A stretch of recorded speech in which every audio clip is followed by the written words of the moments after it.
could be a compromise candidate. There is Parvez Khatak, who's the current Pakistan Defence Minister. He's also seen as a dark horse. He was the former Chief Minister of Khyber Pakhtunkhwa. And remember, he also has the backing of a large number of people within the PTI. So it could possibly play out either way. Imran Khan's days in power certainly seem to be numbered. Whoever the next Prime Minister of Pakistan, ultimately that person, the shots will be called by the army, as it were. Because in Pakistan, it is the army and the ISI that make the most crucial decisions, not necessarily the Prime Minister. And the removal of the Prime Ministers who have tried to interfere in the military domain has been right at the heart of Pakistan's politics. Go back all the way to 1999, when Nawaz Sharif tried to do this and Musharraf had the coup against him. So even in this entire Imran Khan episode, it seems like the Army Chief General Bajwa is the one who has emerged as the strongest. It was Bajwa who prevailed in the tussle over the appointment of the new DG-ISI. Imran Khan wanted his chosen General Faiz Hamid to continue, but it was Bajwa's candidate who eventually won.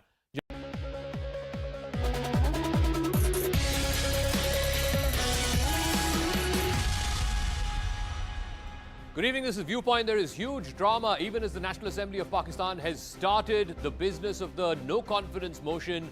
Imran Khan's close minister, his Information and Broadcasting Minister, Fawad Chaudhry, has thrown a bomb. That's the big breaking story that we're breaking right at the top of Viewpoint here on CNN News 18. It's a desperate bid by Imran Khan to walk away from the writing that's on the wall. He's now blaming India and Israel. This has been conveyed by Imran Khan's close minister, Fawad Hussain Chaudhry. He's his Information and Broadcasting Minister, who claims that India or Israel could possibly be behind this conspiracy. Remember, he's referring to this letter that was purportedly written by the former Pakistan ambassador in the United States, hinting at a big conspiracy to oust Imran Khan from power. Fawad Chaudhry has gone on to say that at India's behest, Nawaz Sharif, who's sitting in London, is carrying out this massive conspiracy. They're blaming India and Israel. Is this to divert attention from what is the reality that is staring the Tehreek-e-Insaf and Imran Khan in its face? And that is, they simply don't have the numbers. We'll play out Fawad Chaudhry's bite as well in just a moment. But first, I want to go across to Mohit Jafri, who's joining us live from Pakistan. This big claim being made by Fawad Chaudhry, how much of it, Mohit, is a diversionary tactic from what is actually the reality in the National Assembly, or how much element of truth is there? Because this letter, and most major Pakistani media publications have put out this letter, the contents of this letter seem like a regular diplomatic cable.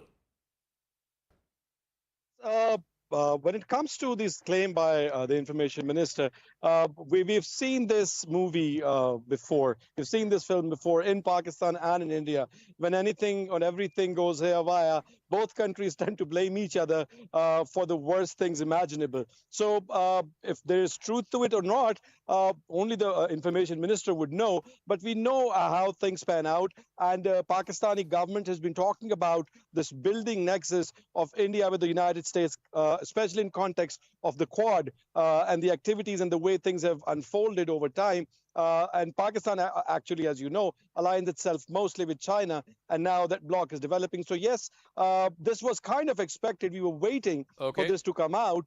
But give me a moment, because I've been told that we have that soundbite from Fawad Chaudhry. Let me just play that out and I'll come back to you. Fawad Chaudhry speaking moments ago, making this massive allegation that India and Israel could possibly be behind this conspiracy to oust Imran Khan. Position के कुछ सरकर्दा रहनुमा इस साजिश में पूरी तरह मुलव्वस हैं, बैरूनी ताकतों से डिक्टेशन ले रहे हैं और वज़ीर आज़म इमरान ख़ान को हटाए जाना जो है वो एक बुनियादी मकसद है इस सारे अमल का। वज़ीर आज़म इमरान ख़ान को हटाने की साजिश एक बैनुल-अक़वामी हुकूमत की ख्वाहिश के ऊपर तरतीब दी गई और इसमें साबिक़ वज़ीर आज़म नवाज़ शरीफ, जिनकी मुलाकातें हिंदुस्तान के लोगों से ढकी छुपी नहीं हैं, इज़राइल के डिप्लोमेट से ढकी छुपी नहीं हैं, और ये साजिश एक ऐसी साजिश है जिसमें कि कुछ पाकिस्तान के मीडिया के सीनियर लोग भी शामिल हैं। Okay, so this is a wild conspiracy theory, but more breaking news coming in. The National Assembly that convened just moments ago has now been adjourned. It's been adjourned till the 3rd of April, which is Sunday, which is when it was due to take up this no-confidence motion for vote. So likely you will not see any speeches by any of the leaders, either from Imran Khan, the Prime Minister, or from any of the leaders of the opposition either. So the House has been adjourned till the 3rd of April. That's the latest information. Let me go back to Mohit Jafri. So any particular reason why that's happened? Because normally when you have a no-confidence motion, it is accompanied with debates, it's accompanied with speeches by the major political leaders. Now, are we going to go straight into the vote on Sunday, Mohit? Yes, we are going to go straight into the vote. And one of the major reasons behind this is that Imran Khan had specifically sent out official party letters to every single member of PTI saying that they should not come to the parliament. That was basically a pretext so that if they violate that order from the party leader, they could be held accountable and can be de-seated for floor crossing or for voting against party lines, which is against the Pakistani constitution. As long as this allegation by Fawad Chaudhry is concerned, I believe it's something that can be damaging to Pakistani politics in the longer run. We all know that diplomats and politicians meet each other, former leaders of states, they meet each other, they talk about these things. To paint those in the light of calling somebody a traitor, that is going to create further divisions in the Pakistani society. We all feared that this would happen as Imran Khan's government goes down. And I understand why Fawad Chaudhry has said this. And talking about Israel, Imran Khan's own government was criticized for backdoor channels to and negotiations or conversations with Israel not very long ago. And certain anchors now, Fawad Chaudhry is blaming even the media of being a part of this grand conspiracy, whereas anchors were told by apparently by Pakistan Tehreek-e-Insaf, PTI, to do that. So I believe these allegations, unless they can come up with some real solid evidence, I believe this can be pretty detrimental. You know, not I'm just very, to Pakistani very politics. clear in my view. This is a total red herring. This is a complete last straw, a last-ditch attempt to try and hang on to power by Imran Khan and the PTI. We'll leave it at that. Thank you very much, Mohit Jafri. We'll come back to you as and when there are breaking developments. Let me introduce our guests as well. Ambassador G. Parthsarthi, former Indian High Commissioner to Islamabad, joining us. Qamar Cheema is also joining us, Pakistan political affairs analyst. Qamar Cheema, क्या हो रहा है? क्या हो रहा है आपके देश में? Now we are seeing Indian hand, Israeli hand. It was earlier restricted to CIA hand. अब तो क्या हो रहा है? मतलब, is this a desperate, naked attempt to stay on in power by Imran Khan? He's just not reading the writing on the wall. उनके support खत्म हो गया. He needs to go. He needs to go home. Well, since Prime Minister Imran Khan is in power, he should have gone with the numbers he has in the parliament. But rather relying on his numbers, he wants to rely on the public sentiments. He believes that that's the best way to be called as an innocent, that there is a foreign conspiracy against him. So normally, nobody is buying, any rational mind is not buying that conspiracy theory. But since there's conspiracy theory that the Americans are behind that, people bought this idea. Even there are hashtags that stop invasion against Pakistan. People are, or the journalists who are pro-Imran, they are doing this. And now this new conspiracy that has come, that Israel or India is behind that, I think we need to grow up. This has been 75 years of Pakistan history. And the opposition in Pakistan, they're also nationalists. They love Pakistan, but that does not mean that if there is any democratic move, this is not an undemocratic move. This is a democratic move, a change within the parliament, through the parliamentarians.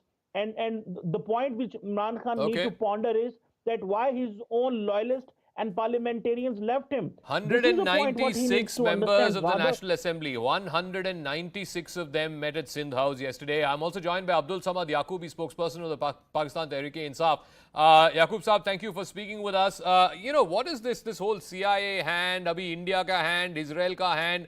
I mean, who is believing Imran Khan and the Tehreek-e-Insaf? I mean, the people of Pakistan will think that this is a joke. Certainly across the world, people are thinking this is a joke simply because Imran Khan is not reading the writing on the wall. उनके पास number खत्म हो गए, उनके खुद के जो MNAs हैं, उनको छोड़ के जा रहे हैं, and clearly the numbers are on the side of the opposition. Who is going to believe all this conspiracy theory? Well, there are two different things. I mean, there is a number game and then there is a foreign conspiracy. It's not the first time that Prime Minister has alleged the involvement of the foreign hand. Even Bhutto, shown a letter, and then he also alleged the foreign hands, foreign conspiracy, and finally he was, which I call the judicial murder. I mean, he was hanged, and Yaqub then Saab, that happened in the 1970s. We are living in 2022. आज के ज़माने में आप बताइए, who is going to believe all this CIA hand, KGB hand nonsense? Then there is a historical aspect. There are open secrets that CIA and Mossad used to topple the governments. I mean, apart from that, I mean, even Nawaz Sharif, after the nuclear tests, I mean, he also alleged foreign hands. मतलब how can you say याकूब साहब, ठीक है opposition को आप जो भी गाली देना आप दे दें, नवाज शरीफ को आप गाली दें, पीपीपी को आप गाली दें, आपके खुद के अलायंस पार्टनर्स जो है बीएपी, एमक्यूएम, पीएमएलक्यू सब छोड़ के चले जा रहे हैं। सबको खरीद लिया क्या मोसाद ने? सबको खरीद लिया क्या रॉ ने या सीआईए ने? देखिए, मैं कबड्डी में साहब की बात को डोज करूंगा कि everything is going to be happen under the constitutional framework. Nothing is going to happen extra constitutionally. I mean, this government, if the government is thrown out, if the government lose the majority, that is the matter of the majority in the parliament. नहीं तो constitutionally हो जाए, जो भी modalities हैं वो हो जाए. अभी देखिए नेशनल असेंबली कन्वीन हो गया, तुरंत adjourn हो गया. ये कैसा नो कॉन्फिडेंस मोशन का डिबेट है? डिबेट होना चाहिए, opposition leaders have to speak, the prime minister has to speak. ये कुछ नहीं हो रहा है. संडे को सीधे आप जाके वोट दे रहे हैं. ये डिस्क्रिशनरी पावर है स्पीकर की कि वो उसको किसी वक्त भी एडजर्न कर सकते हैं. और इससे पहले जो हमारा तरीकाकार रूल ऑफ बिजनेस है वो ऐसे है कि जो चीफ व्हिप होता है रूलिंग पार्टी का और जो चीफ व्हिप होता है अपोजिशन पार्टी का, वो इजलास शुरू होने से पहले स्पीकर को मिलते हैं. उनके दरमियान में एक सेटलमेंट होती है और उसके मुताबिक कार्रवाई होती है. It is a phenomenal process. I don't know how this works, G. Parthasarathi. You've been High Commissioner there. You probably know this process better. But I can't believe that a no confidence motion gets moved and then right after that the House gets adjourned. Everybody will come straight for the vote on Sunday. What is going on here? Is this, I mean, look, I said this to our reporter at the top of the show as well. As far as I'm concerned and as far as people around the world are concerned, this is a complete humbug theory. This whole foreign hand conspiracy, CIA, Mossad, RAW, etc. Imran Khan just doesn't want to let go of power. It's as simple as that. G. Parthasarathi. Look, let me be clear. Let's look back one day. Yesterday, the army chief and the DGISI, in the midst of this, had come to see the Prime Minister. And very interestingly, the reports I saw the army chief without his cap on, meaning he didn't want to salute the Prime Minister. There is no love lost between the two of them. And very clearly yesterday, the army read out the Riot Act. And sort of information I'm getting it is that they read out that you have to produce something which is mutually acceptable. Now, this has emerged, I can assure you, from reliable sections of the Pakistani press, which people don't read too much. No, but be that as it may, why is Imran Khan, despite having been read the Riot Act too, how is he still clinging on to power? No, the fact of the matter is that the no confidence motion will be passed and it loses its majority. If he tries and stays on, General Wajwa and the military will do what they have done before. They will intervene and lock him up. So I don't therefore think he would go too far. The military is very clearly hostile to him. And in Pakistan, you can't survive as a ruler if the military is hostile, because the other side will gain. The prevalent political thinking also seems to be very, very clear. General Bajwa does not arrive without a cap in the Prime Minister's residence. Without a purpose. And he does not bring his DGISI along with him for such a meeting. The prevalent political thinking within the yes. PTI seems to be, and I want to ask Sushant Sareen this, seems to be that the best shot now for Imran Khan is to dissolve the House, call for early elections, and go to the people and project himself as some kind of messiah of Pakistan. And बाकी दूसरे side पे सभी जो चोर हैं पिछले 30 साल से पाकिस्तान को लूट रहे हैं वो सब चोर एक तरफ हो गए हैं और इमरान खान अकेला जो मसीहा है वो पाकिस्तान को सेव करने के लिए आ रहे हैं. This seems to be the best political bet at this point of time, which is why it seems to be that it's moving in the direction of Imran Khan wants to dissolve the National Assembly. Zaka, constitutionally, he is not in a position to dissolve the assembly once a no confidence motion is moved. It's only if the no confidence motion falls and he continues to stay as Prime Minister that he can then decide that he will go for a fresh mandate. But if the no confidence motion is carried through, then he has to quit anyways. He doesn't have an option in that case. The second thing is that, he can and his cult can harbor whatever delusions they want to. But look, if you want to go in for fresh elections, that is precisely what the opposition wants. The opposition doesn't want to run this show for any length of time, or at least till the assembly's tenure, simply because they know that they have to take some really nasty decisions to keep the country on track. And they want to do it after they have the mandate, not with a kind of a mishmash which they will form right now. So they would like nothing better to go in for fresh elections.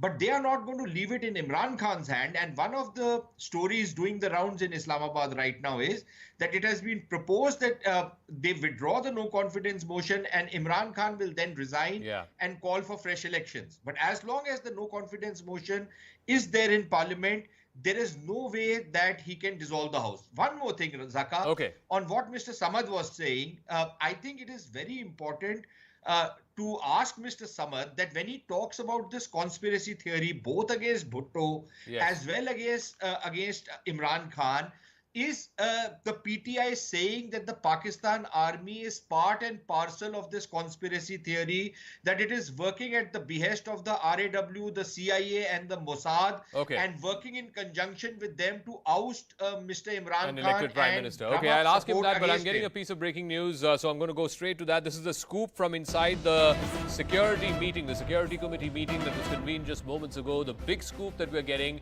is that Imran Khan and his aides showed this letter, this purported letter. It was shown to the members of this Parliamentary Security Committee.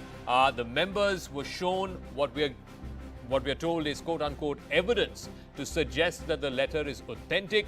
The letter is mainly about problems and a conspiracy that a third country is hatching and they're directing some kind of regime change in Pakistan. All the members who are present condemn the intentions of this third country. They're not naming which this third country is, but from all indications, it seems to be the United States because this letter, this cable was sent reportedly by the former Pakistan ambassador in Washington. All the members of this parliamentary committee reportedly decided that they are going to fight till the last against this quote-unquote foreign conspiracy. Let me go back to... all right, Anand is now joining us live on this story. Anand, so the members of this Parliamentary Security Committee agreeing with the Prime Minister and with the PTI that this letter is authentic and therefore they need to fight till the last. But then who's going to tell them that the numbers are stacked up against them? Well, they know that this is all being devised as for a plan to try and whip up a certain level of sentiment that there are powers beyond Pakistan who want to oust Imran Khan. So this is all trying to get a lot of sentiment and support. The opposition has rejected this as fake because this is an internal letter which he's trying to make it as an external threat. And then just look at soon after the National Security Committee meeting concludes, you have the Information Broadcasting Minister Fawad Chaudhry once again coming out and disseminating misinformation where he says that India, Israel are to blame along with the US for what is happening with Imran Khan, which is being rejected by the people of Pakistan itself, saying that you don't give India so much of credit, Zaka. But the other important aspect is that this National General Assembly or the Assembly being adjourned till the 3rd of April. 3rd of April is a 7-day time limit when the motion of no confidence lapses. So Imran has the speaker on his side.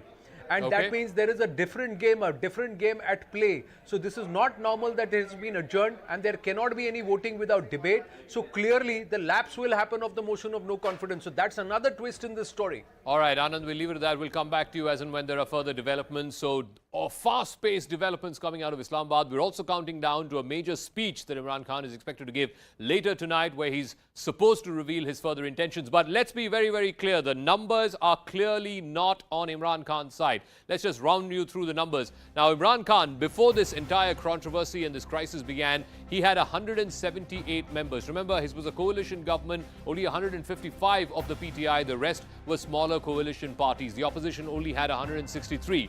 But now, in the last week or so, the BAP left, then the PMLQ left, then the MQM left, and that was the final nail in Imran's coffin, as it were. The halfway mark is 172. Imran's coalition is down to just 164. The opposition on the other side has 172. 5 of them are undecided so far, but it's clear that the numbers are stacked up against Imran Khan and the PTI. Remember, yesterday in Sindh House, the opposition MPs who met, there were 196 of them. That is 24 more than the halfway mark of 172.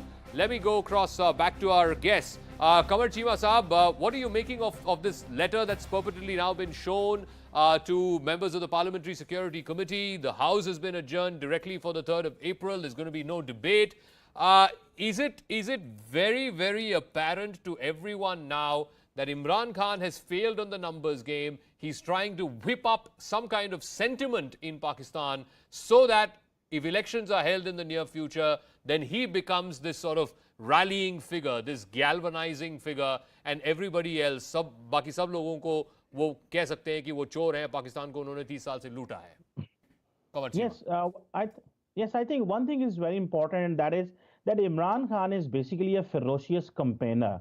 He really knows that how to mobilize people. He really is a master of creating narratives, and he can create narratives on either side. So the advantage with Imran Khan is that whatever narrative he will create among public, and he will speak, and the rhetoric will go on, that people will just trust him. And one of the positive side on Imran Khan is, which the people in Pakistan believe, that he is not corrupt. So since he is not corrupt, so whatever he talks, people just trust him at a larger scale. So before, just 2 months ago or 40 days ago, there was an inflation, bad governance, poor performance, unrest, lawlessness, chaotic situation, dollar price, dollar versus rupee problem. But right now, everybody is standing with Imran Khan. The entire social media campaigns, which are organic in nature, people are standing with him because Imran Khan is liked a lot at the social media platform. Okay. So the Pakistani diaspora abroad, they like him. So this is one thing, he has an advantage. But on the other hand... But Kamar Chima Saab, whether the diaspora likes him, whether he's a great campaigner, fact of the matter is, unke saath numbers nahi hai. He doesn't have in the current assembly the numbers on his side. And I think a very important thing is also happening now. Now that this NCM has been accepted, and April 3rd is going to be the last day for the vote. And I want to ask Ambassador Parthasarathy this: is it possible that this NCM, this no confidence motion, could lapse? And at the end of that, Imran Khan could dissolve the House and call for early elections? Because everything seems to be pointing towards early elections. It doesn't seem like he has any other option. His best bet is to call for early elections. Yeah, I think it's fair. And Kamar Chima is obviously an admirer of his. But the fact of the matter is, it will be a closely contested election. Let's see if Nawaz can come back to campaign. It'll be an interesting development. But the point to be borne in mind is this business of foreign involvement. I know for a fact the Israeli embassy in Washington is located just behind our embassy there, near our embassy there. The Pakistanis, even in the 1980s, were having connections with the Israeli mission in Washington. So there are no doodh ke dhule hue, as they say in Hindi, when it comes to this. Imran Khan is unquestionably has a base, but I cannot see him when they get anywhere with the armed forces set against him. Samad Saab, आपसे दो सवाल है. One was what Sushant Sareen had asked a moment ago कि आप जब कह रहे हैं कि ये पूरा conspiracy theory है, Mossad involved है, RAW involved है, CIA involved है, क्या आप ये भी कह रहे हैं कि पाकिस्तान आर्मी जो है, they are hand in glove in this? I mean, जो भी external threat है, it's the job of the army to take care of the external threat. So what are they doing about this? Number one. Number two, this no confidence motion has now been, the House has been adjourned till the 3rd of April. Can you give us any guarantee that कि ये no confidence motion will be taken up on Sunday या ये lapse हो जाएगा?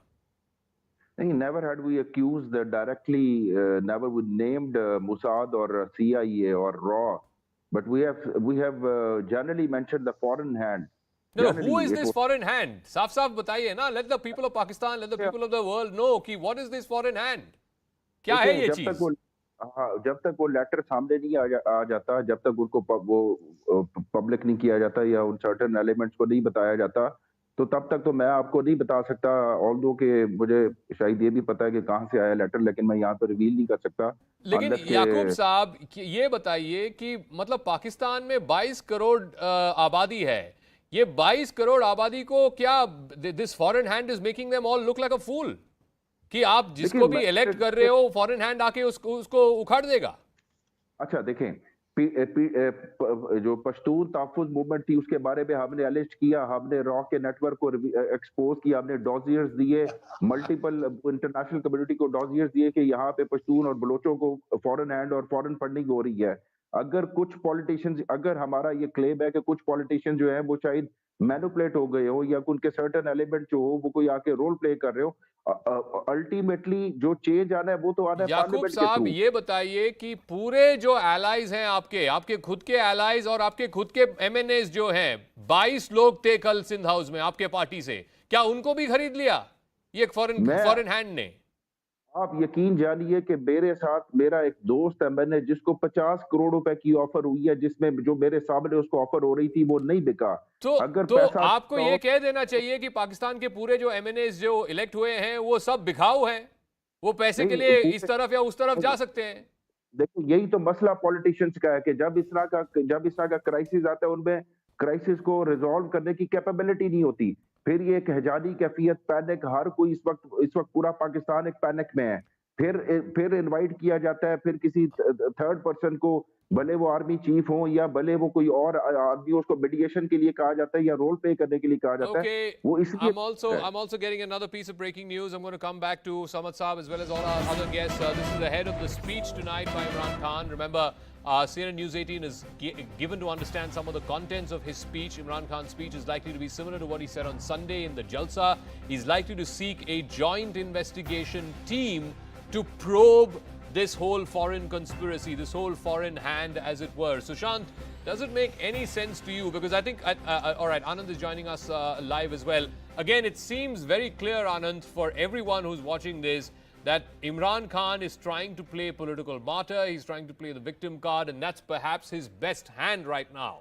Yes, and he is going to call for, and this is exclusive details of the contents of his speech. What is he going to say tonight? We are telling our viewers here first on CNN News 18. Inputs by our investigations editor Manoj Gupta. He's going to call for the formation of a joint investigation team, and that he would want the Chief Justice of the Pakistan Supreme Court to personally be involved in the legal scrutiny of the contents of this mysterious letter. That's what they're saying. It's going to be the implications for the safety of the democracy of Pakistan. He's going to talk about that. He will also talk about what, under his leadership, Pakistan has been able to achieve in terms of mitigating the pandemic, poverty alleviation, etc. And also OIC coming to Pakistan, international cricket coming back to Pakistan. So he's going to play up his leadership, and then he's going to say that the opposition is nothing but a fragmented coalition which are very, very disunited, and they will not provide stability. And he will also talk about the state's response to external interference. So these are the aspects that he's going to build up tonight. Like you said, Zaka, try to stir the emotional chord with the people and try and whip a certain emotional frenzy towards him, which can perhaps bail him out. Let's be very, very clear. What he's trying to do is to try and portray the image that he is the man who's rescuing Pakistan from all of these guys, these politicians who've run the system for the last 30 years. He's saying OIC has come back, international cricket has come back, he's fighting multiple crises, including the pandemic. Sushant Sareen, again, he's a consummate politician. He's going to do what he's going to do. But the larger question is this: how and why should the people of Pakistan believe this? So, Zaka, I don't think they're going to believe this. Let me make 5 or 6 very, very quick points. Number one, Mr. Chima was talking about social media and his presence on social media and the support he's getting. Way back, Musharraf had 7 million followers on social media. The day he landed in Karachi, there were not even 7 people there to support him. So if you are going to be running your politics on the basis of your social media following, good luck to you. Number two, I don't think if elections were to be held in the next 3 to 6 months, my own assessment is the PMLN will sweep. I very humbly disagree with my elder Ambassador Parthasarathi that it will be a close fight. It will be no fight at all, at least not in Punjab. And I suspect even not in the KP province where Imran Khan has some presence, because all that he has is left with is his cult. Number three, the no confidence motion cannot lapse. Okay. I think the Pakistani culture is not to have a debate and go in straight for voting. I don't think there will be a debate, but you cannot postpone it beyond April 3, which is the constitutionally mandated date that within 7 days of the thing being moved, it has to be voted upon at the end of 7 days at best. So it cannot lapse. Number four, okay. Mr. Yaqub, I think, was talking about foreign funding and how foreign conspiracies are taking place. He never answered the question. But the moment he talks about foreign funding and foreign conspiracy, then he is directly implicating the army in that particular conspiracy. And he is not saying that his own party has received foreign funding. And finally, I find it utterly bizarre, and I would be surprised if Imran Khan was to say or call for a JIT, because what will the JIT do? Go to Washington, D.C. and question the US official who spoke to the Pakistani ambassador? Is that what the JIT is going to do? You think the Americans are going to let them in? No, and what is this obsession with JITs? They had a JIT just before Nawaz Sharif was ousted. No, because I mean, JIT is normally, Zakas, JIT normally is a code word for fixing somebody. Exactly. Now, you can make a JIT to fix Nawaz Sharif. Do you make a JIT to fix a State Department official?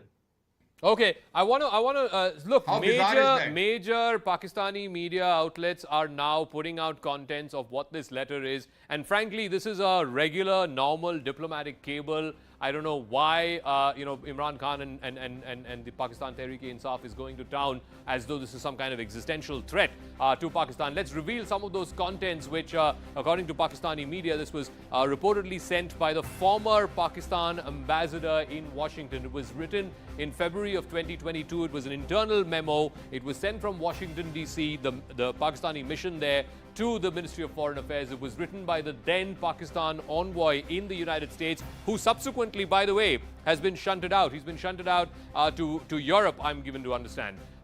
This particular cable, it referred to quote-unquote uneasy ties between the United States and Pakistan. And mind you, Joe Biden, who's been president for the last year plus now, has not even mentioned or called Imran Khan even once. This particular cable also mentions Biden's own discomfort with Imran Khan's and Pakistan's foreign policy, and therefore they've gone on to construe that there is some kind of a foreign hand. Kamar Chima, you know, this is a regular diplomatic cable, Chima Saab.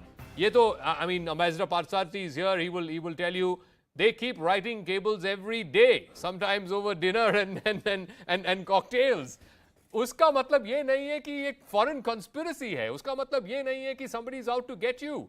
And what does it say about the intellect of the 20 crore people of Pakistan, the voters of Pakistan who voted for Imran Khan, who promised them Naya Pakistan? Uska jo sarkar hai, some foreign hand can just, uproot it and throw it away? Well, I think the one thing I want to make it here is that that Imran Khan has created this crisis. And the other thing is that so that his exit to look like as if this is a foreign conspiracy. And according to my knowledge and information, the letter which is being referred, that was on demand from the Pakistani Foreign Office.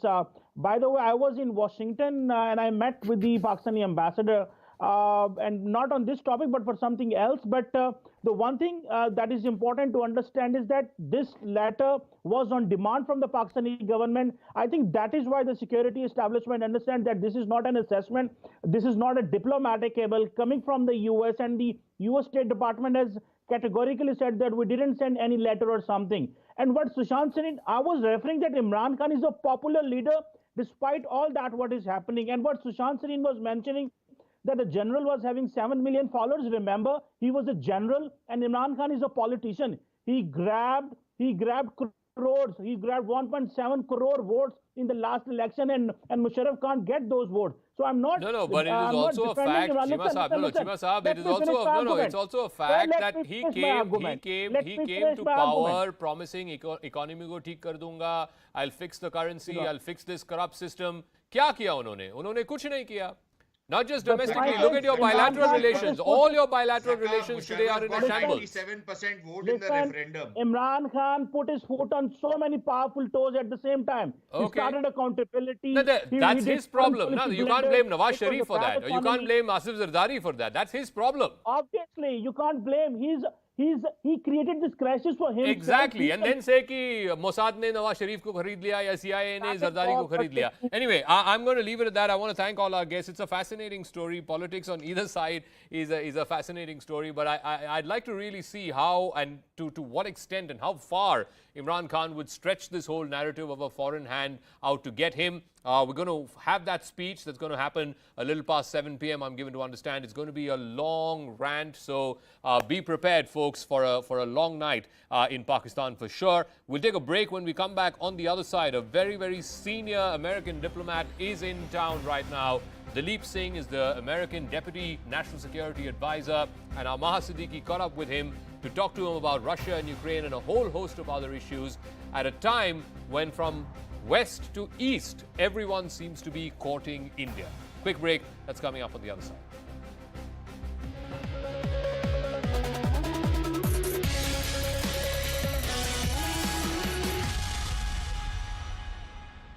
Highs even today. Inflation is at 12% in Pakistan. The Pakistani rupee has nearly halved in its value in these last 5 years. And the pandemic, of course, was the final nail in the coffin as far as the economy is concerned. Imran Khan had proudly declared that he would not go with a begging bowl for external borrowing. And yet, in 2019, he had to strike a deal with the International Monetary Fund. This was a $6 billion bailout. But his biggest mistake was to take on the all-powerful army chief, General Qamar Bajwa. When General Bajwa was transferring several of his top generals, including corps commanders, Imran Khan opposed that move, particularly the move of putting in ISI chief, Lieutenant General Faiz Hamid, who seems to be a favorite of Imran Khan. For weeks, he refused to sign off on the appointment of the new ISI chief, Lieutenant General Nadeem Anjum. The army became suspicious that Imran would also help General Faiz Hamid eventually as someone who could replace General Bajwa when General Bajwa's term gets over by the end of this year. Sensing an opportunity, the opposition got together a few weeks ago. They brought together a no-confidence motion against Imran Khan. But the biggest sort of stab in the back, if you will, for Imran Khan was that a bulk of his MNAs as well as a large number of his allies from the PMLQ, the MQM, the BAP, all deserted him one after another over the last few days. So the debate on the no-confidence motion against Imran Khan is going to take place on Thursday.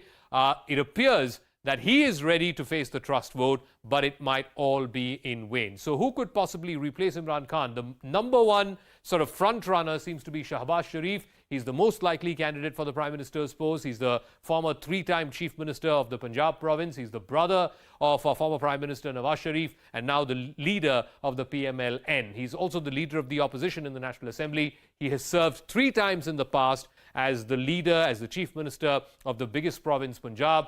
The second person who could likely replace, in case a large number of the PTI members come back, is Shah Mahmood Qureshi, the foreign minister, who incidentally was in China today, even as all this political turmoil was happening in Pakistan. He's the vice chairman of the PTI, the Tehreek-e-Insaf, Imran Khan's party. He could be a compromise candidate. There is Parvez Khattak, who's the current Pakistan defense minister.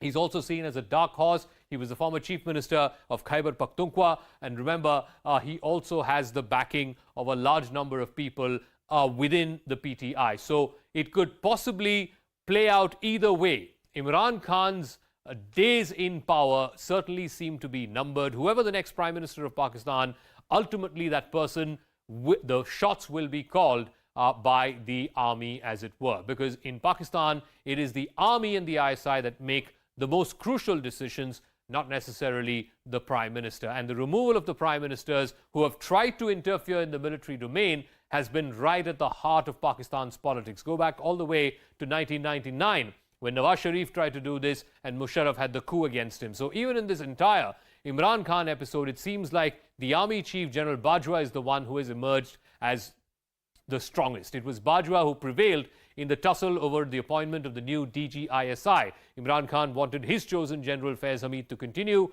but it was Bajwa's candidate who eventually won.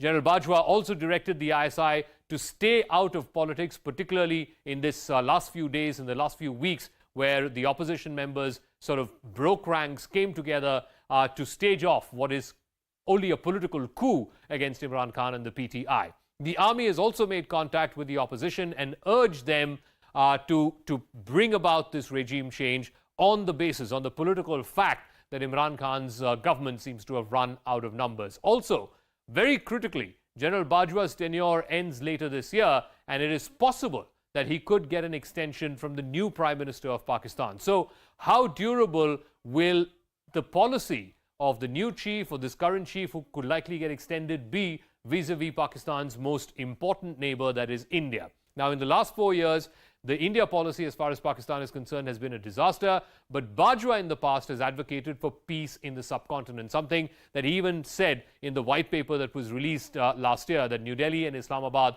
have to bury the past to move forward. The bigger threat, as he sees it, is from the eastern flank, from Afghanistan, not from the western flank. He's also said that stable Indo-Pak ties are the key to unlocking the full potential of South Asia. And to this effect, his emissaries have also held back-channel talks with India. Remember, there's been a ceasefire in effect for the better part of the last year now, by and large holding on, and that ceasefire is believed to be the brainchild of General Bajwa. He's also got another India connection. He served alongside former India Army Chief General Bikram Singh as part of a UN peacekeeping mission in Africa. The writing is on the wall. Imran Khan's game is over. The numbers are clearly stacked up against him. Not just his allies, his own party MPs are now deserting him. But Kaptan is not going down without a fight. He was supposed to address the nation tonight, but that has been cancelled. His plan seems to be to go through with the no confidence motion, a vote that he's most likely going to end up in defeat, face that defeat, and then quit in the disgrace of having lost that vote. How did it all go so wrong for the man who came to power just 4 years ago with the promise of Naya Pakistan? Where did Imran Khan go wrong in his political management, in his economic management, and most importantly, in his management of the powers that be at GHQ? This is the story so far, and then we'll go straight to our debate.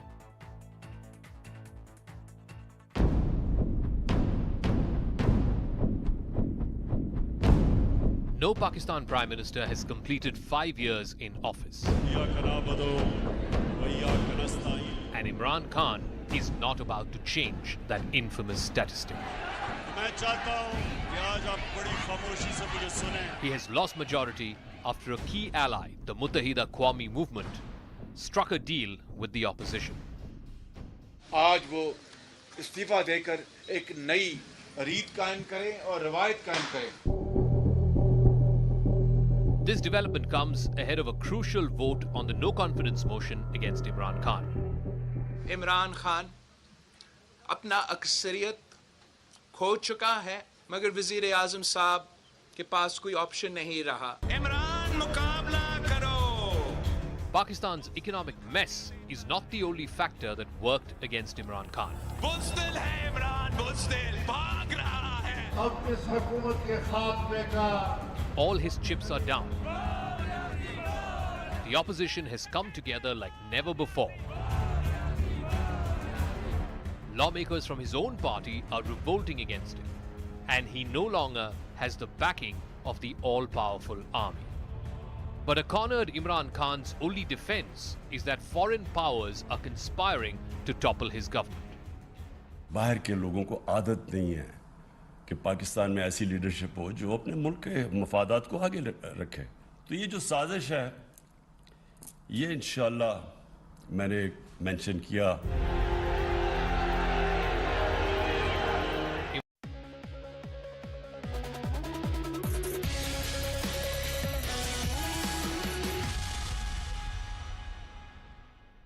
I have with me the Deputy NSA of the United States, who's here in India to hold meetings with Indian officials over the Ukraine crisis and the Russian sanctions.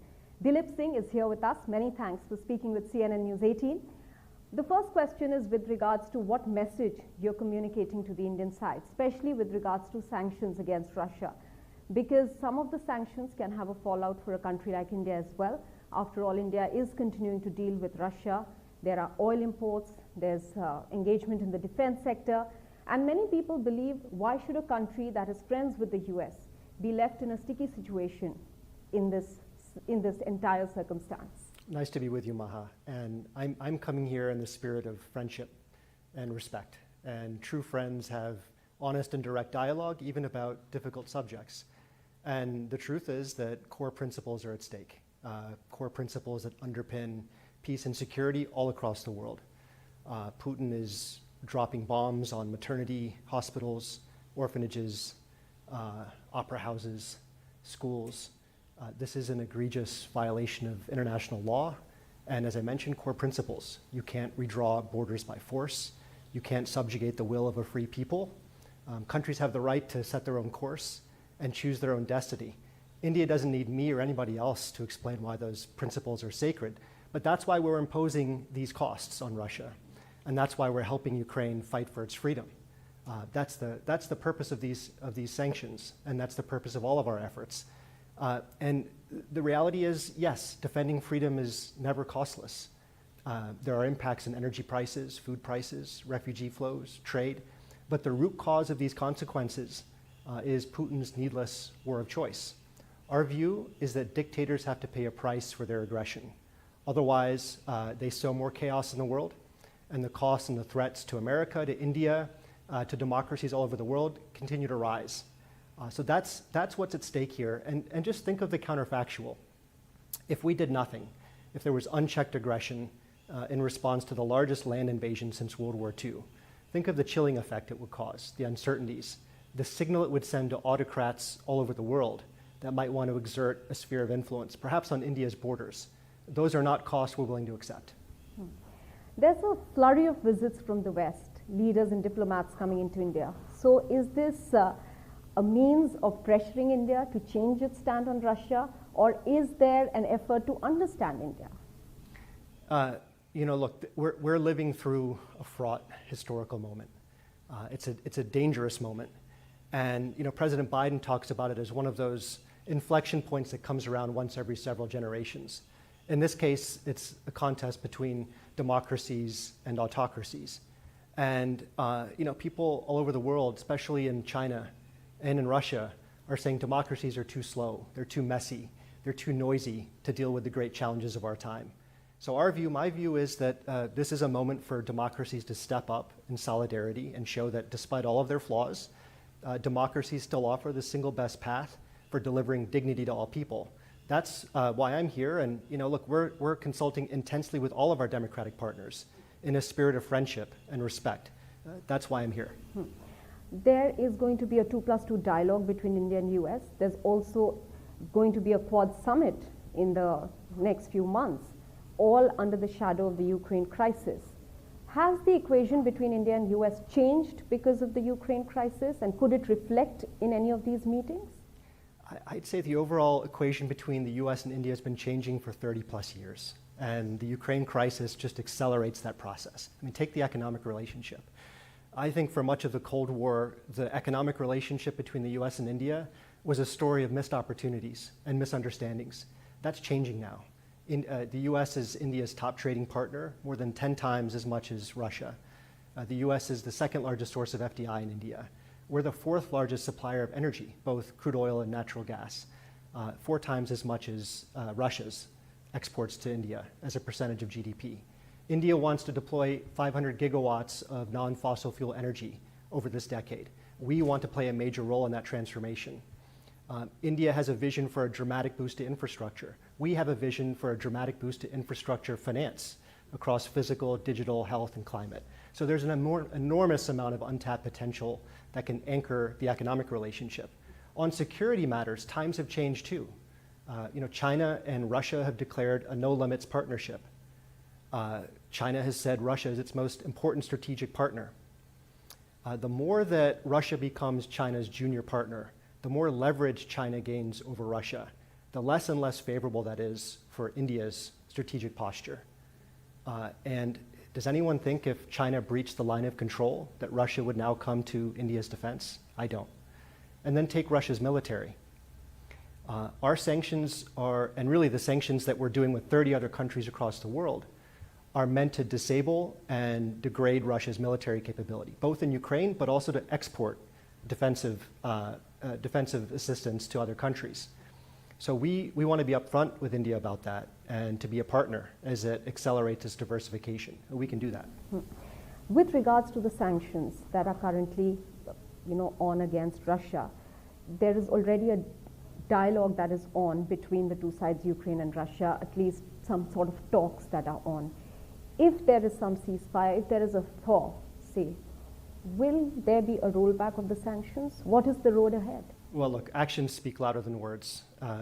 Just yesterday, Russia continued to bomb areas around Kyiv after it said it was going to scale back its military operations.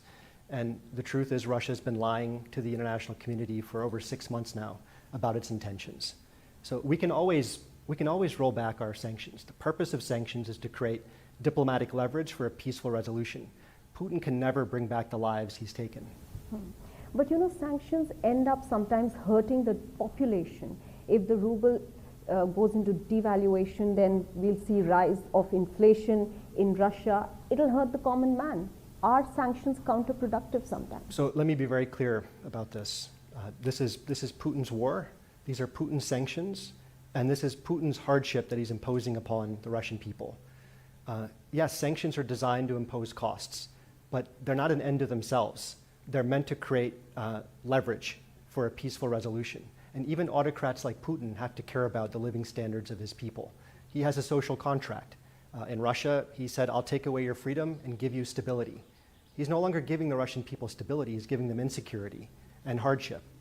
Yes, the Russian economy is going to have a material contraction. Inflation is going to rise. Debit cards aren't going to work. Travel will be harder. Russia is going to become a pariah state. It's going to be a strategic failure for Putin. But our goal is to change his calculus so he pulls back from the brink, and we can have a real discussion about a diplomatic, peaceful resolution. My final question to you is with regards to the uncertainty around SWIFT now. Are we seeing some sort of alternatives emerging? I don't think so. First of all, the sanctions that are being imposed on Russia are not a unilateral exercise in American brute force. More than 30 countries have put on these sanctions to express resolve to defend international principles. And second, we're not doing so in an arbitrary or capricious manner. We also have our own principles in which we implement these sanctions. They need to be responsible to avoid unnecessary spillovers. They're coordinated, they're flexible, we can escalate or de-escalate, and they're sustainable. And so I think what the world will see is that Russia was a particularly egregious violator of international law. That's why these sanctions have been put in place, and they're no threat to the dollar-based financial system. Dilip Singh, many thanks for speaking with CNN News 18. Thanks, Maha.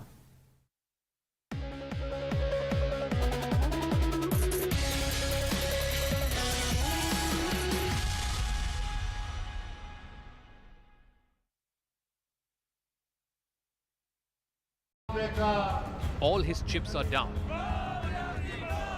The opposition has come together like never before.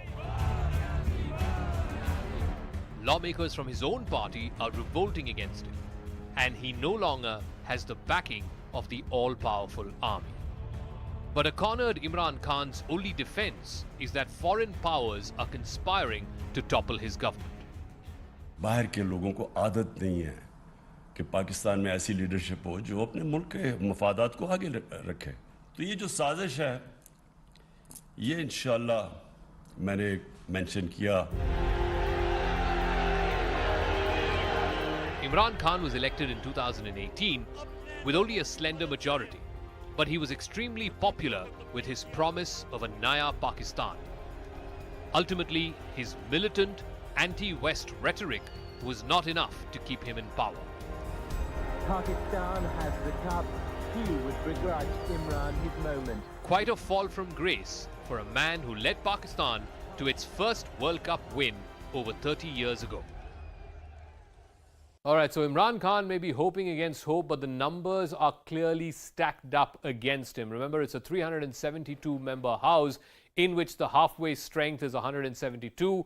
Before this entire crisis began, the PTI and the ruling alliance had 178 and the opposition had only 163. But in the last week or so, one by one, allies started ditching him. First it was the BAP, then it was the PMLQ, and then finally in the last 24 hours, it was the MQM. So as things stand right now, only 161, and that is if you include all the PTI lawmakers, only 161 in support of the ruling government and the ruling alliance, and 180 who are opposed to Imran Khan. If you add the ruling PTI members as well, that figure, the figure of 180, could well go up. It could likely touch even 200. And like I said, the halfway figure is just 172. So clearly, this is a chase that even Imran Khan will not be able to hunt down. But when Imran Khan came to power in 2018, the economy appeared to have bottomed out. The opposition was in disarray and he was in the good books of the army. So how did it go this far south for the man who promised Naya Pakistan? Inflation shot up to record highs. Even today, inflation is at 12% in Pakistan. The Pakistani rupee has nearly halved in its value in these last 5 years. And the pandemic, of course, was the final nail in the coffin as far as the economy is concerned. Imran Khan had proudly declared that he would not go with a begging bowl for external borrowing. And yet, in 2019, he had to strike a deal with the International Monetary Fund. This was a $6 billion bailout. But his biggest mistake was to take on the all-powerful army chief, General Qamar Bajwa.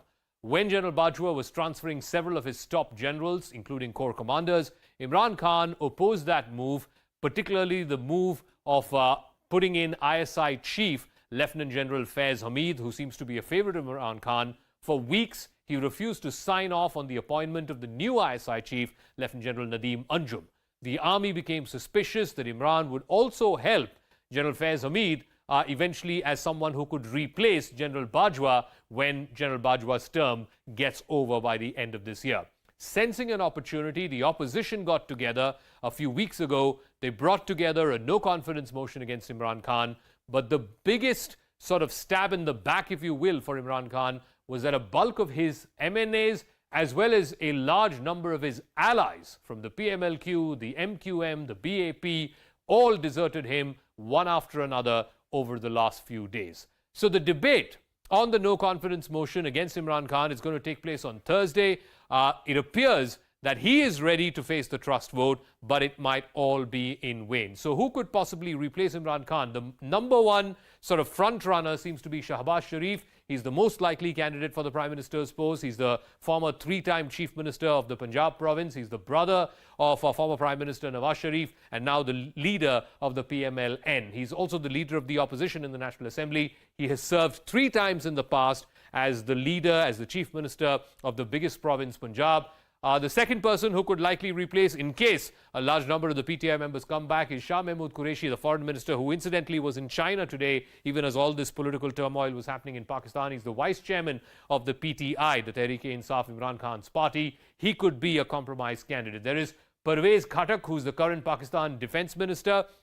He's also seen as a dark horse. He was the former chief minister of Khyber Pakhtunkhwa. And remember, he also has the backing of a large number of people within the PTI. So it could possibly play out either way. Imran Khan's days in power certainly seem to be numbered. Whoever the next Prime Minister of Pakistan, ultimately that person, the shots will be called by the army, as it were. Because in Pakistan, it is the army and the ISI that make the most crucial decisions, not necessarily the Prime Minister. And the removal of the Prime Ministers who have tried to interfere in the military domain has been right at the heart of Pakistan's politics. Go back all the way to 1999 when Nawaz Sharif tried to do this and Musharraf had the coup against him. So even in this entire Imran Khan episode, it seems like the army chief, General Bajwa, is the one who has emerged as the strongest. It was Bajwa who prevailed in the tussle over the appointment of the new DG-ISI. Imran Khan wanted his chosen General Faiz Hamid to continue, but it was Bajwa's candidate who eventually won.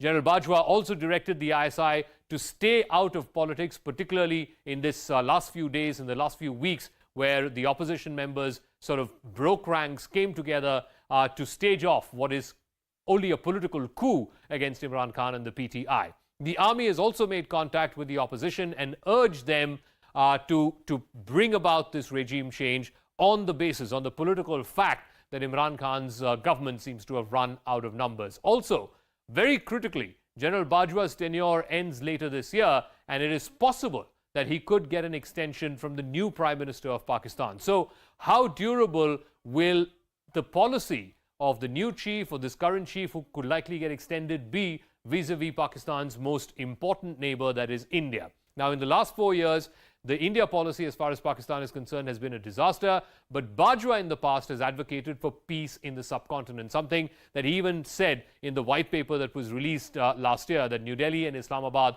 have to bury the past to move forward. The bigger threat, as he sees it, is from the eastern flank, from Afghanistan, not from the western flank. He's also said that stable Indo-Pak ties are the key to unlocking the full potential of South Asia. And to this effect, his emissaries have also held back-channel talks with India. Remember, there's been a ceasefire in effect for the better part of the last year now, by and large holding on, and that ceasefire is believed to be the brainchild of General Bajwa. He's also got another India connection. He served alongside former India Army Chief General Bikram Singh as part of a UN peacekeeping mission in Africa. The writing is on the wall. Imran Khan's game is over. The numbers are clearly stacked up against him. Not just his allies, his own party MPs are now deserting him. But Kaptan is not going down without a fight. He was supposed to address the nation tonight, but that has been cancelled. His plan seems to be to go through with the no confidence motion, a vote that he's most likely going to end up.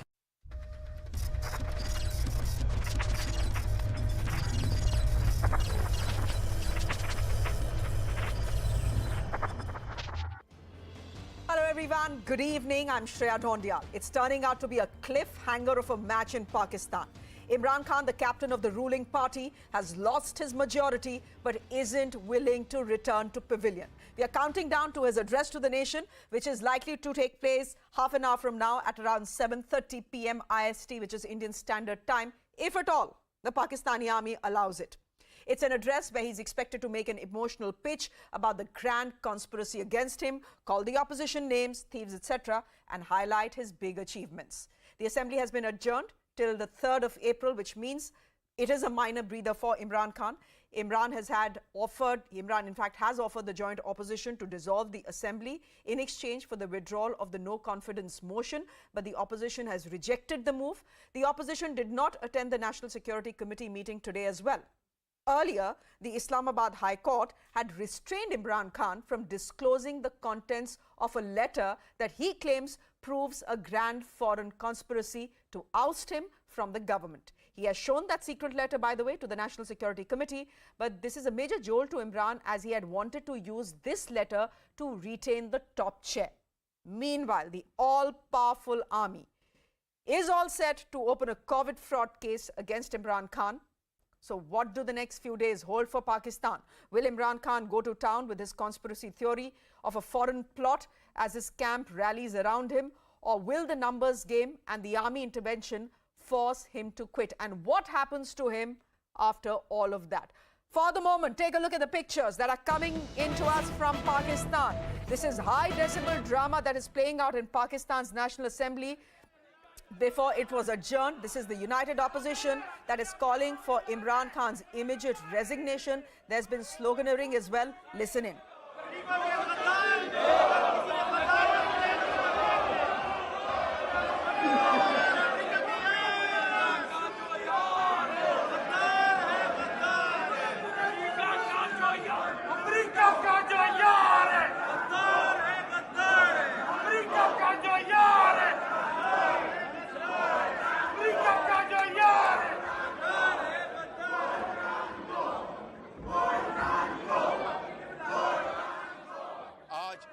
कौम के सामने मुतहदा opposition जो है वो कामयाब हो चुकी, हम ये अपना जीत चुके, ये मोशन अब 22 करोड़ आवाम ने इसका फैसला कर दें इंशाअल्लाह। खत जो जिसका जिक्र करते हैं, मैंने कहा था पार्लियामान में लाएं, दिखाएं, आज भी पार्लियामान में कमेटी को अपना भेज दिया और फिर मुतहदा ऑपोजिशन को इनवाइट नहीं किया। मुझे एक मुझे ज़बानी पैगाम मिला अपनी छोटी बहन से कि जी आपको वो भी ज़बानी 5 बजे। मैंने कहा मुशावरत करें अपने जॉइंट अपोजिशन से। उन्होंने कहा जी कि बिल्कुल नहीं हम जाएंगे, ये ख़त झूठा और बिल्कुल फ्रॉड है, जिस तरह ये शख्स दिन रात फ्रॉड करता है।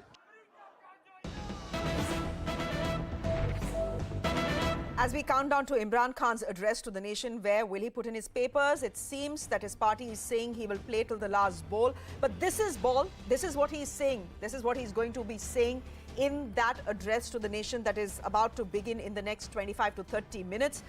What you're seeing, ladies and gentlemen, on your screens is an exclusive. We have managed to access the content of Imran Khan's speech in the next half hour. This speech will be very similar to what he's already said on Sunday. Mr. Khan will be seeking investigations for full clarity and transparency of this secret letter that he has been talking about. He will also be listing the achievements of his government and bad-mouthing, of course, Anand, the opposition as well. We believe that Mr. Imran Khan right now is recording his address to the nation, and it should be out in another 20-25 minutes. We've already put out bulk of the contents of his speech here, Shreya, and even in the additional context, what we are getting is that he is going to focus on, most importantly, the fact that under his leadership, Pakistan has done well. He will try and say that the OIC came to Pakistan, international cricket has come back to Pakistan, we've mitigated the pandemic very, very well. So he's going to talk about all that, and then he's going to continue to hype this foreign conspiracy to derail Imran Khan and to derail democracy in Pakistan. He's going to try and play that up repeatedly, where again Fawad Chaudhry earlier this evening not just blamed the US but also said that Nawaz Sharif is close and he's been speaking to India and also members in Israel. So deliberately trying to pin it on India and Israel. It was only a matter of time. Yeah. Anand, it was only a matter of time before India got dragged into this. True, and I must tell you that our investigations editor Manoj Gupta had said that almost 2 weeks ago that this drama would be enacted, that there will be some CCTV footage that will be talked about, India will be dragged in and Nawaz Sharif will be blamed of being in cahoots with India.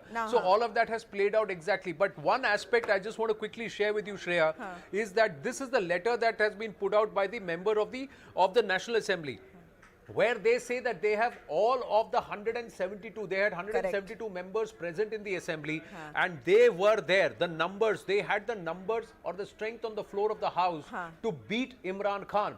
So they claim this as a victory of democracy because they say PMLN had 84 of its 86 members. It had 84, so they had 84 members. PPP had 55, MNA had 14, ANP had 1, BNP out of 4 had 4, and then MQM had 6, BAP had 4, JWP had 1 and Independent 3. So 172 out of the total 177 members who they were supporting, they have that entire support. That's what they are saying. Out of 177, 172 or their half a mark is 172. The opposition says, I have 172 with me. True. You have lost. So they are saying, you have essentially lost. You have Please lost. leave. Izzat se chale jaiye. Bezati mat karwaiye. We'll leave it there for the moment. Anand, thank you very much. Going across to my guest this evening, General VP Malik is a former army chief joining us. Sushant Sareen is a senior fellow of the ORF, also with us. Omar Altaf, senior journalist, joining us today. And Prabhu Dayal is a former diplomat. Mr. Sareen, you've been saying for some time now that the game is completely over for Imran Khan. But here's the question to you. You have to give it to the guy. He doesn't have the numbers. The opposition today had the numbers, 172, and yet he's managed to buy himself 2 days. No, you can manage to buy 2 days, you can manage to buy a week, but where does it leave you? So basically you are clutching at straws. You know that you are drowning and you are clutching at straws. Now, if you want to give it to a guy like that, you're most welcome, Shreya. But the fact of the matter remains that it would have been better if he had learned how to swim rather than clutch at straws. The game is totally loaded against him. He is playing that last desperate dice that maybe some mumbo jumbo that his wife is infamous for work, some stars, align in a way that he can survive in power. But let us for a second, Shreya, assume that he manages to survive. Let us for a moment assume. Where does that leave him? He has ruined Pakistan's relations with the West, which Pakistan depends upon for financial support, for markets, for a range of things. How do you think this whole thing is going to go down in the West with the kind of sloganeering which is happening, the kind of targeting of America or Europe which is happening right now by the Imran Khan government. If he survives, how does he take his relations or Pakistan's relations forward with them? Number one. Number two, he has been mortally wounded. He's had to make compromises in Punjab, in the center, and even then he will be constantly looking over his shoulder. And finally, I don't think the army is enamored of him anymore. The army might not be actively conspiring against him, but I don't think the army is going to countenance his continuation in power for any length of time. And it will be a matter of time before he will take certain decisions which will rile the army, and they might have to actually start stepping in directly. Right now, they are more or less in the wings. For example, he has been accusing, in a sense, it's a kind of targeting of the army, when the moment you say that Shabaa Sharif is doing boot polish. It's basically boot polish and cherry blossom are euphemisms for army or sucking up to the army. Number one. Number two, he is called the army animals, Janwar, because they have taken a position of neutrality. Number three, he has been trying to play politics within the army hierarchy. True. None of this is going to go down very well with the army. So I think frankly, I've been studying Pakistan for the last 25 years. I have never seen a government as rotten as this, and a government which reaches this pass, it does not survive. Number one. Number two, it doesn't have a hope in hell of winning the next election. Imran Khan will be lucky if he gets 25-30 seats in the next election. I thought you were about to say that if Imran Khan will be lucky if he doesn't land up at Adiala jail, because look, Shreya, Prime Ministers of Pakistan usually never have a very happy ending. Can I take a minute, Sushant? Political tradition of Pakistan. Give me a minute because here. Yusuf Raza Gilani had said this once. Correct. Before he became Prime Minister, that I don't want to become Prime Minister because Prime Ministers in Pakistan go straight from the Prime Minister's house to Adiala jail. Adiala jail. So I remember that. It is quite possible it might happen. Give me a minute here. Gentlemen, I'd request for a minute here because there's some news coming in. There's confirmation now coming in. Imran Khan's speech will indeed be held this evening. So it seems he has the Ashirwad of the army and the ISI to go ahead with this with this address to the nation. 7:45 Indian Standard Time is when the confirmation is coming for, and this confirmation is coming by Pakistan's Information and Broadcasting Minister Fawad Chaudhry. So 7:45, ladies and gentlemen, is when Imran Khan makes that speech, his address to the nation. What is he likely to do? Omar Altaf, we already know mota what he is going to say. There'll be a sob story given out. The victim card will be played. But are you expecting a resignation? Because all this while, he's been very defiant. His party members have been coming in to say this is a captain who has won the World Cup. Ye aise nahi chhodega.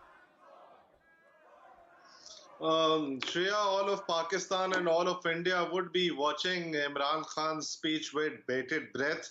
Let's see what he has to offer. I think he would be spending a lot of time discussing the foreign funded conspiracy, which he keeps alluding to every now and then. So I think that is going to be the major chunk of his speech. And let's see I think what is now pretty much clear is that Imran Khan is trying to use his last days in office just to push a narrative which would be of great political use in days to come when he is ousted from the government. The opposition who have looted and plundered country's wealth. Now he is going to brand them as traitors as well because they were in public, and the opposition parties knew that there is a conspiracy to overthrow an elected government, and they chose to become a part of that conspiracy rather than standing up for the national sovereignty. So Imran Khan is going to come all guns blazing. But he's saying all of this based on what? Going to hurl But he is saying all of this based on what? The opposition has already called it fake. No one has seen that letter. That letter seems to be a crash cable by the looks of it, a crash telegram which doesn't hold much value given how many cables Mr. Prabhu Dayal get written by diplomats all over the world every day. I wonder whether the people of Pakistan will buy this conspiracy theory. Pehle there was America ka naam that was coming in, that a US diplomat is involved. Then today his party has stepped out to even drag in Israel and India. Are you surprised at all? And will the people of Pakistan buy this? You know, I want to say BS, but I'm not going to say it on TV.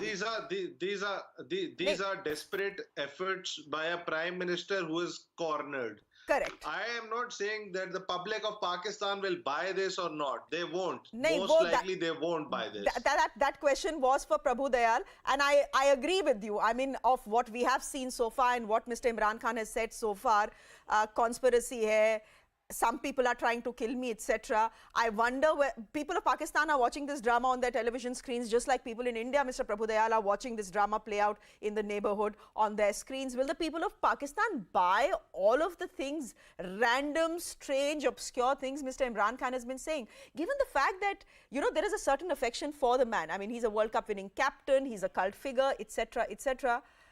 What do you make of it?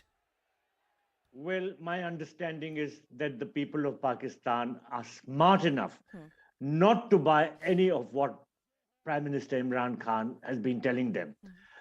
Let me say that this story about there being external forces behind his, ousting him, these have been proved to be totally false. And the letter that he was holding up was, as you pointed out, a cable from an embassy abroad. I think it was the embassy in Washington. So it was not something more than a mere assessment by an ambassador, and it was not tantamount to a proof that a foreign country was trying to interfere in Pakistan's internal politics. As regards the India bogey, well, I think that is falling flat, because people realize that Imran Khan is using it merely to save his position, merely to hang on to the seat of the Prime Minister. Now, as earlier speakers have pointed out, the writing is very clearly on the wall. Imran Khan's position is greatly weakened. He has lost the support of the army. The opposition parties have united in their endeavor to oust him, and in fact have the numbers. They are pointing out that they have the numbers required to oust him. Imran Khan, as you yourself said, is trying to buy time. And why is he trying to do that? I think he's indulging in some horse trading. There is something dirty going on behind the scenes. He's still hopeful that his supporters will be able to pull away some of the opposition parties, the smaller parties, so that he has the numbers. So he's just trying to buy time, and I think in all probability, he'll give up this quest very soon.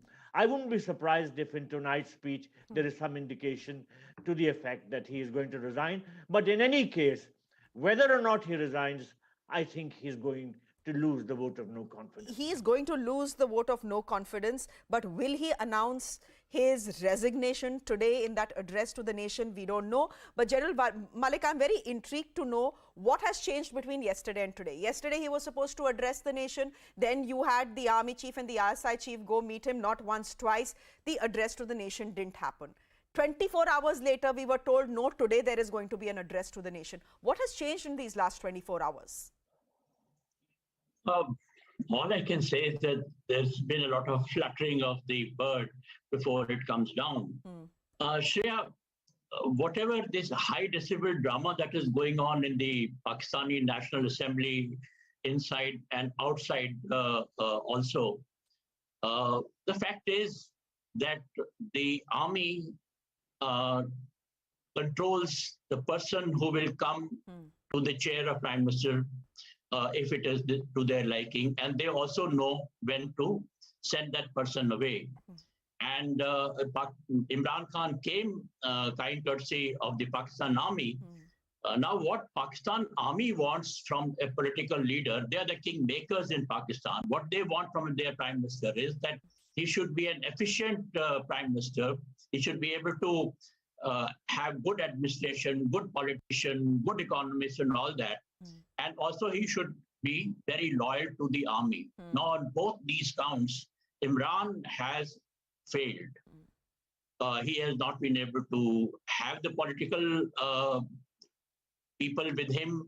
He has done very badly in the Pakistani economy, and he has spoiled all the good relations that Pakistan earlier had in the international relations, whether it is USA or Saudi Arabia or India. In any case, it has gone from bad to worse, and several other countries, except for China, where he continues to have good relations. So on all these accounts, they have failed. And as somebody has earlier pointed out, that he has also been now naming the army on various issues. So last 2 days, you have noticed that the army has been watching him, has been speaking to him, and they have been advising him.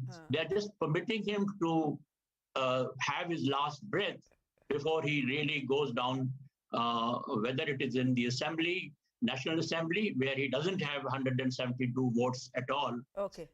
Whether he does that first, he resigns there first and then goes to public, or he goes to public and say that I'm now going to resign. So last 2 days, I would say, is just the fluttering of the bird before the bird comes down from the sky. Sushant Sareen, so this panga with the army, Mr. Imran Khan is paying for it, and the panga was complete. It was an open panga. It was not a hidden panga. It was an open panga. Here's what I want to ask you. You said, the army has been neutral all through this crisis. The fact is that, if they have not interfered, if they have been neutral, it obviously means that that was a tacit support to the opposition to do what they wanted to do. Precisely. Because until now, the army not only brought Imran Khan into power through their shenanigans, but kept him in power. And in fact, on at least a couple of occasions in the last 3.5 years, when the opposition mounted a very stiff challenge against his government, and 2 instances, one was the Azadi March of Maulana Fazlur Rahman in 2019, and then subsequently last year when they defeated the ruling party's candidate in the National Assembly for the Senate seat, after which Imran Khan was forced to go and seek a vote of confidence from the House.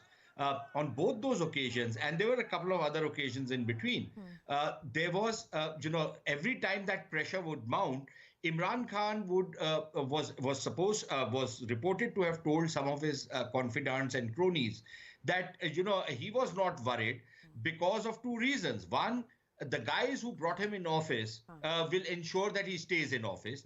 And secondly, they had no viable political alternative because the army was daggers drawn with the main opposition parties, which is Muslim League Nawaz, Pakistan People's Party, as also Maulana Fazlur Rahman's JUIF, which is a smaller player but still has a lot of street power.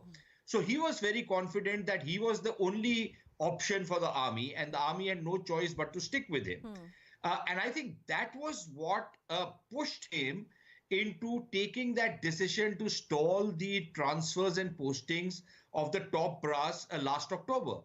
Now, the grapevine in Islamabad is that he did this because his wife had done some soothsaying, some calculation, crystal ball gazing. She's quite infamous for all of that. And then she had come up with this thing that, you need to keep Faiz Hamid in office until a particular date when some eclipse would take place, after which you could shift him out. And clearly that riled the army because that kind of stopped all the transfers and postings. And General Malik will tell you how complicated that entire process is. And that kind of really turned the army against him because the army saw that as Imran Khan trying to fiddle around with, the army's internal functioning, trying to play one general against another. And that is a no-go area. Whenever any politician has tried that, the army has turned against that particular politician and ultimately managed to depose them. And it's taken them 6 months to build up their bridges or reach whatever understanding they had to with the opposition.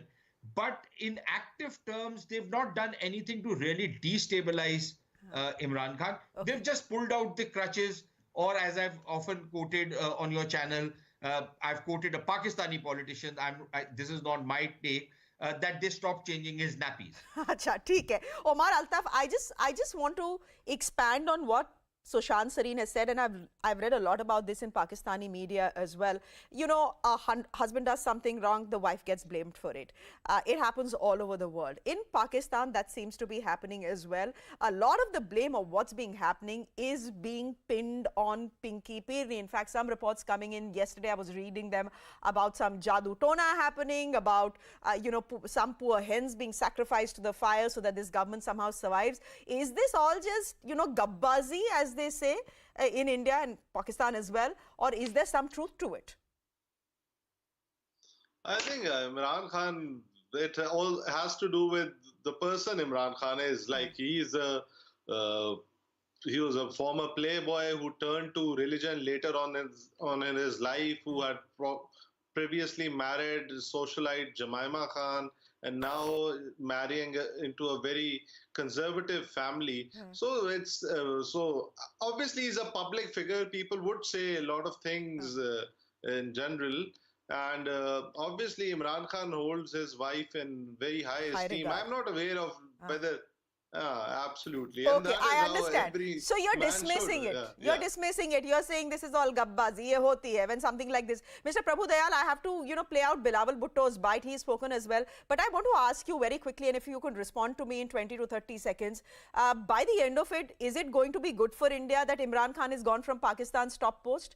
Given the fact that our relationship wasn't particularly great. I mean, we had a better relationship when Mr. Sharif was in power than Imran Khan. Things have only gone from bad to worse, though the ceasefire has held, and fairly well, at the border. Well, very frankly, I don't think the scene will change much because the Pakistan army will continue to be in real control over things. And the Pakistan army is quite ill-disposed towards India. It has a huge grudge. In fact, during the years that I served in Pakistan, I always heard from one quarter or another this sort of cry that we must avenge Bangladesh. And that still rings true. The fact of the matter is that Imran Khan made a mistake by antagonizing the Pakistan army. And he even went to the extent of saying that the Indian army is not corrupt and they never interfere in the civilian government, which was tantamount to saying that the Pakistan army is corrupt. So, firstly, I don't think that the ouster of Imran Khan will change the nature of the relationship between Pakistan and India. Pakistan will continue to be hostile. And secondly, I think that whoever comes in his place will try to be very careful of what he says and does vis-a-vis the armed forces. Yes, Sushant, go ahead. I could see you raising your hand. Just a one-liner answer to your question. I think it will be terrible for India if Imran Khan goes, because he's done to Pakistan in the last 3.5 years what General Ved Malik and his entire army and Ambassador Prabhu Dayal and their entire foreign service has not been able to do in the last 75 years. So I, for one, will be extremely unhappy to see his back. General Malik, I was reading somewhere that Mr. Imran Khan doesn't really need an international conspiracy. He is his own worst enemy. That's true. In fact, he is Prime Minister of a country where there are so many conspiracies going on at the same time, whether they are amongst the politicians, within the army, also amongst the Maulanas. So everywhere there is a conspiracy, and Sushant was quite frankly speaking about the conspiracy that are going on in the armed forces also today. Yes, he has become the worst enemy for himself. But the fact is that I agree with Mr. Prabhu Dayal. I don't think it is going to improve our relations because that will depend on the attitude of the Pakistan army. So hear me out here, General Malik. They have very strong grudges against us. I agree, they have very Can you hear strong... me? Yes, I can hear you. So here's my counter to that. I know they have strong grudges against us, that the Bangladesh war has still not been forgotten. But General Malik, here's the thing. अब आप उसे जैसे भी देखें, even if it was superficial talk, you've had the Pakistani army chief bat for better relations with India. I know Sushant will snigger there, but at least bola to hai. And very publicly, Imran Khan has not gone along with that view. So my question to Sushant really was in that context. Look, let me answer that before Sushant comes over. Go ahead. the fact is, I believe in what is happening on the ground. And on the ground, except for the ceasefire, which became a compulsion for Pakistan, and that is why it is holding on. Otherwise, there has been nothing, there has been no improvement in the relationship. We had seen Pulwama, we have seen so many other actions going on they have not been able to check, Imran Khan has not been able to check cross-border infiltration or other wrong activities that they have been indulging in. So I'm afraid it all depends on the army's attitude, and it is not going to improve much as far as our relations are concerned. Even if you have somebody who knew is coming, now Shabaa's Sharif, if he comes, this would be the first time that he would be coming as the Prime Minister of the whole country. And I don't think he's going to try and antagonize the army or say something which is against the wishes of the army. He's going to toe their line as far as relations with India is concerned, as far as their policy towards Afghanistan and certain other areas, nuclear and all these areas are concerned. So whoever comes now will be towing the line of the Pakistan army on these major issues of international relations, as well as their own security policies. Possibly Shabaa Sharif, because his name has already been announced by the united opposition, which Imran Khan says is not as united as you seem to think. Omer, you wanted to come in here. I was just wondering why anyone would want to be a Pakistani Prime Minister. The post is cursed. Sabse pehle to no one will complete 5 years. And straight from the Prime Minister's house, as Sushant Sareen said, they'll either land up at Adiala jail or they will be given Desh Nikala. Obviously, being a Prime Minister of Pakistan is a very tough job, and there is not great job security as well. But I would like to respond to Sushant, who called Imran Khan a blessing in disguise for India. I think Imran Khan, once he vacates the office, I think he is going to claim the highest point for under his was that Pakistan didn't lose a war to India and ended up shooting down your aircrafts and capturing an Indian pilot. So that is going to be the highest point of Imran Khan's tenure as Prime Minister of Pakistan, which he can rightfully claim to. नहीं, लेकिन फिर भूल गए क्या हुआ था उसके पहले जो वीडियो लीक हुआ था. Sushant Sarin, would you want to come in here? Well, it's a pointless thing if they're going to just take great pleasure in the fact that they brought down an Indian aircraft and not take into account the fact how this man has run the economy into the ground, how he has ruined their foreign relations with countries which are very close to them, how he has destroyed the political culture in Pakistan, brought in abuse and vile and vituperative rhetoric as part of Pakistani culture, political culture. If they're satisfied with all of that, that is exactly the point I'm making. He has done to Pakistan what some of us can all only dream of doing. But Shreya, on the point which you are questioning General Malik, I just wanted to come in. I think we need to be very clear, Shreya, that we need to have specific metrics on the basis of which we will judge Pakistan's intentions. And that metric cannot be beguiling words which we hear from the Pakistani army or Pakistani political leadership.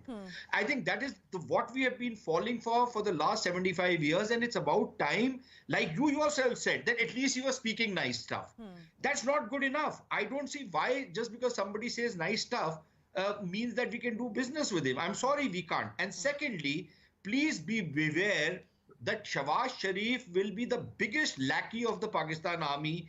And then whatever the Pakistan army wants, he will do that. He does not have the kind of grit which his brother had, who wanted to forge a new path and try and improve relations between India and Pakistan. I don't think Shabaa Sharif will be that adventurous. Okay, we'll leave it there, gentlemen. Completely run out of time. I'm fairly certain you will be tuned into CNN News 18 as we broadcast Imran Khan's speech live. It's recorded. It plays out at 7:45. But Sushant Sareen, Omer Altaf, General Malik, Prabhu Dayal, thank you very much for your time here on CNN News 18. I'm slipping to a quick break on the show. As I said, counting down to that big moment when the address to the nation happens. Will Imran Khan announce his resignation? We do not know, but all my guests seem to think it's highly unlikely. A quick break, back with much more.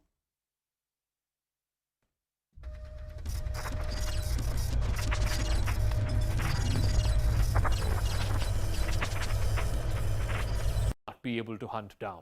But when Imran Khan came to power in 2018, the economy appeared to have bottomed out. The opposition was in disarray and he was in the good books of the army. So how did it go this far south for the man who promised Naya Pakistan?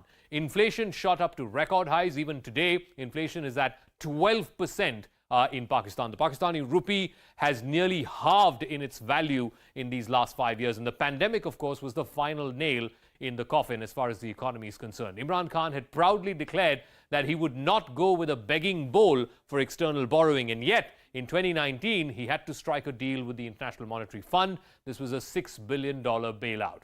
But his biggest mistake was to take on the all-powerful army chief, General Qamar Bajwa. When General Bajwa was transferring several of his top generals, including corps commanders, Imran Khan opposed that move, particularly the move of putting in ISI chief, Lieutenant General Faiz Hamid, who seems to be a favorite of Imran Khan. For weeks, he refused to sign off on the appointment of the new ISI chief, Lieutenant General Nadeem Anjum. The army became suspicious that Imran would also help General Faiz Hamid eventually as someone who could replace General Bajwa when General Bajwa's term gets over by the end of this year. Sensing an opportunity, the opposition got together a few weeks ago. They brought together a no-confidence motion against Imran Khan. But the biggest sort of stab in the back, if you will, for Imran Khan was that a bulk of his MNAs, as well as a large number of his allies from the PMLQ, the MQM, the BAP, all deserted him one after another over the last few days. So the debate on the no-confidence motion against Imran Khan is going to take place on Thursday. It appears that he is ready to face the trust vote, but it might all be in vain. So who could possibly replace Imran Khan? The number one sort of front runner seems to be Shabaa Sharif. He's the most likely candidate for the Prime Minister's post. He's the former three-time Chief Minister of the Punjab province. He's the brother of former Prime Minister Nawaz Sharif and now the leader of the PMLN. He's also the leader of the opposition in the National Assembly. He has served 3 times in the past as the leader, as the Chief Minister of the biggest province, Punjab. The second person who could likely replace, in case a large number of the PTI members come back, is Shah Mahmood Qureshi, the foreign minister, who incidentally was in China today, even as all this political turmoil was happening in Pakistan. He's the vice chairman of the PTI, the Tehreek-e-Insaf, Imran Khan's party. He could be a compromise candidate. There is Pervez Khattak, who's the current Pakistan defense minister. He's also seen as a dark horse. He was the former chief minister of Khyber Pakhtunkhwa. And remember, he also has the backing of a large number of people within the PTI. So it could possibly play out either way. Imran Khan's days in power certainly seem to be numbered. Whoever the next Prime Minister of Pakistan, ultimately that person, the shots will be called by the army, as it were. Because in Pakistan, it is the army and the ISI that make the most crucial decisions, not necessarily the Prime Minister. And the removal of the Prime Ministers who have tried to interfere in the military domain has been right at the heart of Pakistan's politics. Go back all the way to 1999 when Nawaz Sharif tried to do this and Musharraf had the coup against him. So even in this entire Imran Khan episode, it seems like the army chief, General Bajwa, is the one who has emerged as the strongest. It was Bajwa who prevailed in the tussle over the appointment of the new DG ISI. Imran Khan wanted his chosen General Faiz Hamid to continue, but it was Bajwa's candidate who eventually won. General Bajwa also directed the ISI to stay out of politics, particularly in this last few days, in the last few weeks, where the opposition members sort of broke ranks, came together to stage off what is only a political coup against Imran Khan and the PTI. The army has also made contact with the opposition and urged them to bring about this regime change on the basis, on the political fact that Imran Khan's government seems to have run out of numbers. Also, very critically, General Bajwa's tenure ends later this year, and it is possible that he could get an extension from the new Prime Minister of Pakistan. So, how durable will the policy of the new chief or this current chief who could likely get extended be vis-a-vis Pakistan's most important neighbor, that is India? Now, in the last 4 years, the India policy as far as Pakistan is concerned has been a disaster, but Bajwa in the past has advocated for peace in the subcontinent, something that he even said in the white paper that was released last year, that New Delhi and Islamabad have to bury the past to move forward. The bigger threat, as he sees it, is from the eastern flank, from Afghanistan, not from the western flank. He's also said that stable Indo-Pak ties are the key to unlocking the full potential of South Asia. And to this effect, his emissaries have also held back-channel talks with India. Remember, there's been a ceasefire in effect for the better part of the last year now, by and large holding on, and that ceasefire is believed to be the brainchild of General Bajwa. He's also got another India connection. He served alongside former India Army Chief General Bikram Singh as part of a UN peacekeeping mission in Africa. The writing is on the wall. Imran Khan's game is over. The numbers are clearly stacked up against him. Not just his allies, his own party MPs are now deserting him. But Kaptan is not going down without a fight. He was supposed to address the nation tonight, but that has been cancelled. His plan seems to be to go through with the no confidence motion. Our vote.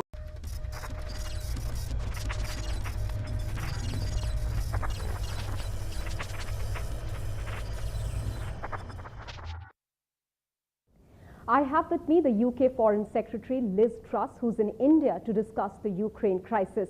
Many thanks, Foreign Secretary, for speaking with CNN News 18. First of all, this is your second visit in 6 months to India, and this time you come with a clear message, I understand, on the Ukraine issue. What message have you communicated to the Indian side as far as Russia is concerned, and how has it been received? Well, the reason I'm here in India is the India relationship is a really important priority for the UK.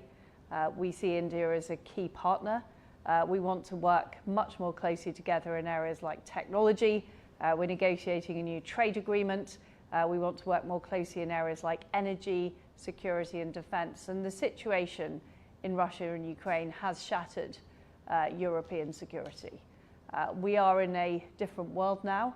We're in a more insecure world. And at this time, it's vital that we work with our friends to improve our mutual security. And that's what I'm here in India to talk about today. I understand that there was a message that you wanted to communicate to the Indian side as far as reducing dependencies on Russia is concerned. Anything specific that you've communicated on that count? Well, I think we all need to look at our reliance on overseas authoritarian countries. And we are doing that in the United Kingdom. We don't want to be strategically dependent on countries we can't rely on. We're doing more to make sure we produce at home, but we're doing more to make sure we work with trusted partners. And those are the discussions that we're having with India about how can the UK and India both improve our domestic resilience.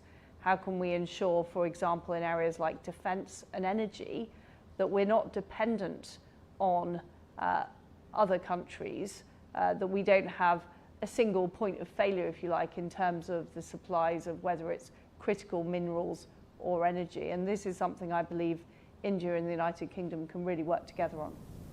But India's already shown its intention to buy discounted oil from Russia. Did that come up for discussion? Well, I'm not going to interfere in India's sovereign decisions, but I think we all recognise that over time we need to make sure that we are able to be resilient and make independent sovereign decisions. What the Russia-Ukraine crisis has shown is that Europe in particular is far too dependent on Russian oil and gas.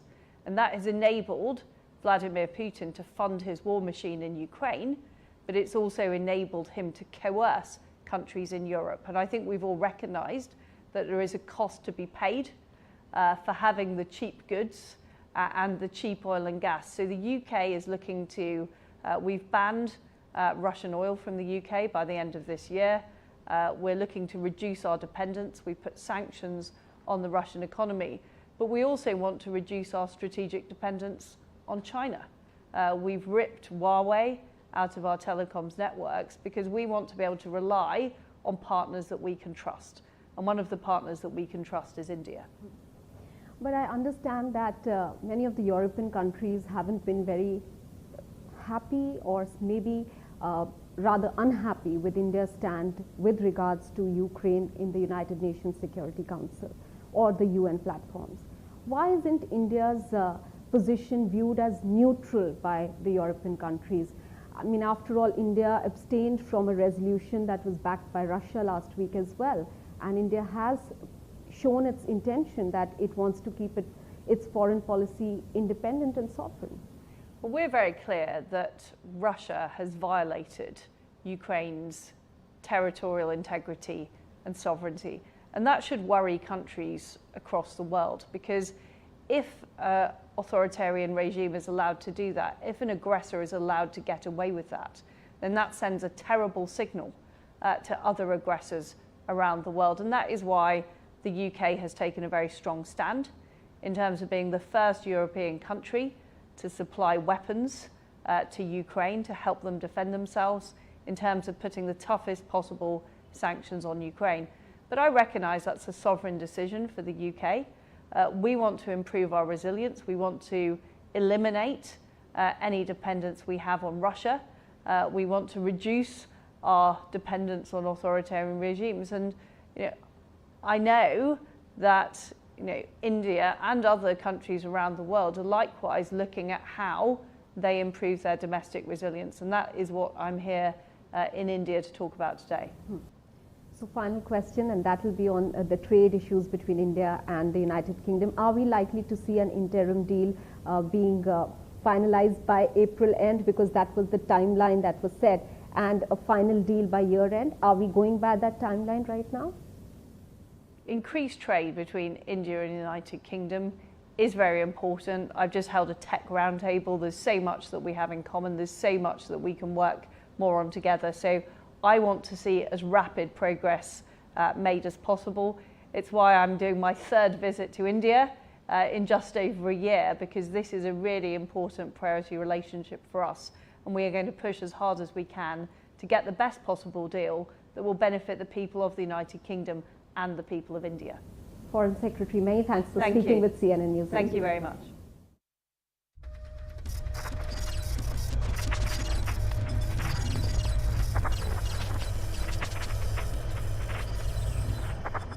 Candidate. There is Parvez Khattak, who's the current Pakistan Defence Minister. He's also seen as a dark horse. He was the former Chief Minister of Khyber Pakhtunkhwa. And remember, he also has the backing of a large number of people within the PTI. So it could possibly play out either way. Imran Khan's days in power certainly seem to be numbered. Whoever the next Prime Minister of Pakistan, ultimately that person, the shots will be called by the army, as it were. Because in Pakistan, it is the army and the ISI that make the most crucial decisions, not necessarily the Prime Minister. And the removal of the Prime Ministers who have tried to interfere in the military domain has been right at the heart of Pakistan's politics. Go back all the way to 1999, when Nawaz Sharif tried to do this and Musharraf had the coup against him. So even in this entire Imran Khan episode, it seems like the Army Chief General Bajwa is the one who has emerged as the strongest. It was Bajwa who prevailed in the tussle over the appointment of the new DG ISI. Imran Khan wanted his chosen General Faiz Hamid to continue, but it was Bajwa's candidate who eventually won.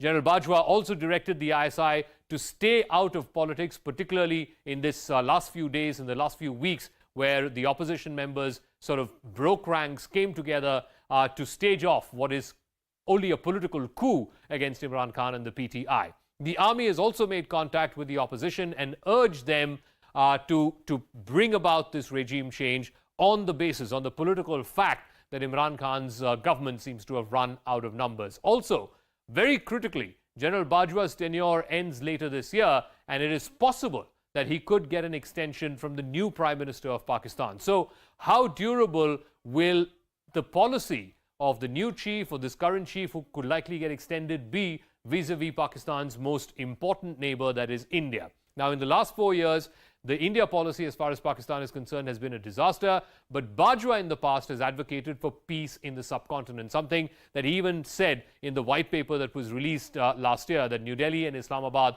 have to bury the past to move forward. The bigger threat, as he sees it, is from the eastern flank, from Afghanistan, not from the western flank. He's also said that stable Indo-Pak ties are the key to unlocking the full potential of South Asia. And to this effect, his emissaries have also held back-channel talks with India. Remember, there's been a ceasefire in effect for the better part of the last year now, by and large holding on, and that ceasefire is believed to be the brainchild of General Bajwa. He's also got another India connection. He served alongside former India Army Chief General Bikram Singh as part of a UN peacekeeping mission in Africa. The writing is on the wall. Imran Khan's game is over. The numbers are clearly stacked up against him. Not just his allies, his own party MPs are now deserting him. But Kaptan is not going down without a fight.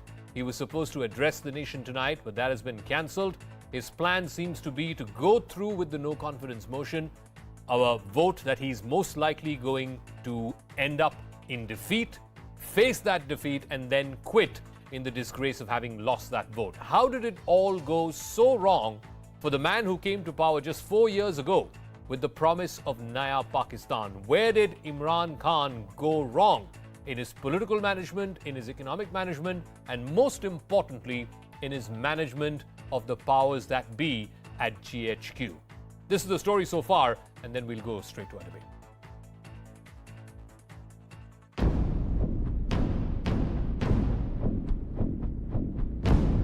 No Pakistan Prime Minister has completed 5 years in office. And Imran Khan is not about to change that infamous statistic. He has lost majority after a key ally, the Muttahida Qawmi movement, struck a deal with the opposition. आज वो इस्तीफा देकर एक नई रीत कायम करें और रवायत कायम करें.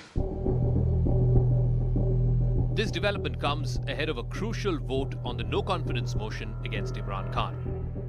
इमरान खान अपना अक्सरियत खो चुका है, मगर वज़ीर आज़म साहब के पास कोई ऑप्शन नहीं रहा. इमरान मुकाबला करो. Pakistan's economic mess is not the only factor that worked against Imran Khan. बुज़दिल है इमरान, बुज़दिल भाग रहा है. अब इस हुकूमत के खात्मे का All his chips are down. The opposition has come together like never before. Lawmakers from his own party are revolting against him, and he no longer has the backing of the all-powerful army. But a cornered Imran Khan's only defense is that foreign powers are conspiring to topple his government. बाहर के लोगों को आदत नहीं है कि पाकिस्तान में ऐसी लीडरशिप हो जो अपने मुल्क के मफादात को आगे रखे. तो ये जो साजिश है, ये इंशाल्लाह मैंने मेंशन किया. Imran Khan was elected in 2018 with only a slender majority, but he was extremely popular with his promise of a Naya Pakistan. Ultimately, his militant, anti-West rhetoric was not enough to keep him in power. Pakistan has the cup. He would begrudge Imran his moment. Quite a fall from grace for a man who led Pakistan to its first World Cup win over 30 years ago. All right, so Imran Khan may be hoping against hope, but the numbers are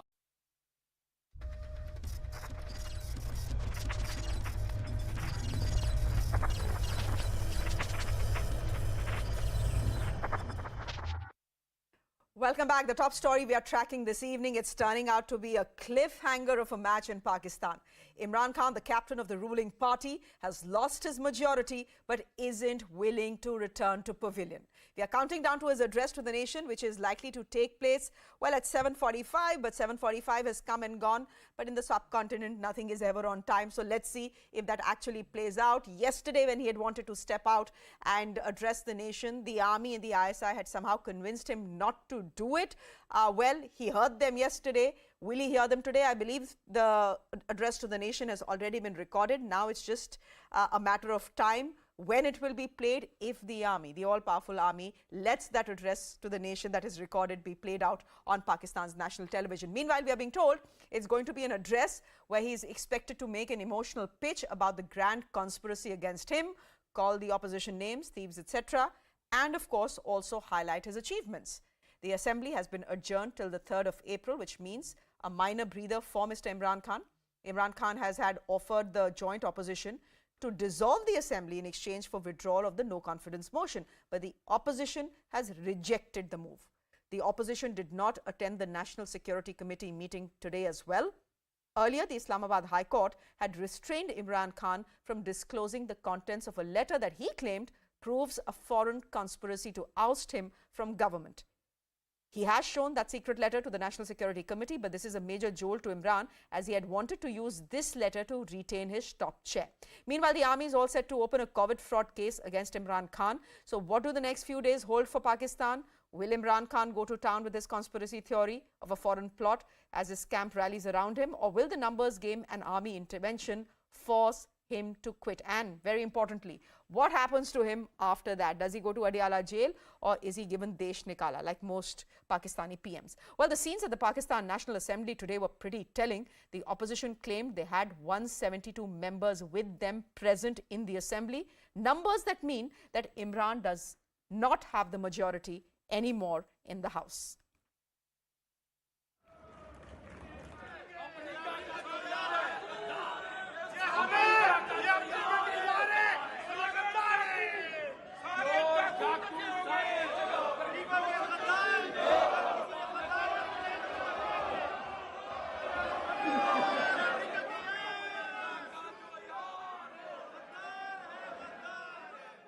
आज पूरी कौम के सामने मुतहदा opposition जो है वो कामयाब हो चुकी, हम ये अपना जीत चुके, ये मोशन अब 22 करोड़ आवाम ने इसका फैसला करना है इंशाअल्लाह। ख़त जो जिसका जिक्र करते हैं, मैंने कहा था पार्लियामान में लाएं, दिखाएं, आज भी पार्लियामान में कमेटी को अपना भेज दिया और फिर मुतहदा अपोजिशन को इनवाइट नहीं किया।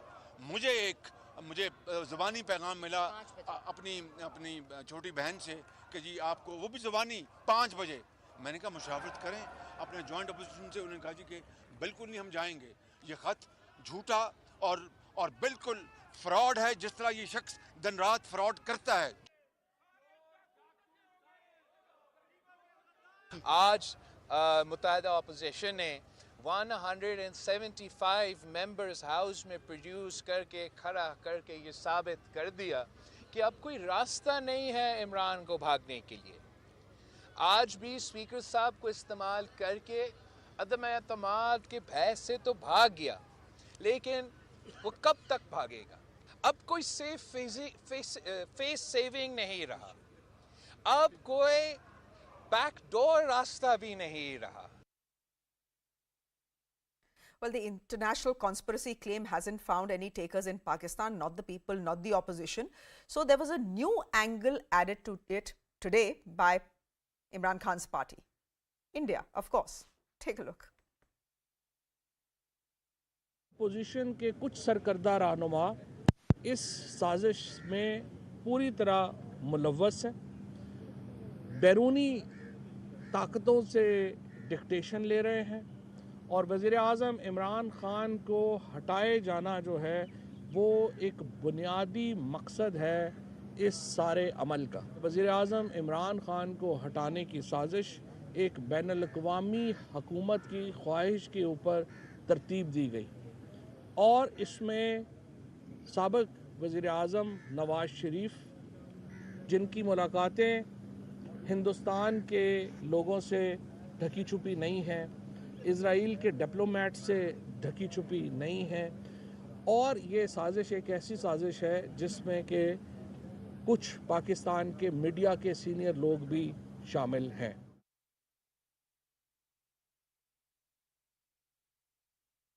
Let me go straight across to Moyed Jafri, who's joining us live from Pakistan. Moyed, सवाल तो सबका यही है, 7:45 was when the address to the nation was supposed to be out, and I'm talking about India Standard Time, and we are way past that.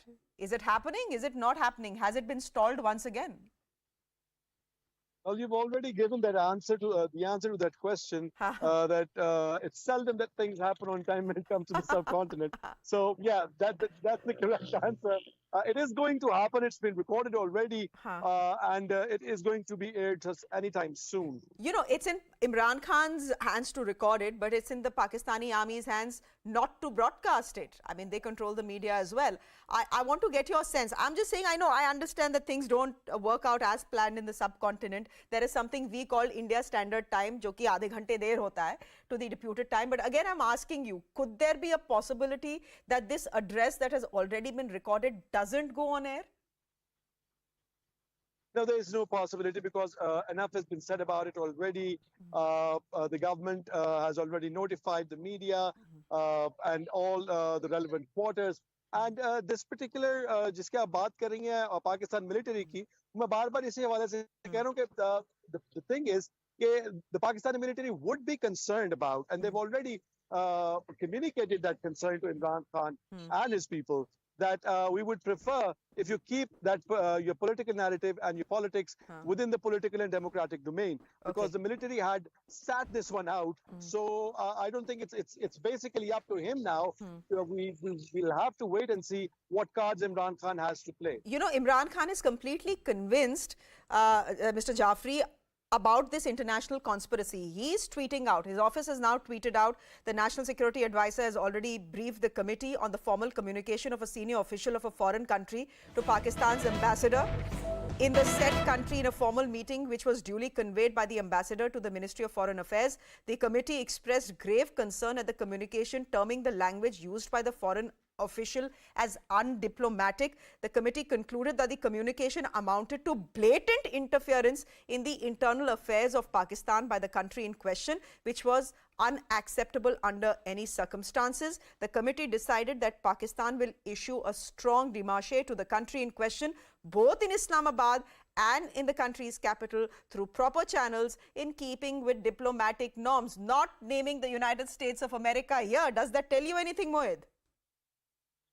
Yes, it does tell me a lot of things, basically, because under, like you've been reporting on your channel all day, because of the decision of the courts and under Pakistan government's secret act, they cannot basically reveal this in public domain, which particular country it is. They cannot directly mention the words that were said or written in that particular démarche that you're talking about.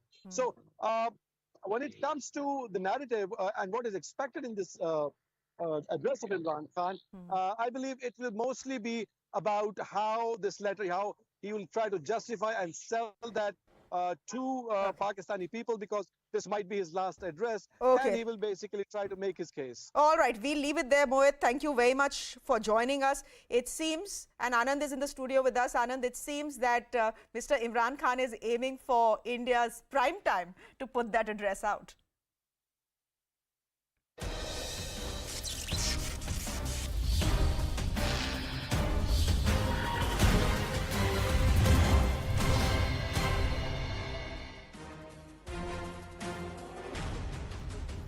Namaste and welcome. Ladies and gentlemen, weeks ago we told you here that he will do a lot of drama. There is a tamasha that is unfolding and that Imran Khan is out, bold. But he decided to lay on the wicket and say, "Main chhod ke nahi jaunga," and that's exactly what is playing out right now. He will pull out all and sundry. The opposition, which is now ganged up against him, has called it nothing more than a tamasha. The letter that he is tom-tomming and he's going to talk about, a fake. But here, at CNN News 18, we've been able to keep you ahead on what is going to happen. In a short while from now, we are expecting Imran Khan to address the nation.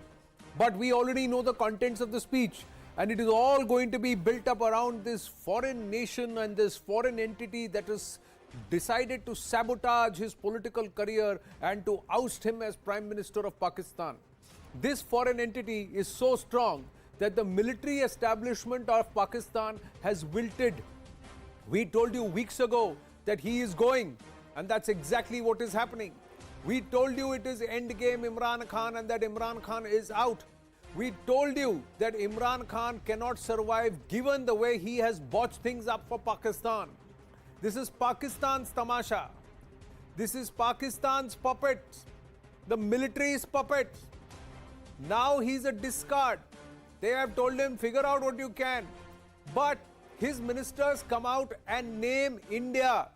They are trying to point it out against India, saying other nations are wilting to the pressure put by India. The US has moved away from Pakistan because it is India. Israel is another nation they've talked about, while Fawad Chaudhry brings in Nawaz Sharif, a man who was forced to leave Pakistan. is being credited of orchestrating by talking to other nations this entire ouster of Imran Khan against the might of the military establishment of Pakistan. Can you believe it? That is the spiel we are going to hear from Imran Khan in a short while from now. But listen into what Fawad Chaudhry, the Information and Broadcasting Minister, said earlier in the evening. Position के कुछ सरकर्दा रहनुमा इस साजिश में पूरी तरह मुलव्वस हैं, बैरूनी ताकतों से डिक्टेशन ले रहे हैं और वज़ीर आज़म इमरान खान को हटाए जाना जो है वो एक बुनियादी मकसद है इस सारे अमल का। वज़ीर आज़म इमरान खान को हटाने की साजिश एक बैनुल-अक़वामी हुकूमत की ख्वाहिश के ऊपर तरतीब दी गई और इसमें साबिक़ वज़ीर आज़म नवाज शरीफ, जिनकी मुलाकातें हिंदुस्तान के लोगों से ढकी छुपी नहीं हैं, इज़राइल के डिप्लोमेट से ढकी छुपी नहीं है, और ये साजिश एक ऐसी साजिश है जिसमें कि कुछ पाकिस्तान के मीडिया के सीनियर लोग भी शामिल हैं। We told you that this was going to happen, that Pakistan will eventually end up naming India and some other countries along with the US. But who went ahead and sat on the laps of the Chinese and berated the West, especially America? It was Imran Khan who came out and said that we are moving away from America, who came out and said that it was America that made Pakistan a terror factory. It was Imran Khan. Why blame India? Why blame India for your mess? Why blame India for the fact that you have botched up a mandate? You have once again, this is what we had told you long back, that his time is up. Imran Khan will come out and get desperate. He will play out some letter, some footage and name Nawaz Sharif and blame it on Nawaz Sharif of conspiring with Pakistan's enemies and say that this is a threat to democracy. A Prime Minister who could not even fix the prices of roti and naan. A Prime Minister who made an embarrassment of himself and his country at the UNGA. A Prime Minister who's been repeatedly told off by the OIC. A Prime Minister who's walked around with a begging bowl. A Prime Minister who was told by the Saudi Arabia that we will not give you a flight back from the US, figure out your own way. A Prime Minister who has brought down the value of the Pakistani rupee to 177 rupees against the dollar. A Prime Minister for whom now, who's brought down the value of the Pakistani rupee to just 42 Indian paise. That person is turning around and blaming everybody else. Wonder what he's going to say in his address. The Chief Justice. Have a look at these numbers. He does not have the numbers, ladies and gentlemen. This is the letter that's been issued by the members of the assembly belonging to the opposition, who have said that out of their said numbers and the total number claimed at 177, 172 members of the National General Assembly were present in the Pak Parliament today to vote, to discuss, debate and vote on the no confidence motion and vote against Imran Khan. This is the reason why Imran Khan said none of his members should be present in the Pak Assembly today. They were all outside trying to give sound bites and sitting in some meeting and fomenting these canards about a big mega international conspiracy. But the fact of the matter is, these numbers are stacked up against Imran Khan. These numbers talk and say out very, very loudly that Imran Khan does not enjoy the confidence of the House in Pakistan. Imran Khan does not have majority in Pakistan. Imran Khan has got to go. This government is in minority and has no legitimate reason to stay afloat. But the straightforward question that we are asking tonight, ladies and gentlemen, is that it is your puppet. It is your tamasha. Why blame India or anybody else? Endgame Imran is the hashtag. Let's try and go across to our guests as they join us.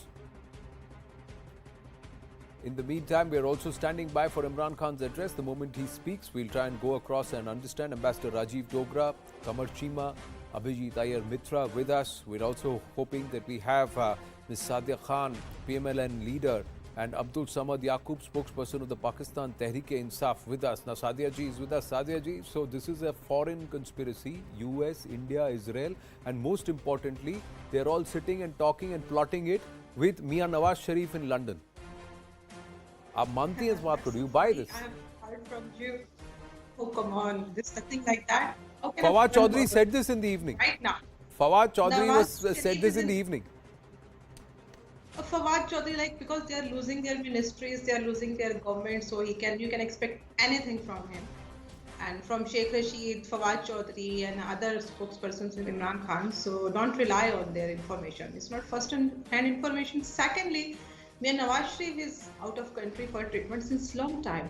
So why did this conspiracy came right now? Why not earlier? Why not before?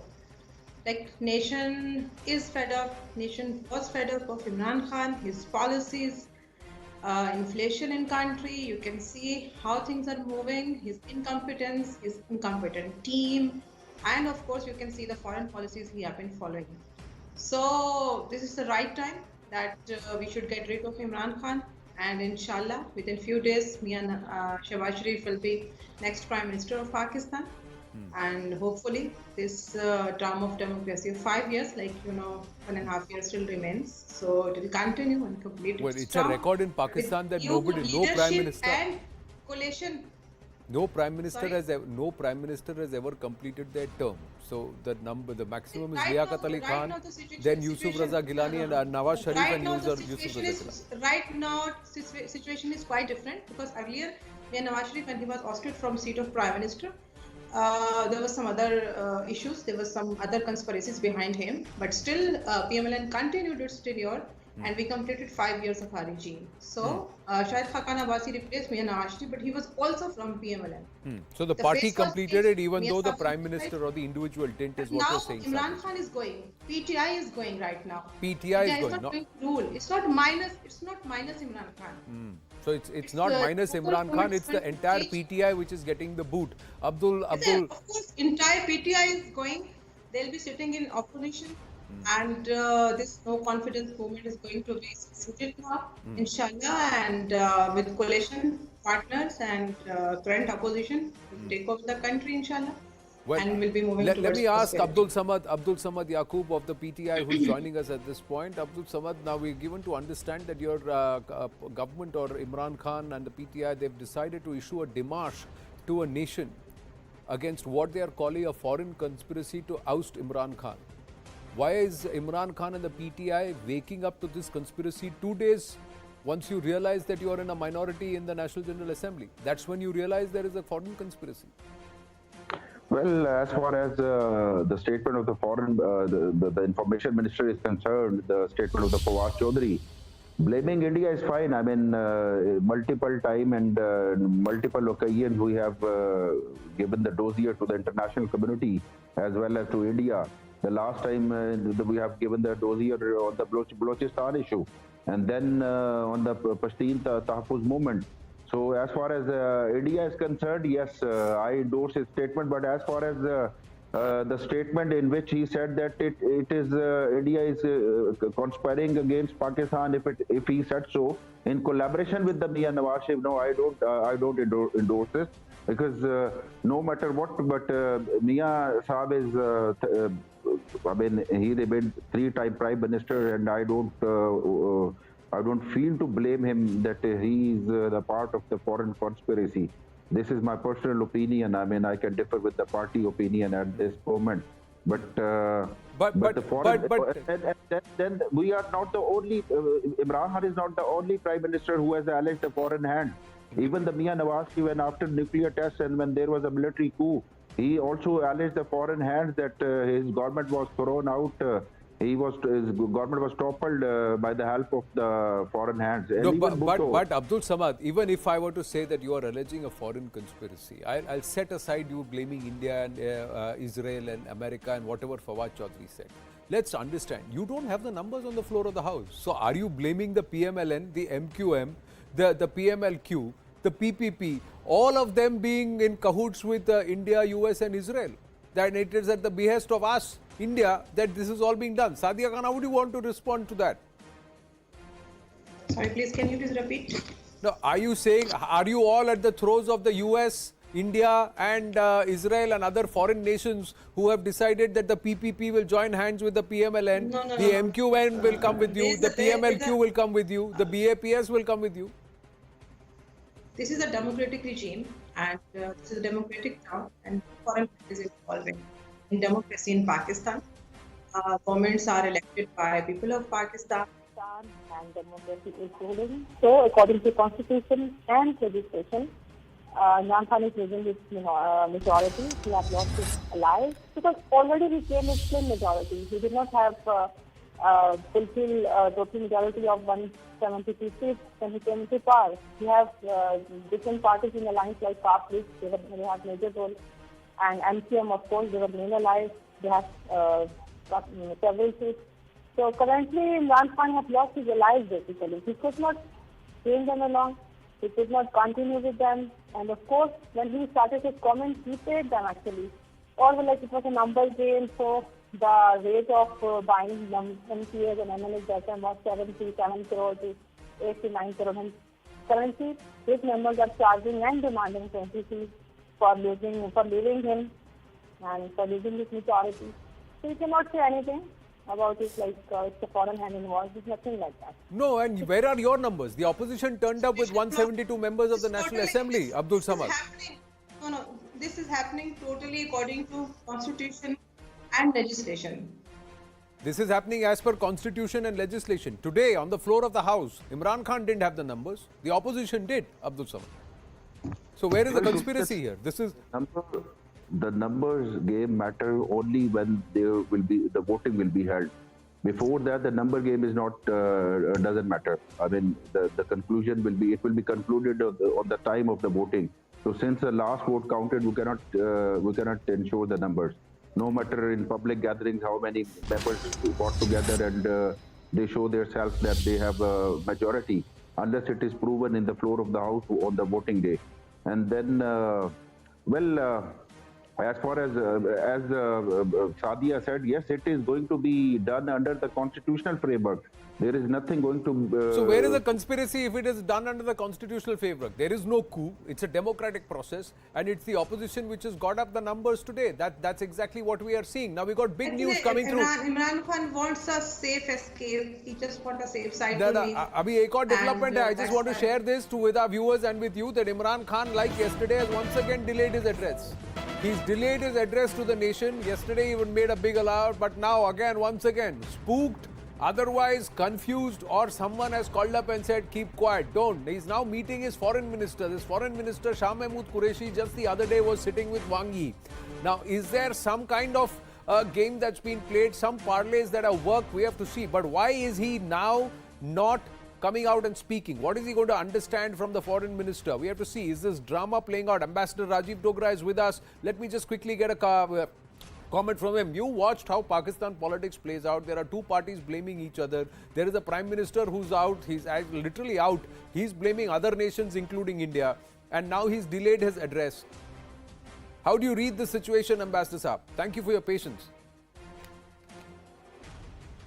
Well, it's always a pleasure being with you, Anand, and you got two interesting guests from Pakistan.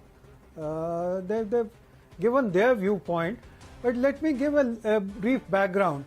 This would be the second time in the history of Pakistan that Parliament is going to vote a sitting Prime Minister out.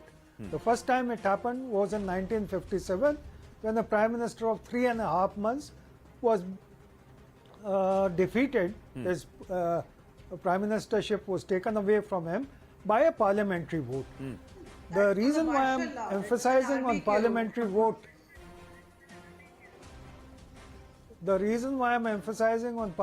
vote, is that unlike other prime ministers, Nawaz Sharif, Benazir and so on, this time the will of the people would remove a prime minister. That carries a huge significance. That means Imran Khan has lost the confidence not just of the army or the parliamentary system, but also of the people who have sent these parliamentarians to the parliament. Second, and more importantly, this entire drama about foreign conspiracy relates to a telegram most probably.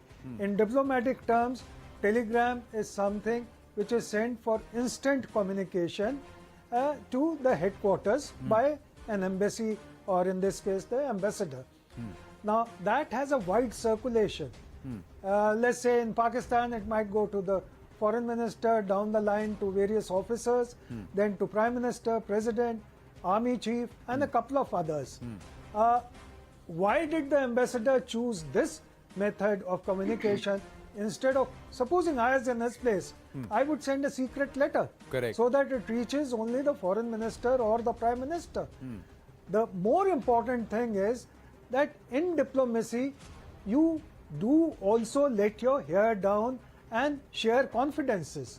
So it's quite normal for foreign officers to share confidences with a foreign diplomat, in this case the ambassador. So I think it was a little unusual for the ambassador to have blown this up out of all proportions, and now it has become a convenient handle for Imran Khan to sort of wave it as a stick that look, the entire world is against me, people of Pakistan should support me.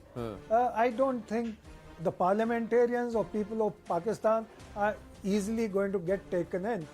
As an example, if you look at the previous such cases where prime ministers were in political trouble in Pakistan, they did wave the bogey of foreign hand, India in most cases, but it did not buy them any lifeline. They were removed when the army wanted or some other authority in Pakistan wanted, president in many cases. Well, Ambassador Saab, there are lots of developments that are happening, so pardon me if I do interrupt one of our speakers because we've got news coming through.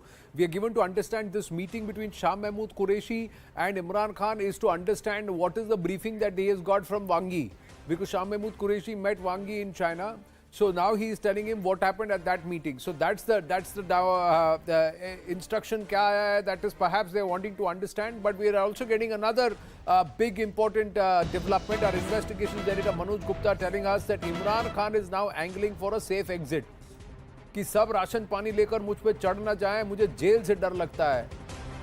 So to be ousted, vote out or no confidence से डर नहीं लगता साहब, jail से डर लगता है. Because we remember the last time around he was incarcerated, he literally was in tears because he didn't want to be in jail. So now we are given to understand that Imran Khan wants a safe exit from the mess created by opposition. He sent messages yesterday to the opposition to work out a formula for early elections, but they refused. Now Imran wants some agreement that some face saving can be done. And on the other hand, top ministers of the PTI government have already suggested to him to resign. And these ministers are still hopeful that in the next 2 or 3 days, he will resign. Now, the interesting development, ladies and gentlemen, we've got Sadia ji and also Abdul Samad with us. Let me just ask them this. This aspect today, Sadia Khan, how would you see the speaker pushing the discussion and also the debate on the motion of no confidence, adjourning the assembly till the 3rd of April? 3rd of April means 7 din ka wo tenure complete, because when motion of no confidence is moved, in 7 days you have to have the discussion and the debate. That means, Sadia Khan, on that day you can't do voting without debate. And then on the 3rd of April, does the motion of no confidence lapse? And is it true that Imran Khan did approach the opposition leaders to say, let's try and work out a settlement? You withdraw the motion of no confidence and I will announce early elections.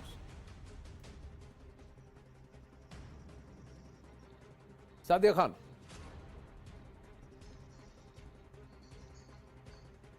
Sadia ji, can you hear me? That yeah, we please. are going to have early elections. Yeah, can you please hear me? Yes, yes, I can. It's Please too go. early about early elections. And right now, I can hear you. Yeah, there's a little bit of a delay. That's all. Please continue. Please continue. We are going to have some early elections in Pakistan right now because no confidence movement is still in Parliament.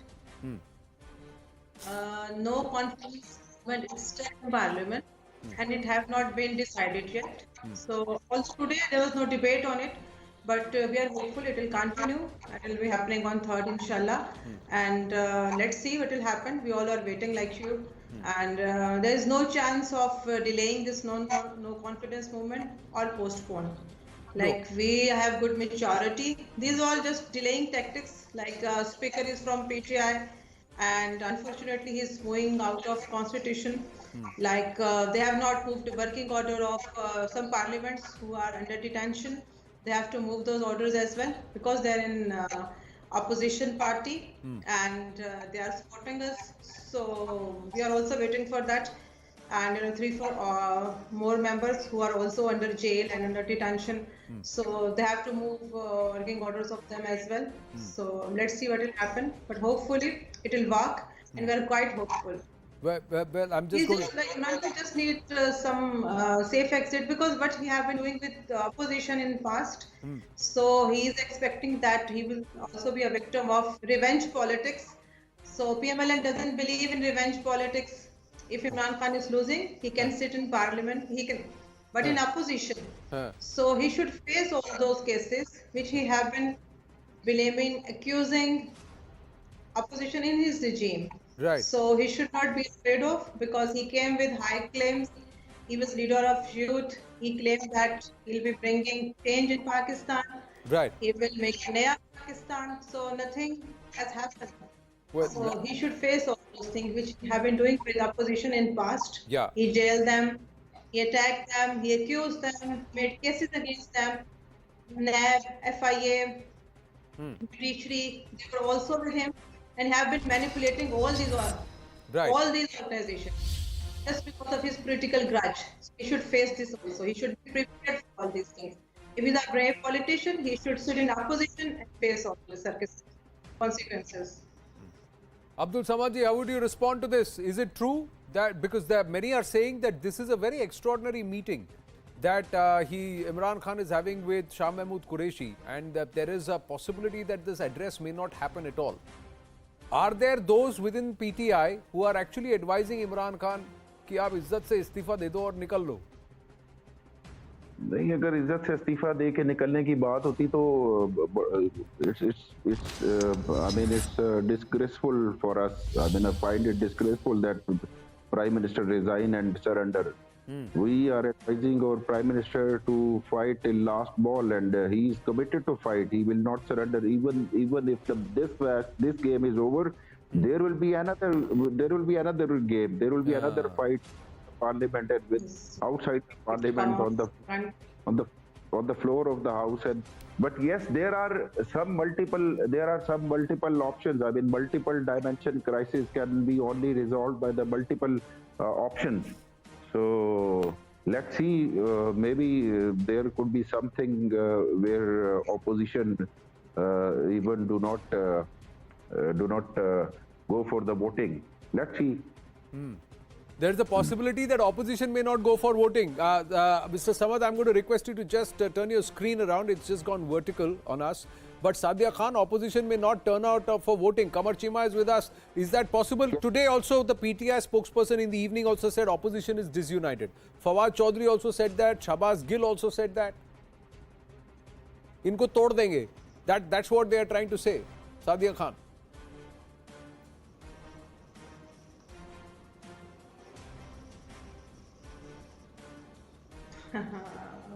They cannot keep their allies with them. How can they break others? Right?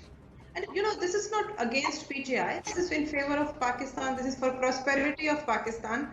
And all this process is going according to Constitution of Pakistan. Is nothing out of Constitution. This is not Arbiku. This is not partial.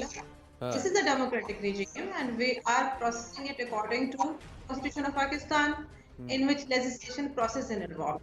So nobody can make fake allegations on this process. Nobody can break alliance of opposition parties. Of course, this is going to be a coalition government because none of the parties in majority in parliament right now. Right. So although it's very unfortunate, but still we have to go along. We have to continue this coalition. Right. And even if elections happen, but we are expecting that none of the party will get majority. So even after elections, whoever will win, there will be also a coalition government in Pakistan. तो आएगा तो coalition he is what you are saying, Sadia ji, कि चलो आज हो कल हो जब भी चुनाव होंगे, nobody will get a clear majority. Only Afrik is with him, although he have suspended his, he have suspended. Yeah, it looks like, you know, yeah, you can see the previous 2013 elections and 2018, you can see one of the party got majority in all over Pakistan. Sindh has majority, PPP has majority in Sindh, PTI have majority. So हर सूबे में एक party है. I'm just going to bring in Kamar Chima and Abhijit Iyer Mitra also who've been patiently listening to the conversation. Sadia ji, please bear with me. कमर चीमा, अब आप अंदर की बात बताओ. ये मिलिटोक्रेसी नहीं है, डेमोक्रेसी है, इसीलिए ये सब तमाशा हो रहा है. What is going to go on? ये तो आउट हो गए, पिच पे लेटे हुए हैं इमरान खान. नहीं जाऊंगा. Yeah, he should show some grace, and I think the most important thing is that Imran Khan, since this no confidence motion came in the Parliament, in the National Assembly, the most important thing or the strategy which Imran Khan is following, that he is just adopting delaying tactics and trying to create an opinion in favor of him. And that opinion is that as if he is a political martyr, there is a global conspiracy, he is an innocent man, he try to do whatever he could. So if you just look at what's happening on the social media or what the public at large is talking, Imran Khan, although I'm not a fan of Imran Khan, but the pulse which I'm getting is that he will get a lot out of this, and that he will emerge as maybe a hero again, because a large section of Pakistani society, they believe in anti-Americanism, they like this anti-Americanism, and they buy this narrative that, oh yes, we need to target the West, we need to go against the West. But I think I was just thinking the damage with the militant TLP couldn't do to Pakistan, Imran Khan has done that damage while sitting as a PM in the office. So he has just, the relationship between Pakistan and the Western countries, that has come to the very lowest point. You know, the National Security Committee, they have just released a statement that about the European ambassadors, about the European ambassadors who gave a statement about this Ukraine crisis, that they should not have done it. So even I heard that they are calling the US charge DFA to communicate what we are thinking. But the thing which is very common and we are very strange to see, nobody is naming US. If it is US, everybody is using the word country, a country which is threatened. But why you are not naming if it is there? You need to be bold. You need to talk if it is real. I think here what comes out of is the opposition doesn't trust what the government is saying, what the Imran Khan is saying. Adopting option that there is a, you know the reality, Kamar Chima, कि अगर देश छोड़ के भागना है तो चीन तो नहीं भागेंगे, या तो यूरोप भागेंगे, या ब्रिटेन भागेंगे, या अमेरिका भागेंगे. तो इन तीनों देशों के नाम, इन तीनों रीजन्स के नाम कैसे खुल के ले ले? But there is one aspect, Abhijit Iyer Mitra, which is very interesting, that he is doing this to set himself up for the next round of elections. So he's doing this dramabazi. So nations may differ, but politics, you know, there are a lot of similes that can be drawn to certain politicians closer home. But that's how it plays out. That's the nature of politics, perhaps. Well, Anand, there's two things you have to look at here. First is, let's appreciate for a minute that Imran Khan will be the first Prime Minister of Pakistan to have left office without ever receiving a call from a US president. But number two, if you thought that that was going to be some kind of a sobering influence on him, it is not. Remember, Imran Khan lives in a lot of make-believe. Forget Rahim Khan's allegations of substance abuse against him. This is a man whose party would hardly get 2-3% initially of the vote, right? And suddenly, overnight, he becomes the Prime Minister. You tell me, sitting in your position, why would you think? Because he genuinely doesn't believe that the army has installed him. He seems to think it's God's grace and his own amazing Abhijit, please hold. I'm just interrupting you because too big there's massive suspense over this address that's happened, because questions that are being asked is he running scared or has he been asked to back off? Because is there a last minute deal at play? Is something which is coming through? And now Geo News has tweeted in Urdu, and I'm sure Kamar Chima can bear it, so I can't read Urdu, but I can read this out. What Geo News is saying is that they were briefed when the state TV team arrived to record the speech. It was said that the speech would be live. So the speech was supposed to be live. Recording nahi honi thi. Speech was supposed to be live, Abhijit, but the speech has not happened. 2 days in a row, the speech has not happened. I'm going to address the nation. Then Gayab, I'm going to address the nation. Gone. Exactly. What's happening? So basically what we suspect is happening is there are some sane people within the party holding him back. They know that this man, you know, he thinks of himself as this consummate performer. He's done this. I mean, he's gone out on the cricket field and he's won so many matches, either by his own proficiency or through his captaincy. So he thinks he can pull off this last minute victory. And there are basically people within the party who are holding him back. He's not Dhoni. Dhoni नहीं है, पर याद है ना वो जावेद मियांदाद में when there was only 4 runs, 5 runs left. Miandad भी नहीं है, पर उसका कैप्टन है, उसका कैप्टन था ना एक जमाने में. हाँ, तो इसीलिए. So Avi, now I've got there's lots of development. Faisal Javed Khan, he's a senator. Now he's also involved with climate change, etc. As part chairman standing committee on information and broadcasting. He says resignation, kabhi nahi, never, no resignation. Ambassador Rajiv Dogra. So they're saying Imran Khan don't resign. That's what they're saying on social media. Behind the scenes, they're saying Imran Khan please resign. Well, exactly. I mean, in front of the media, they are going to put up a brave front. But if you see the photo op which was given before the National Security Council meeting, those faces were not full of optimism. They were drawn faces, they were sad faces, including that of the army chief. So that reveals a lot, that Imran Khan is in deep trouble. He knows it. He's just trying to find a way out if he can come out of the deep waters. But opposition is no one's fool. They have suffered a lot. In fact, Imran Khan's own party has suffered a lot because Imran Khan was only for himself. The rest were either in prison or they were denied any kinds of crumbs from the office of prophet. So why should they stick by him when he is in the deep end? Correct. So Imran Khan, whether he can come back or not, is a question that we'll have to see in the future. And in politics, never say never. But as of now, Imran Khan is damaged goods. He knows it. The army is against him, and he is mortally scared of America because he can't take on America. Musharraf couldn't take on America, though he was wily enough to hoodwink America. Correct. Imran Khan does not have the brains to hoodwink America. And somewhere America is also wisened up, and after they pulled out of Afghanistan, they don't need to tolerate Pakistan. So there is also that strategic aspect. Ambassador Rajiv Dogra, so please stay with me. It's always fun having you with us. We also always good fun to have somebody who's also spent some time with the Pakistanis, negotiated with them, and he's in touch with a few of them. So what's going on? Ambassador Parthasarathi is with us. Ambassador Parthasarathi, tell us what is going on. Kabhi haan, kabhi na, I'm going to address, then he's not addressing. What is going on with Imran Khan? I am delighted to be here with you and Rajiv. We are old friends of Karachi inclinations. But the fact of the matter is, Imran had tied himself in knots by trying to be too funny with the military. Yeah. And General Bajwa has fixed him.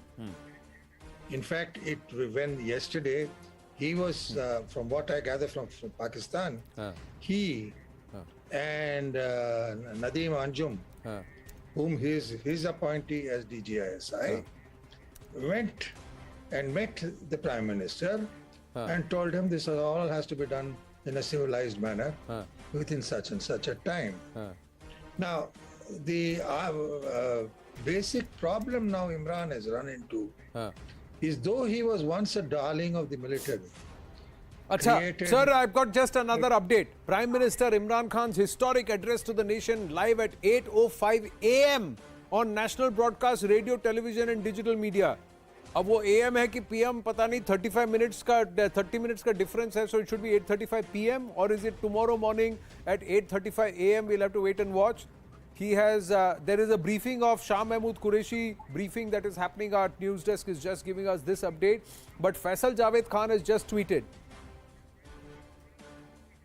Okay, there are some pictures of Shah Mahmood Qureshi briefing Imran Khan. So they are doing all this drama now. Faisal Javed Khan says live at 8:05 AM, national broadcast, radio, television and digital media. So tomorrow morning, Ambassador Parthasarathi, script tab tak tayar ho jayegi? Or have they made another error there? It's no. I think in the case of Imran Khan, you can expect anything. But you know, the fact of the matter is, why you don't earn the wrath of the military. The man has learned from no experience. If they could get rid of the Sharifs, I mean, as they would say, Imran Khan kahan ka? So he has in effect committed harakiri by this sort of behavior, and they're going to go out. Now coming back, I think it's going to be tough. The military will not be with them, and there is already a splitting up of several parties. Even except the family which now has been given the show in Punjab, they can't match the Sharifs. Right. So very clearly, as I see it, if he goes too far out of ground, the military knows how to fix him. Right. People have let's make no mistake. People have deserted him in favor of others, primarily out of the fear of the military and the influence that the military wields. Right. You don't take on General Bajwa and pretend you can take away his DGISI. Bajwa sacks the DGISI and sends him as a corps commander to the Afghan border. Right. So you are dealing with real politics. Yes. Now you will have to go for elections. Let us see how it plays out. Sir, this is the tweet. Because now, even in Punjab, Imran seems to have Sir, this is the tweet. I'm putting it out live here. I've just opened it out on my laptop, and Neelamji is with us, so she can read Urdu. All our viewers who can read Urdu. I put out the translation also, and it says, Prime Minister Imran Khan, historic address to the nation, live at 8:05 a.m. यहाँ तो AM लिखा है. So again, from 7:15 p.m. it's become 8:05 a.m. on national broadcast, radio, television, and digital media. I bet the military had told everyone, don't give him prime time. And the television stations will follow. No, I don't. We don't even know whether it is 8:05 a.m. or 8:05 p.m. Let me ask Neelamji. Neelamji, is it? We'll try and go across to Neelamji in just a bit. Dr. Tarakarta is also with us. Ambassador Rajiv Dogra with us. Dr. Tarakarta, आपको sources वहाँ पाकिस्तान से क्या बता रहे हैं? ये error है कि ये is it tomorrow morning? I think it will depend on how he feels this morning when he wakes up. He'll probably change his mind again. But seriously though, he had a meeting with the military recently. And I think they are trying to they said an agreeable solution to all. That is what they said. So let's see, now for him nothing is agreeable. That is a different issue because he's got no options left. But I think now they are trying to say instead of going in for a no confidence motion that he should resign and let the next elections take course. So that 2-3 options I think have been given to him. That is what we know from the media reports. But then I think others said on this channel. Well, I'm given to understand it was a typo. It is not AM, it is PM. I thought as much. 8:05 PM. It started. Imran Khan speaking. We're now removing Huawei from UK telecom.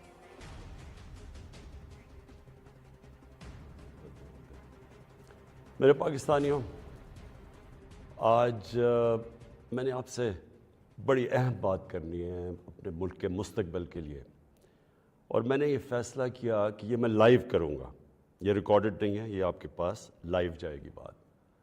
और उसकी वजह ये है कि पाकिस्तान एक उस अंग्रेज़ी में कहते हैं डिफाइनिंग मोमेंट पे है, एक फ़ैसला कुन वक्त पे है कि हमने 2 रास्ते हमारे सामने हैं, हमने कौन सा रास्ता लेना है.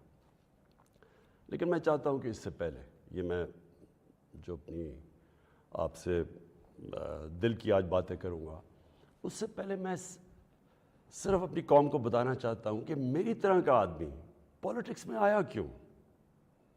क्योंकि आप अगर पॉलिटिशियंस की ज़िंदगी देखें तो उनको किसी को भी कोई पॉलिटिक्स से पहले नहीं जानता था. उनकी कोई बड़े कम ऐसे लोग हैं जिन्होंने ज़िंदगी में कोई चीज़ अचीव भी किया हो. قائد اعظم محمد علی جناح بہت بڑے پولیٹیشین تھے، لیکن انہوں نے وہ ایسے تھے کہ سارے ہندوستان کے اندر وہ سب سے بڑے وکیل سمجھے جاتے تھے.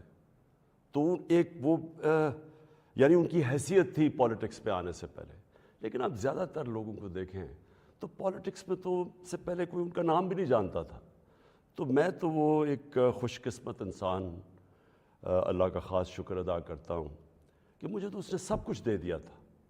یعنی کوئی بھی شاید ہی کسی کو اتنی شہرت ملے، جتنا میری زندگی میں ضرورت تھی اتنا پیسہ میرے پاس تھا، سب کچھ تھا میرے پاس. یعنی آج بھی مجھے کوئی کسی چیز کی ضرورت نہیں ہے. اللہ مجھے سب کچھ دے بیٹھا ہے اور میں اس کا بڑا شکر گزار ہوں. دیکھیں، میں پاکستان کی پہلی جنریشن تھا. ہم وہ جنریشن تھے جو پہلے آزاد پاکستان میں پیدا ہوئے تھے. پاکستان میرے سے صرف 5 سال بڑا ہے. تو میرے ماں باپ جو تھے، میں بار بار لوگوں کو بتاتا ہوں، وہ ایک غلامی کے دور میں پیدا ہوئے تھے، وہ انگریز کے دور میں پیدا ہوئے تھے. اور میں جب تک بڑا ہوتا رہا، کیونکہ انہوں نے پاکستان موومنٹ میں شرکت کی تھی، وہ مجھے ہمیشہ یہ احساس دلواتے تھے کہ تم بڑے خوش قسمت ہو، آزاد ملک میں پیدا ہوئے ہو. تمہیں نہیں پتہ کہ جو بھی آپ کر لیں غلامی کیا ہوتی ہے، کیونکہ ایک سطح سے اوپر آپ جا ہی نہیں سکتے، کیونکہ اس کے اوپر آپ کے حکمران بیٹھے ہوئے تھے. تو ایک بڑا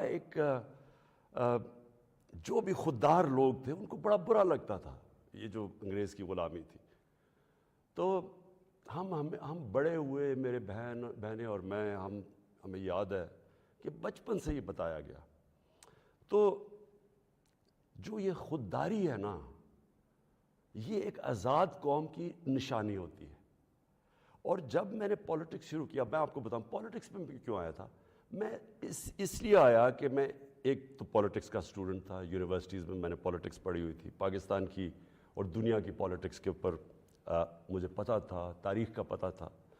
میں اس نتیجے پہ آیا کہ ہمارا ملک کبھی بھی وہ ملک بن نہیں سکتا جو خواب تھی علامہ اقبال کی، اور جو قائد اعظم جیسا لیڈر، یعنی جس طرح انہوں نے جدوجہد کی اس خواب کے لیے کہ پتہ تھا کہ انہوں نے زندہ نہیں زیادہ دیر رہنا. اور اگر آپ ان کی تاریخ پڑھیں کہ جس طرح انہوں نے کیس لڑا پاکستان کا بیماری کی حالات میں، تو یہ ہمارے یہ فاؤنڈنگ فادرز تھے.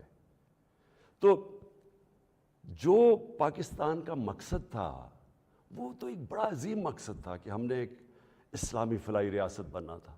یہ ہماری قرارداد پاکستان میں یہ لکھا ہوا ہے ہمارے فاؤنڈنگ فادرز کا کہ ہم نے ایک، جب ہم کہتے ہیں اسلامی فلاحی ریاست تو یہ سیدھا چلا جاتا ہے مدینہ کی ریاست پہ، کیونکہ ہمیشہ مسلمان اس کو ماڈل سمجھتا ہے اپنا. جو سنہری دور اسلام کا ہے وہ مدینہ کی ریاست تھی. تو جب میں نے 25 سال پہلے پالیٹکس شروع کی تو میں نے اپنی جو ہمارے مینیفیسٹو تھے اس میں 3 چیزیں رکھی. انصاف، اور انصاف پھر میں کوالیفائی کر دوں، انصاف ہوتا یہ ہے کہ طاقتور اور کمزور کے لیے ایک قانون ہوتا ہے. اور جو نبی صلی اللہ علیہ وسلم نے کہا تھا کہ تمہارے سے پہلے بڑی قومیں تباہ ہوئیں، جدھر طاقتور چوری کرے تو اس کو سزا نہ ملے اور صرف کمزور چور، چھوٹا چور جیل میں جائے. انہوں نے کہا قومیں تباہ ہو جاتی ہیں.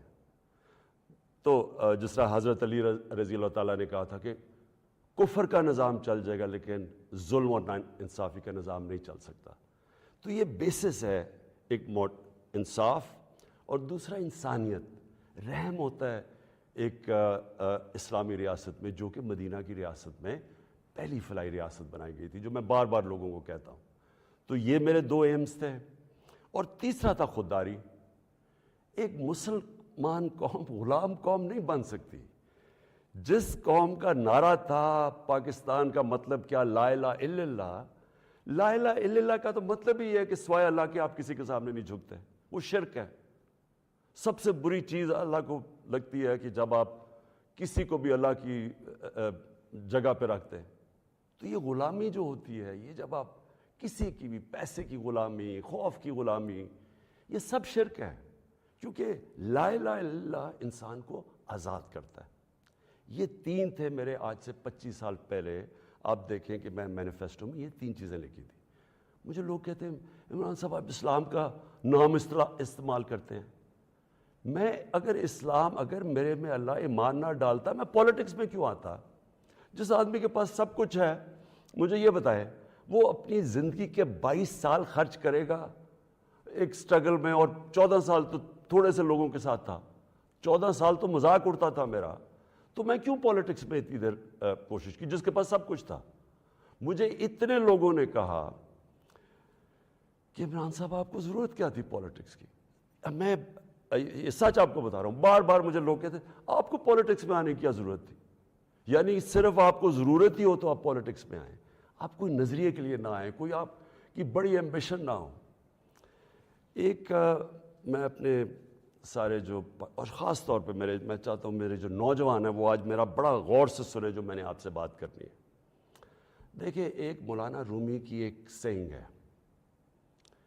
مولانا رومی کہتے ہیں کہ جب اللہ نے آپ کو پر دیے ہیں تو آپ کیوں چونٹیوں کی طرح زمین پہ رینگ رہے ہیں؟ اس کا مطلب یہ ہے کہ اللہ نے ہمیں اشرف المخلوقات بنایا ہے, سب سے بڑی مخلوق, فرشتوں سے اوپر درجہ دیا ہمیں. فرشتوں کو کا انسان کے سامنے جھکو, اور شیطان کو اس لیے نکالا گیا, وہ عبادت بڑی کرتا تھا, اس نے ان کا حکم نہیں مانا, اس میں تکبر تھا, اس نے کہا میں نہیں جھکتا. اللہ نے ہمیں پر دیے ہیں. مسئلہ ہمارا یہ ہے کہ ہم,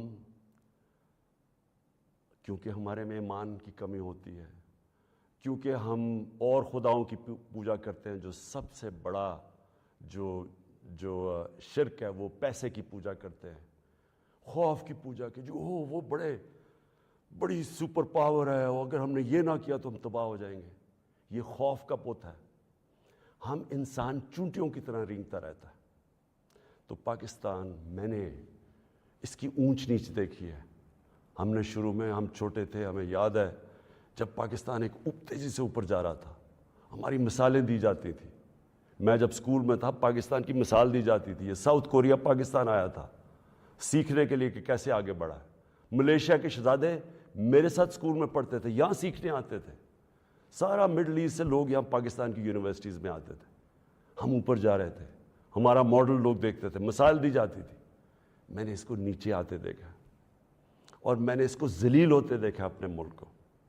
اور میں اس کے اوپر ابھی آتا ہوں, کیونکہ جو میرے والد تھے, مجھے یاد ہے اپنے آخری دنوں میں جو ہمارے پر یہ وار آن ٹیرر کے اندر جس طرح کی پاکستانیوں کو ذلت ملی,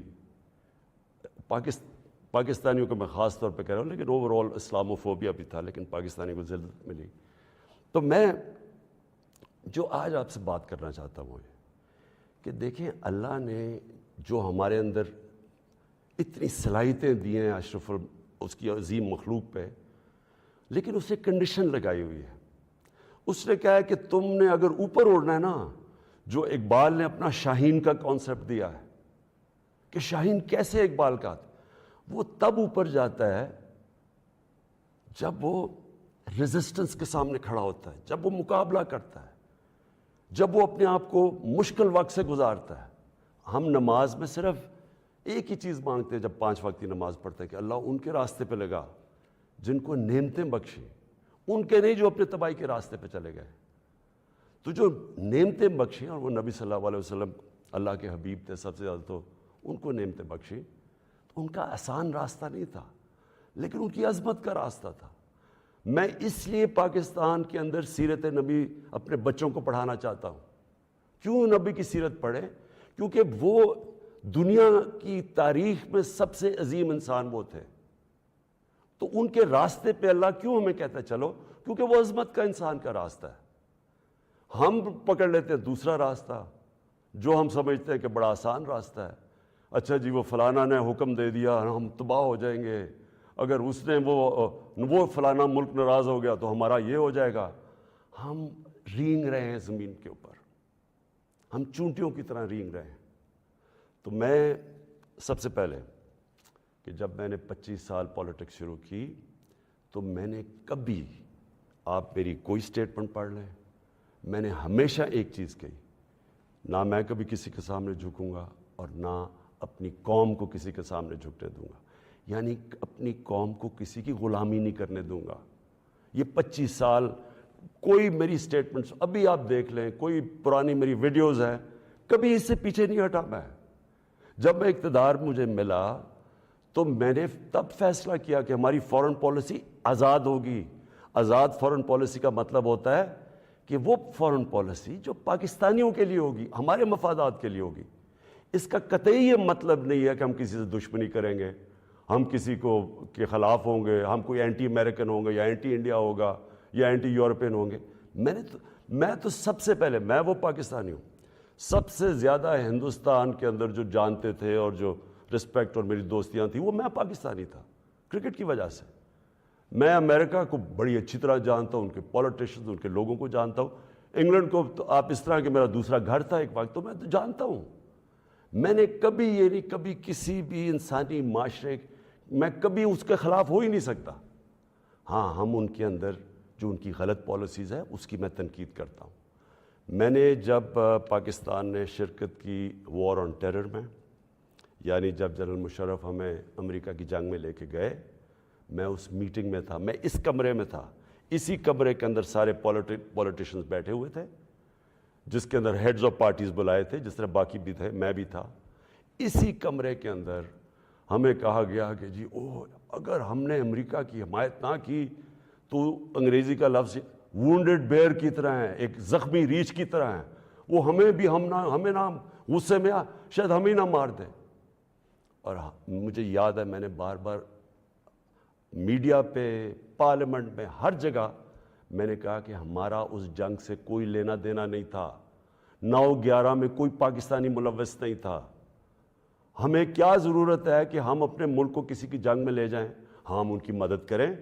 اگر انہوں نے ان کے ملک میں دہشت گردی ہوئی ہے, ہم دہشت گردی کے خلاف ہیں, ہمیں ان کی مدد کرنی چاہیے. لیکن کیا اس کا مطلب یہ ہے کہ ہم پاکستانیوں کو قربان کر دیں کسی کی جنگ میں؟ اور پھر ہم نے غلطی کیا کی, سب سے بڑی جو جنرل مشرف نے غلطی کی, 80 کی دہائی میں ہم نے پاکستان فرنٹ لائن سٹیٹ بن گیا جی کہ ہم امریکہ کے حمایتی ہیں, ہم اس کے ایلائی ہیں, ہم سوویت یونین کے خلاف جہاد لڑ رہے ہیں. اور ساری جہاد پاکستان کے قبائلی علاقے سے لڑی گئی, اور باہر سے لوگ ہم نے بلائے اور ہم نے ان کو ٹرین کیا, اور یہاں سے مجاہدین گروپس گئے, ہم نے ان کی پوری حمایت کی. ان کو بتایا کہ فورن آکوپیشن, کیونکہ ہم اس لیے لڑ رہے ہیں کہ افغانستان کے اوپر فورن آکوپیشن ہے, اس لیے ہم لڑ رہے ہیں جہاد. اور سارے ہمیں بتایا گیا کہ کتنا بڑا پاکستان بڑا رول پلے کر رہا ہے. جیسے ہی وہ جہاد ختم ہوتی ہے, سوویت یونین ہارتا ہے, امریکہ یہاں سے چلا جاتا ہے, سوویت یونین ادھر چلا جاتا ہے, اور 2 سال کے بعد وہی امریکہ جو ہمارا دوست تھا, جس کے لیے جو ہم اکٹھے جنگ لڑ رہے تھے, وہ ہمارے اوپر سینکشن لگا دیتا ہے, پریسلر سینکشنز. 9/11 آ جاتا ہے, پاکستان کی پھر امریکہ ضرورت پڑ جاتی ہے. یہ جو ابھی میں نے آپ کو کہا کہ اسی کمرے کے اندر فیصلہ ہو رہا ہے کہ جی ہم امریکہ کی ہمیں حمایت کرنی چاہیے. ہم نے کہا کہ ہاں ٹھیک ہے, حمایت یہاں تک ٹھیک ہے کہ ہم سارے دہشت گردی کے خلاف ہیں, ان کے خلاف ایکشن لیں. لیکن جو حمایت ہم نے کی, جو پاکستانیوں کی جانوں کی قربانی دی گئی, کسی اور امریکہ کے ایلائی نے اس طرح کی قربانیاں نہیں دی. کوئی نیٹو بھی امریکہ کے ساتھ تھا, کوئی ایک ملک بتائیں جو 80,000 اپنے لوگ مروا لے, جس کا سارا قبائلی علاقہ, اور میں یہ آج پھر سے کہنا چاہتا ہوں, دیکھیں میں قبائلی علاقے کو باقیوں سے بہتر جانتا ہوں. میں نے وہ سارا قبائلی علاقہ پھرا ہوا ہے, میں نے کتاب لکھی ہوئی, میں اس کی تاریخ جانتا ہوں. قبائلی علاقہ پاکستان میں سب سے پرامن علاقہ تھا. وہاں کرائم ہوتی نہیں تھی, کوئی ان کے ریکارڈ میں, یعنی ہمیشہ سے وہ کرائم فری ایریا تھا. جو قبائلی علاقے کے لوگوں سے ہوا ہماری اس جنگ میں شرکت کرنے سے, آپ اندازہ نہیں لگا سکتے کہ وہ لوگوں کے اوپر, بیچاروں کے اوپر کیا گزری. وہاں لوگ مارے گئے, وہ ادھر سے لوگ کھڑے ہو گئے, جن لوگوں کو اب سوچیں ہم لوگوں کو کہہ رہے ہیں کہ جہاد کرنا اگر باہر سے آکوپیشن ہو وہ سب سے عظیم چیز ہے، اور اب امریکن جب وہاں پہنچ گئے تو ہم نے کہا نہیں اب دہشت گردی ہے۔ اب ظاہر ہے وہ لوگوں کو آپ 10 سال میں ایک طرف سے دوسری طرف تو نہیں لے جا سکتے تھے، وہ انسان تھے، ان کو ہم نے یہ بتایا ہوا تھا کہ یہ جہاد ہے۔ وہ جب انہوں نے پاکستان کے خلاف شروع ہو گئے، اور وہ جو پرانے جہادی گروپس ٹرین کیے تھے وہ بھی پاکستان کے خلاف ہو گئے، تو اس سے انہوں نے ہمیں کہا کہ ہم کولیبریٹرز ہیں امریکہ کے، جہاں جو پاکستان میں خود کش حملے ہوئے، جو قبائلی علاقہ اجڑا گیا، جو یہاں میں پتہ نہیں کتنے ہسپتالوں میں گیا، میں تو جو لوگ بچ گئے تھے کسی کی ٹانگیں نہیں ہیں، کوئی چل نہیں سکتا، کسی آنکھیں نہیں ہیں، ہاتھ اڑے ہوئے ہیں۔ تو اس ساری جو ہم نے جب اس کی اتنی زیادہ قربانیاں دی اپنے ملک کی، اس کا کوئی کریڈٹ ملا پاکستان کو؟ کیا کسی نے کہا کہ آپ نے بڑا زبردست کام کیا، شکریہ پاکستان؟ یہ نہیں ہوا۔ وہاں سے آوازیں آنی شروع ہو گئیں، افغانستان کی، یہ افغانستان آزاد ہونے سے پہلے کی بات کر رہا ہوں میں، کہ جی پاکستان کی دوگلی پالیسی کی وجہ سے وہ نہیں جیت سکتے۔ یہاں ہمارے لوگوں کو بار بار کہا گیا کہ ڈو مور، کہ ابھی آپ نے اور نہیں کیا۔ ڈرون اٹیکس ہوئے، ڈرون اٹیکس میں جتنے بے قصور لوگ مارے گئے، مجھے یاد ہے میں گیا وہاں باجوڑ میں ڈرون اٹیک ہوا، 80 مدرسے کے بچے مار دیے، شادیوں کے اوپر ڈرون اٹیک ہو رہا ہے۔ تو پاکستان کس عذاب سے گزرا؟ کہ میں بیک گراؤنڈ اس لیے دے رہا ہوں کیونکہ آپ کو پتہ ہونا چاہیے کہ میری آج پالیسی کیا ہے۔ کیا جو تنقید ہو رہی ہے کہ جی عمران خان، یہ جو ہمیں ڈاکیومنٹ ملی ہے، پہلے میں بیک گراؤنڈ آپ کو بتا دوں کہ یہ سارے وقت میں اس کی مخالفت کرتا رہا۔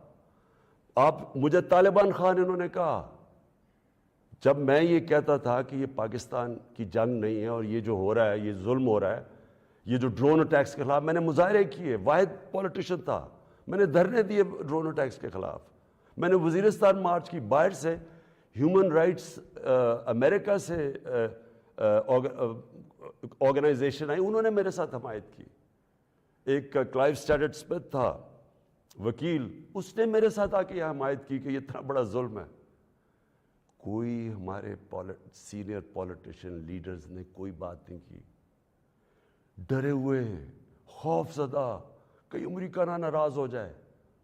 کون سے قانون میں یہ لکھا ہوا ہے کہ آپ کا اپنا جس کے لیے آپ جنگ لڑ رہے ہیں وہی آپ کے ملک میں آئے، ڈرون اٹیک کرے، جج جوری ایکسیکیوشنر، یعنی وہی فیصلہ کرے کون دہشت گرد ہے، اس کو مار دے، کوئی پتہ نہ تحقیق ہو کہ جی کوئی بے قصور آدمی تھا یا واقعی دہشت گرد تھا۔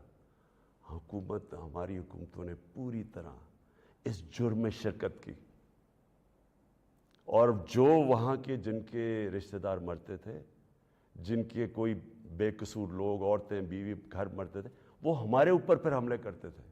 وہ ہمیں سمجھتے تھے کہ ہم ان کی مدد کر رہے ہیں جو کہ ان کے اوپر ظلم کر رہے ہیں۔ تو لہٰذا ہر طرف پاکستانیوں نے سفر کیا۔ تو میں جب حکومت ملی تو میں نے پہلے دن سے یہ کہا کہ پاکستان کی فارن پالیسی پاکستان کے لوگوں کے لیے ہوگی۔ ہم کوئی ایسی فارن پالیسی نہیں بنائیں گے جو کہ کسی اور کی تو بہتری ہو لیکن ہمارے ملک کو نقصان پہنچے۔ کہ یہ کسی کے خلاف نہیں تھی، یہ اینٹی امریکن یا اینٹی یورپین، اینٹی انڈین بھی نہیں تھی۔ انڈیا کے خلاف صرف جب انہوں نے کشمیر کے اوپر انٹرنیشنل قانون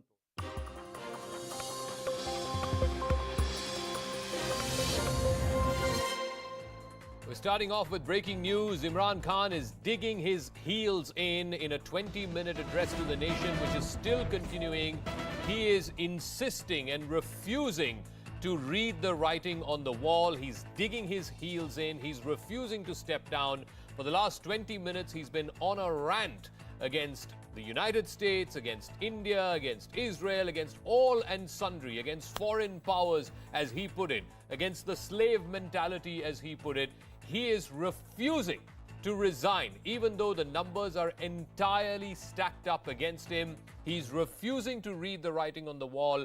Instead, he's playing the victim card. Instead, he's blaming All countries, from India to Israel to the United States, saying there's some kind of giant foreign conspiracy to unseat him. Ladies and gentlemen, the fact of the matter is that Imran Khan knows deep down that he is well past his sell-by date as far as office is concerned, as far as the Prime Minister's chair is concerned.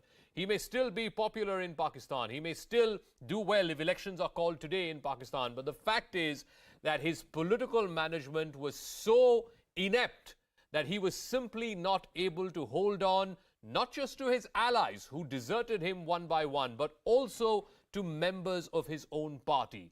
First the BAP left, then the PMLQ left, then the MQM left, and that of course was the final nail in the coffin for Imran Khan.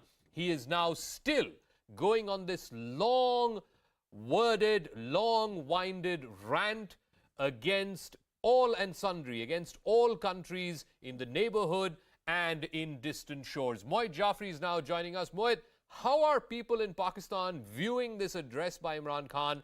Because he is not talking about the most obvious and most important thing that is staring him in the face. He's not talking about the opposition. He's not talking about the no confidence motion. He's just on a rant about foreign powers out to get Pakistan. Yes, right now as we speak, he's finally gotten to the part where he's talking about the letter, and he's explaining, because as you're speaking, he's delivering that part. He's saying that that letter is not against Pakistan as such, or not against the government of Pakistan. It's not against the politicians of Pakistan. It's solely against Imran Khan, the Prime Minister. And the letter clearly states that once Imran Khan is out, then they will get their way in Pakistan. And Pakistan would do as the foreign powers. And he, although he hasn't said that the letter came from Washington, but he has been talking about the war on terror as a pretext to this entire narrative that he is talking about right now. He's mentioning, because we're live right now, and I cannot tell you exactly because he's just explaining it right now. He's in the middle of it all, and he built a long pretext about how Pakistan suffered because it became part of the war on terror, and how people were killed in Pakistan and as collateral damage, and the U.S.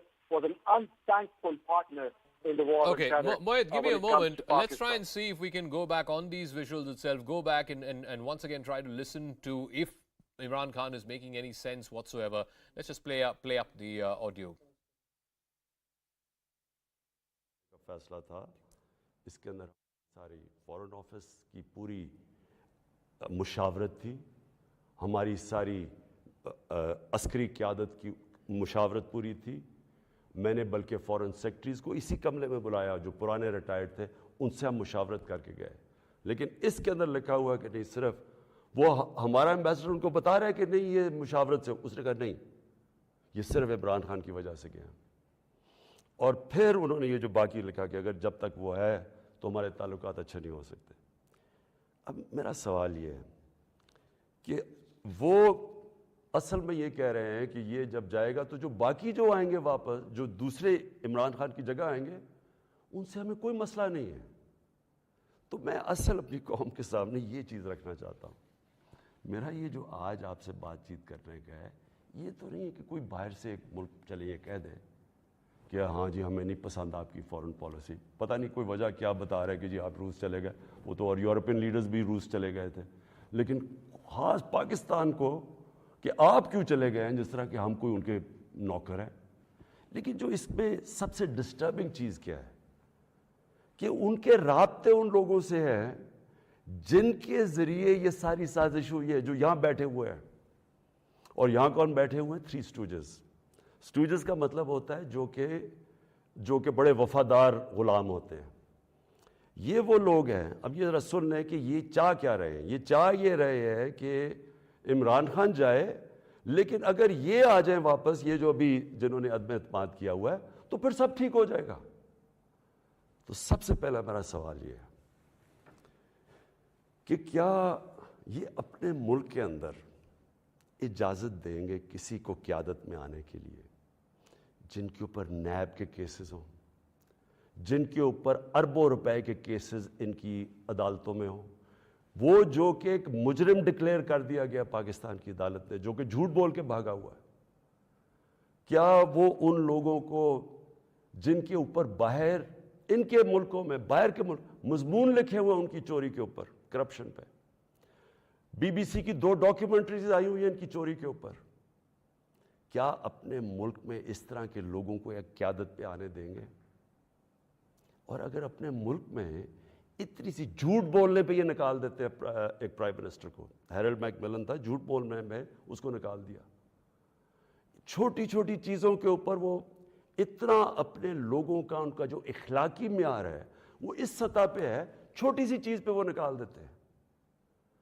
तो हमारे मुल्क में जो कि नैब में अरबों रुपए के केसेस इनके, और अब नहीं 30 साल से इनके ऊपर केसेस हैं, पहले जो केसेस थे वो जनरल मुशर्रफ ने इनको एनआरओ दी, वो सारे केसेस माफ़ करवाए, फिर ये 10 साल में मजीद और केसेस चढ़ गए अरबों रुपए के। उनको ये कह रहे हैं कि वो ठीक है, वो ठीक है, लेकिन इमरान खान इनको पसंद नहीं है। मुझे जो अगली चीज़ समझ नहीं आ रही, और मैं ये अपनी कौम से पूछना चाहता हूँ कि जब उनको भी पता है, क्योंकि ये याद रखना मेरे पाकिस्तानियों, All right, so Imran Khan again going back to that letter saying the singular purpose of that cable that was sent purportedly by the former Pakistan ambassador in the United States was to unseat Imran Khan, and all of the opposition leaders from Nawaz Sharif to Asif Ali Zardari, they were all in cahoots with foreign powers with only one objective, and that is to oust him from power. Now, ladies and gentlemen, and as I bring in our guests, I'm going to introduce them one by one. Let's be very, very clear about a few facts tonight. Fact number 1, Imran Khan has run out of allies, he has run out of partners, he has run out of his own party members who are willing to back him. The numbers are stacked up against him. Number 2, what he's trying to do now is play the victim card, rally up emotions, not just amongst the Pakistani electorate, but also amongst his supporters, to convey this image that somehow he is the only clean politician in Pakistan. The rest of them are all, systemic thieves, as he calls them. If they were to come back, then corruption would come back. So he's playing the victim card. He's playing the holy messiah here. He's also going back to his promises, unkept promises over the last 4 years, but his promise of Riyasat-e-Madina, his promise of a Naya Pakistan. And he is once again trying to tell the people of Pakistan that he is the only one who can grant these promises, who can make these promises become reality.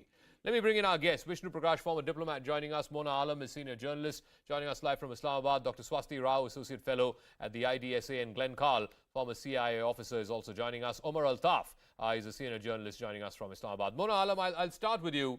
Not once in this, it's been what, about 40 minutes now, in this 45 minute sort of rant that Imran Khan has had, not once has he referred to the no confidence motion, to the fact that he's lost support of his allies and his own party members.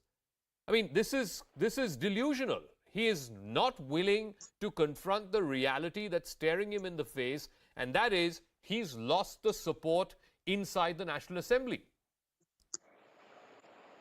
Yes, Zaka, I think I must admit and accept that I haven't heard the mention of no confidence motion, and if there is a trump card, which he initially promised the nation that he does have some trump cards which he will reveal right in time, and there will be people from the opposition ranks who are going to desert them at the 11th hour. So I haven't heard any of that as yet. So apparently himself, because some final meetings that he has had with journalists say that in more words than required, that he has conceded the fact that he has lost majority in the parliament, and this no confidence vote will probably be executed and the voting will be done very soon. So he's not talking about that. Yes, he's referring to the foreign policy and the entire international conspiracy theory attached to it, and he has produced that letter. I wouldn't say produced that letter, because if he does that, he's going to violate the Secrets Act. What he did was he just read out or elaborated the contents of that letter in his own words. in a certain meeting that had happened yesterday. No, but my point is, how is this of any relevance to the average Pakistani? Omar Altaf is putting up his hand, so I'm going to go to him as well. Omar Altaf, fact of the matter is, Imran Khan is today in the position that he finds himself in, losing power because of his own ineptitude. Let's be very, very clear about it. It's not because of some big, giant CIA hand. It's because he did a lousy job of both political management as well as economic management. That's why he finds himself in the position that he's in today. Omar Altaf. Zaka, that's partially true, and Imran Khan has realized that as well. Now what he is doing is he's preparing ground for the time he is no longer going to be the Prime Minister.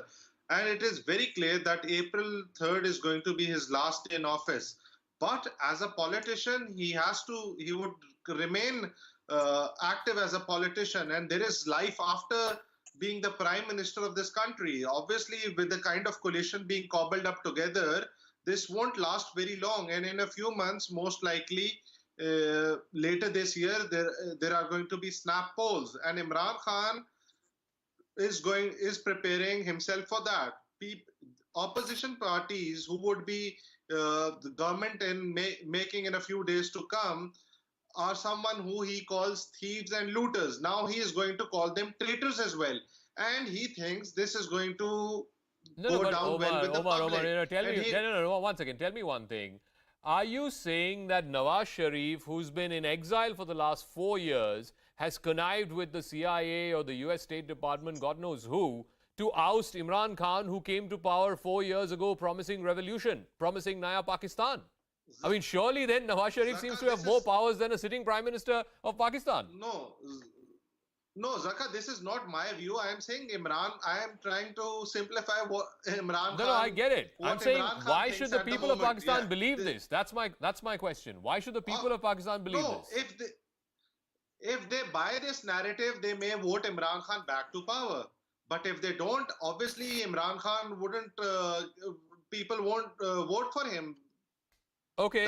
But that's for the electorate to decide. Vishnu Prakash, I think it's clear as daylight that Mr. Imran Khan is completely losing the plot. He's lost the numbers. There's absolutely no doubt about it. Now he's... All right, I'm just getting a piece of breaking news. I'm just going to go to that. I'll come to Vishnu Prakash in just a moment. This is... Imran Khan, in his whole rant, has also ranted out at Prime Minister Modi and at India. He's gone on to say that Prime Minister Modi and Nawaz Sharif were friends, and that he called the former army chief, Rahil Sharif, a dehshatgard. He also said that both Mr. Nawaz Sharif and Mr. Modi met in secret. This is also part of this speech, this 40-minute long rant, where he's hit out at the United States, he's hit out at India. He's directly named Prime Minister Modi and said that Modi and Nawaz Sharif were friends and that the two leaders met in secret. I'm not sure what secret meeting he's talking about, because the only times the two leaders met, one was, of course, the famous 2015 meet when Prime Minister went to Lahore for Nawaz Sharif's granddaughter's wedding. And then, of course, there was one in Paris on the sidelines of the COP summit. So Vishnu Prakash, again, is this in keeping with the rant? He's railing and ranting against everybody from, the White House to New Delhi. So should we take this seriously at all? Mr. Imran Khan lives in a make-believe world, and he committed two mistakes basically. One, he forgot that he was a selected Prime Minister. Secondly, he bit the hand that fed him. He took on the army, two cardinal sins, and he is paying the price. He has always engaged in bombast, and for him and for Pakistani leaders, usually there is always a foreign hand because they do everything right, and the world is pitted against them. So this foreign hand has changed from time to time, and Mr. Imran Khan knows that US is very, very unpopular in Pakistan. So why not play to the galleries? Mm-hmm. Why not cast the US in a poor light? But I think he is just delaying the inevitable because he does not want to see the writing on the wall, as you said. And it is also a fact that no a civilian prime minister in the US, in Pakistan, has been ever allowed to complete his term. Correct. So it is a continuation of Pakistani dysfunctional politics. And this story goes on and on and on. I don't think that there'll be end to it very soon. I also want to ask Glenn Carl, you know, one thing, as far as whatever publicly available information about this so-called letter that came from the previous Pakistani ambassador in Washington to the Foreign Office. Basically, it was a diplomatic cable where the ambassador held meetings with some diplomats, American diplomats, who said that, who really did not have any love lost for Imran Khan. And maybe they said to him that relations will improve only if, you know, a new dispensation comes to power in Pakistan. These are normal, routine diplomatic cables. To make that into some kind of foreign conspiracy, I don't know. It's just completely bonkers. Also, could you explain to us, is Imran Khan also using the fact that Joe Biden has not called him even once in the year plus that he's been president to try and rally up his base, to try and rally up support among his base? Well, I'm almost hurt that you are skeptical that the CIA is not behind every blowing of a leaf in every country at every moment that we are alive, because I've spent my career, as all my colleagues have, being accused of plotting every conceivable problem that a country faces. But as you described the cables, they are pretty standard, although actually in a diplomatic cable, for any diplomat to say things will be better when your current prime minister is out of office would be a very strong thing to say. It would be couched, I think, almost always in a more diplomatic way, saying, well, we look forward to the evolution of your policies or something like this. So that itself would be a strong statement, but it's hardly a plot.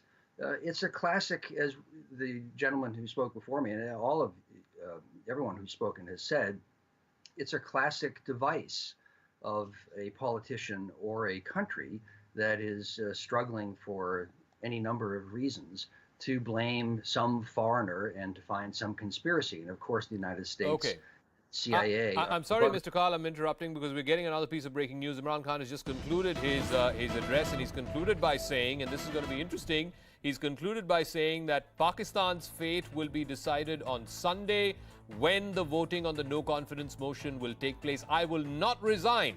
I will play till the last ball. He's gone on to say, voting on Sunday, the decision will happen on Sunday on which side the nation should go to now. So here's the interesting thing, and I want to go back to Dr. Swasti Rao. He knows the writing on the wall. He knows that he's going to lose that trust vote. He is now putting the onus on the Pakistani people, saying that the people who will win the trust vote on that day are all gaddars, they're all traitors, they are people who you should not entrust the reins of this nation with. It is those very people who I wanted to oust, and I ousted 4 years ago, and now you're going to be selling the nation to these very same tricksters and thugs and thieves. Do you think this is going to cut ice? Zaka, like you also mentioned, he's very good at these dramatic speeches. I think this is just another of his epic filibusters, that he's delivering, I think, as his last pow.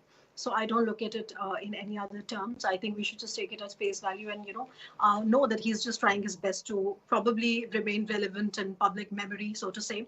However, what I really want to say on a more serious note is that, you see, what Imran Khan years have done in Pakistan in 2018 particularly, and there's a reason why he lost out on army support, which is that, he just started to get very close to China and gave a sense, to the world and to Pakistani army that it could substitute their involvement with US now with China. And, he has been giving these statements that it is basically the Islamabad-Beijing relationship which has become the cornerstone of Pakistan's foreign policy. Mm-hmm. So, Pakistan's army doesn't really support that.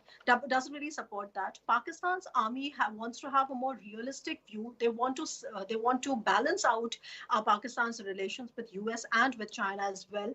And let's also remember that, right now their relations with Afghanistan are pretty shaky. Afghanistan in general is in a lot of turmoil. And if you look at it from Pakistan's vantage point, it is like a double front a situation for them as well. So so basically, Okay. right now, if for example, if Shahbaz Sharif becomes Prime Minister again, we will see that talks will India will resume, because Pakistani army does not want to open these two fronts, right? For them, Okay. right now, Afghanistan is a much more bigger priority than, for example, Kashmir. Okay. No, So what I want to I basically, also, what is yeah. interesting for me, and I want our guests' thoughts on this. You know, Imran Khan is going on this rant about America is responsible for this, and India is responsible for this, and other countries are responsible for this. But frankly, Mona Alam, if you look at his record, I think Imran Khan has been singularly responsible for the breakdown in ties between Washington and Islamabad. It's very convenient for him to turn around and say, oh, America wants to oust me, there's a foreign hand, and so on and so forth. It is him. His whole politics was based on anti-America. Then how do you expect Joe Biden to pick up the phone and call him when Imran Khan's whole politics has been about railing and ranting against America? Mona Alam. Mona, can you hear me? All right, Omar Altaf, you want to take that question? Sorry. Sorry, yeah, go ahead. I can hear you now, Mona, yeah. Sorry, I think I missed your question, Zaka. No, Your voice was breaking. I was saying Imran Khan can go on and on about foreign countries out to get him, but who is actually responsible for the breakdown in this relationship between Washington and Islamabad? Imran Khan more than anybody else. No voice. Okay, she can't hear me. Omar Altaf, please. Yeah, yes, Zaka. Yeah, no, my question again I'm repeating this, is when Imran Khan says, America is plotting this giant conspiracy, this foreign conspiracy to oust my government, so on and so forth. The reason why relations are bad between Washington and Islamabad, a singular big reason for that is Imran Khan himself. His whole politics was based on anti-America. Yes, I think Imran Khan has to reflect on that, and I think it's when he would be out of power in a few days to come, he would have to carry out some very necessary soul searching and introspection.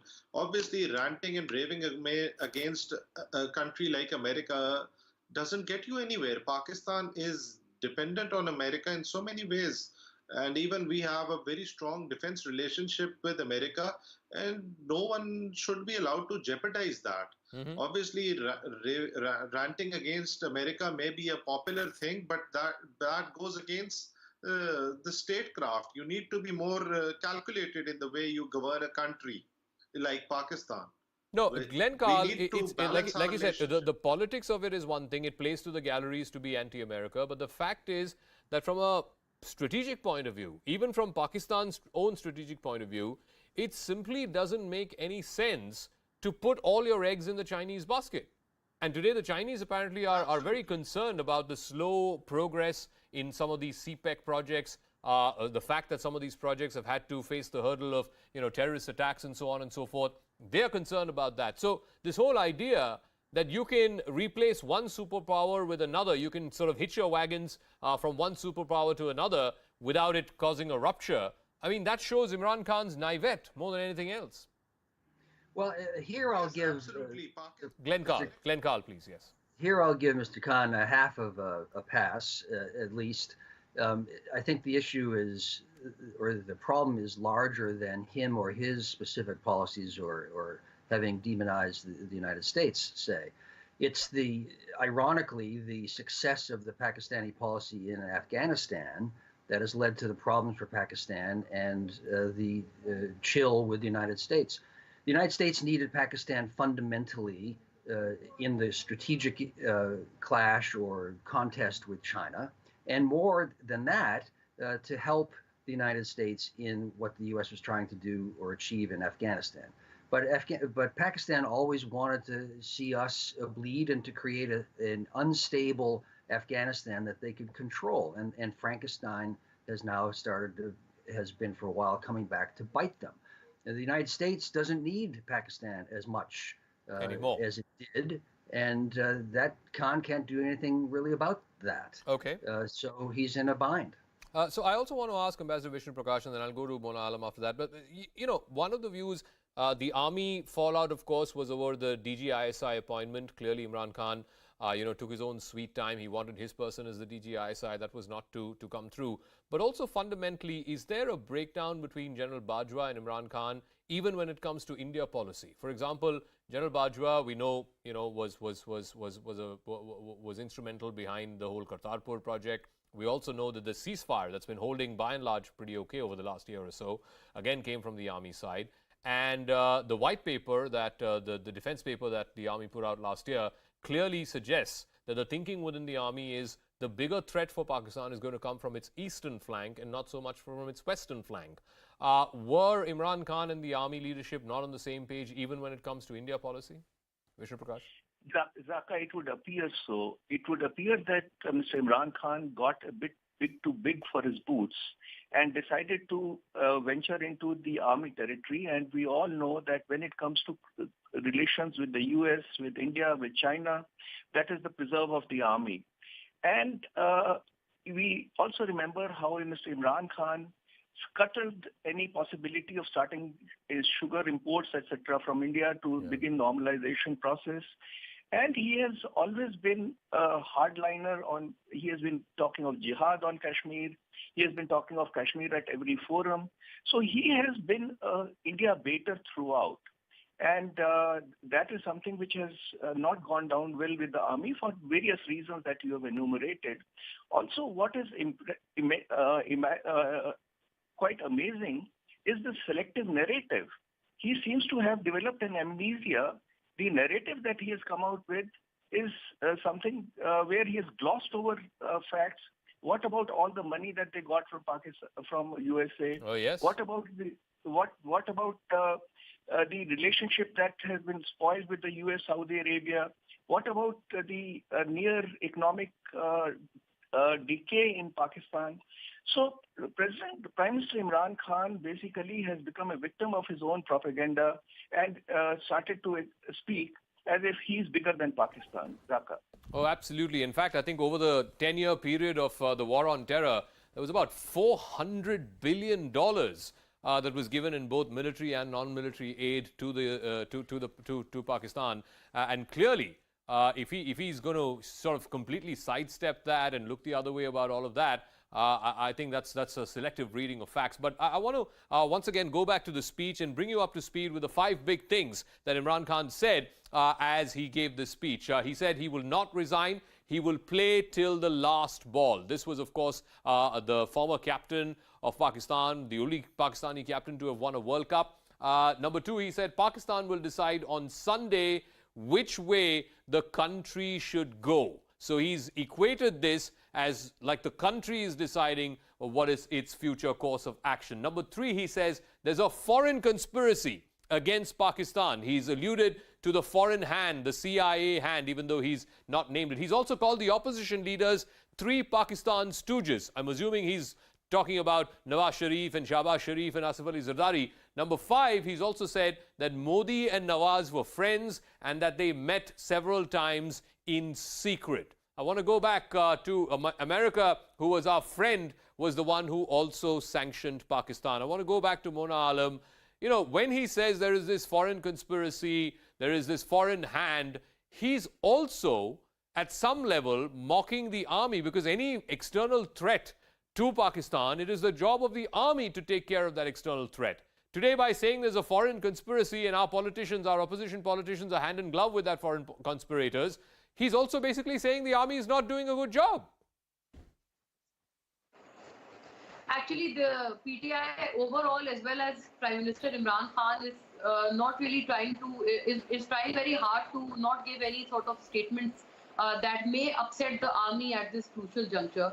So what they want to do is still convince them to, stop this quagmire and help them out in this crisis, times of crisis. So this is what they're actually wanting.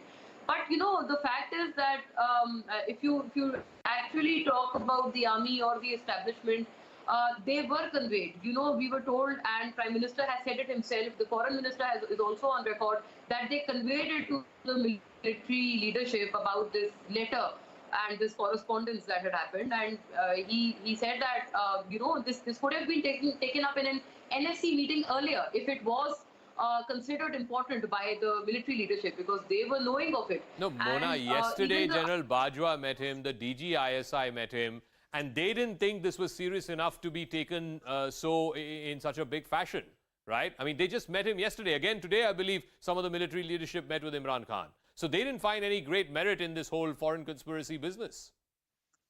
This is what I'm saying indeed. I second you. This is exactly what I said, that in case they found something substantial in that letter or that particular piece of paper, they would have taken it up already. Okay. Without, Prime Minister Imran Khan urging them again and again to do so. All right, So, give me a moment because I think the reality is this, everyone needs to know this.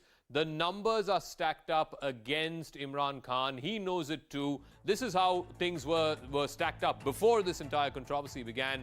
Remember, he didn't have a full majority, only 155 MPs, and then with supporting parties, it went up to 178. This was before the crisis began. But now, over the last week, 10 days, one by one, his allies started deserting him. First, it was the BAP, then the PMLQ, and finally, yesterday, the final nail in the coffin, the MQM. And also remember, yesterday at Sindh House, there were at least 22 PTI defectors, PTI members of the National Assembly. So the current support is only 164 for Imran Khan and his PTI. Those opposed are well above that 172 mark. 172, of course, is the halfway mark in the 342-member House. One seat is vacant, 5 are undecided. And this is the reality that is staring Imran Khan in the face. I'll give the final word to Dr. Swasti Rao. How do you see this story playing out? Is it possible that he loses the trust vote? There will be a new government that comes in power, a sort of hodgepodge coalition of PPP and PMLN and so on and so forth. And ultimately, when he goes back to the people, he will play the same card. It's one man against the entire lot of thieves and thugs who he tried to get rid of 4 years ago. Right, Zaka. See, regardless of what happens in Pakistan and who becomes the Prime Minister, of course, we've been, I think Shabaa Sharif could be the next one, or it could be, the Zardari, it could be Zardari too. So regardless of that, what I want to say is that even the big brother, China has been playing the big brother to Pakistan, and even they have affirmed that they need to have stable relations with its army, because probably they are also seeing through the fact that it's basically the army that calls the shots there. And only yesterday, there was the foreign minister went and met the Chinese foreign minister, the Pakistani foreign minister. And China is also concerned, they've been saying a lot of times that, they're asking parties to remain united. Basically, they're worried about the CPEC.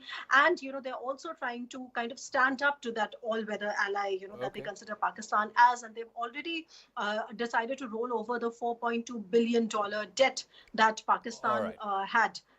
So all I'm trying to say is that that is happening. So basically, it tells us that, of course, Imran Khan is going, and regardless of who's coming, I think China also doesn't. China also kind of, trying to fill in that vacuum. All right. Okay, because they know I'm that once completely the out of army is time. back, I want to thank all our guests, Ambassador Vishnu Prakash, Mona Alam, Umar Altaf, Dr. Swasti Rao, and of course, Mr. Glenn Carl for joining us. I'll take a quick break. But when we come back, we'll shift focus to domestic news, and clearly there is a big controversy brewing in Karnataka. We'll tell you all about it right on the other side.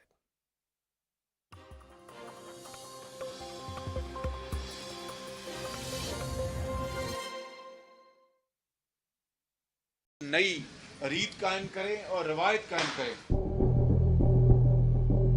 This development comes ahead of a crucial vote on the no-confidence motion against Imran Khan.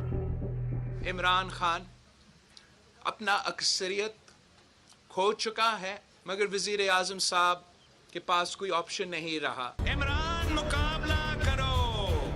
Pakistan's economic mess is not the only factor that worked against Imran Khan. बुज़दिल है इमरान, बुज़दिल भाग रहा है. अब इस हुकूमत के खात्मे का All his chips are down. The opposition has come together like never before. Lawmakers from his own party are revolting against him, and he no longer has the backing of the all-powerful army. But a cornered Imran Khan's only defense is that foreign powers are conspiring to topple his government. बाहर के लोगों को आदत नहीं है कि पाकिस्तान में ऐसी लीडरशिप हो जो अपने मुल्क के मफादात को आगे रखे.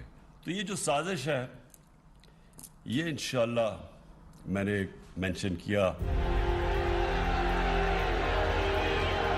Imran Khan was elected in 2018 with only a slender majority, but he was extremely popular with his promise of a Naya Pakistan.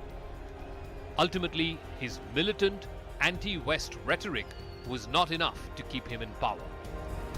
Pakistan has the cup. He would begrudge Imran his moment. Quite a fall from grace for a man who led Pakistan to its first World Cup win over 30 years ago.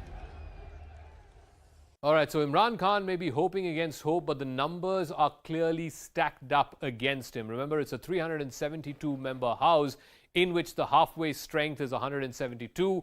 Before this entire crisis began, the PTI and the ruling alliance had 178 and the opposition had only 163. But in the last week or so, one by one, allies started ditching him. First it was the BAP, then it was the PMLQ, and then finally in the last 24 hours, it was the MQM. So as things stand right now, only 161, and that is if you include all the PTI lawmakers, only 161 in support of the ruling government and the ruling alliance, and 180 who are opposed to Imran Khan. If you add the ruling PTI members as well, that figure, the figure of 180, could well go up. It could likely touch even 200. And like I said, the halfway figure is just 172. So clearly, this is a chase that even Imran Khan will not be able to hunt down. But when Imran Khan came to power in 2018, the economy appeared to have bottomed out. The opposition was in disarray and he was in the good books of the army. So how did it go this far south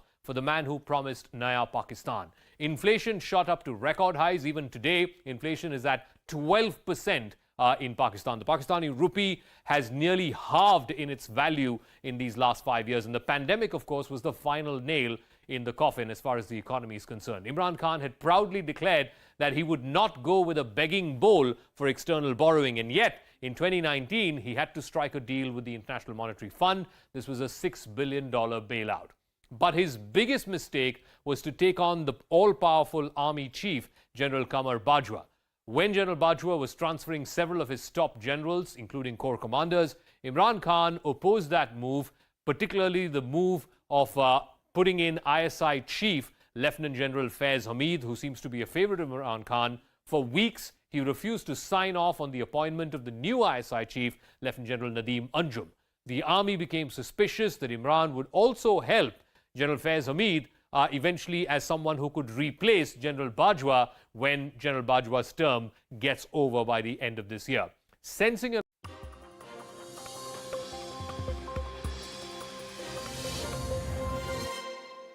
Welcome back. A fresh face-off is taking place in Karnataka, this time between industrialist Kiran Majumdar-Shaw and the Chief Minister Basuraj Bommai. Shaw has urged the Chief Minister to resolve the growing religious divide in Karnataka, and that drew a sharp reaction from the BJP and from the Chief Minister himself.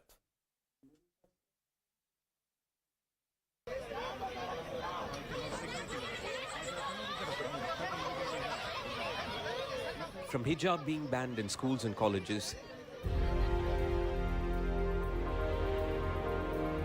to attempts to blacklist Muslim traders, Karnataka has been at the center of many a controversy of late. And now one of Bengaluru's most famous residents and leading industrialist, Kiran Majumdar-Shaw, is speaking out against what she calls growing religious divide in the state. The Biocon chairperson took to Twitter and said, Karnataka has always forged inclusive economic development and we must not allow such communal exclusion. If the IT industry became communal, it would destroy our global leadership. She tagged Chief Minister Basuraj Bommai and said, please resolve this growing religious divide. Soon after Shaw's tweet, the BJP accused her of having Congress leanings. The Congress, which is in opposition in Karnataka, dismissed the allegation. They have created jobs. Youngsters come to Bangalore as a cosmopolitan city. I stand with her. I fully support her. Leading voices from the IT sector also stood by her. You can't accuse Kiran of being politically motivated, so she's standing up for what she believes in. We must respect Kiran's view and not attack her. As the debate raged, Chief Minister Bommai appealed for all to maintain peace and order. Karnataka Rajya ಶಾಂತಿಗೆ ಹೆಸರಾಗಿರುವಂತದ್ದು ಪ್ರಗತಿಗೆ ಹೆಸರಾಗಿರುವಂತದ್ದು ಅದಕ್ಕೆ ಯಾವುದೇ ರೀತಿಯ ತೊಂದರೆ ಆಗದಂತೆ ಎಲ್ಲರೂ ಸಂಯಮವನ್ನು ತಾಳ್ಕೊಂಡು ಶಾಂತಿ ಸುವ್ಯವಸ್ಥೆ ಮಾಡಬೇಕು. ಹಲವಾರು ಸಮಸ್ಯೆಗಳು ಸಾಮಾಜಿಕವಾಗಿ ಉದ್ಭವ ಆದಂಥ ಸಂದರ್ಭದಲ್ಲಿ ಕೂತು ಚರ್ಚೆ ಮಾಡಿ ಬಗೆಹರಿಸೋಕ್ಕೆ ಸಾಧ್ಯ ಇದೆ. The Chief Minister's appeal is unlikely to be the final word on this controversy. But it's their merit in what Kiran Majumdar-Shaw raised. Bureau Report, CNN News 18. All right, I want to go across to senior BJP leader and BJP General Secretary C.T. Ravi, who also hails from Karnataka. He's a member of Parliament. Thank you very much, sir. धन्यवाद हमारे साथ बात करने के लिए. आपने देखा होगा what Kiran Majumdar-Shaw said. She said Karnataka में there is a communal divide, a communal mindset है, और वो ये भी मान रही है कि the state government का responsibility है, जिम्मेदारी है state government की कि ये आके सुधारे. क्या आप मानेंगे? मैं स्वागत करता हूँ. कम्युनल डिवीज़न को ही मत करना. किरण मजूमदार शाह क्या ट्वीट किया, हम लोग स्वागत करता हूँ.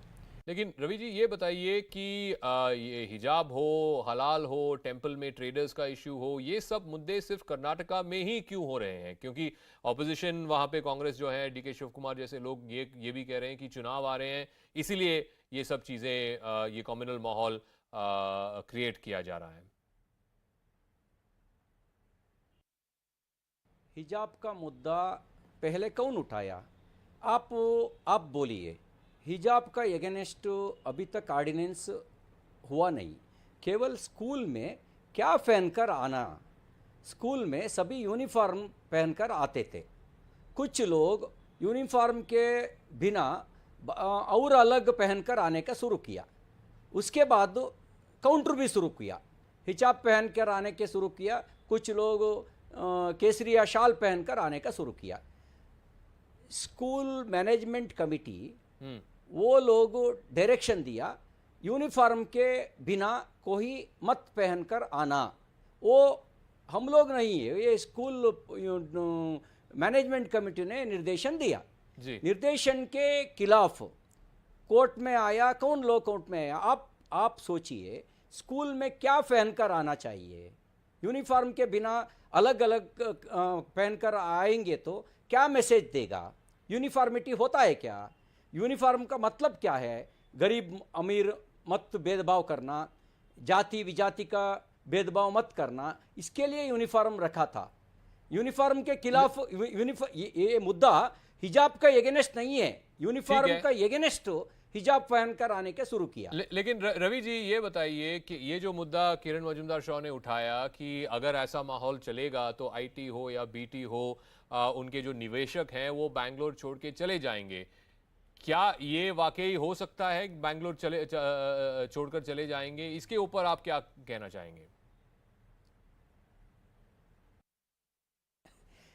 ऐसा डरने का जरूरत नहीं है. सभी बिजनेस करता है, किधर फायदा मिलेगा उधर. सर्विस सेक्टर नहीं है बिजनेस से. बिजनेस इन्वेस्टमेंट लाभ है तो बिजनेस करता है. पूरा डिटेल पता होने के बाद इन्वेस्टमेंट करता है. वो सर्विस नहीं है.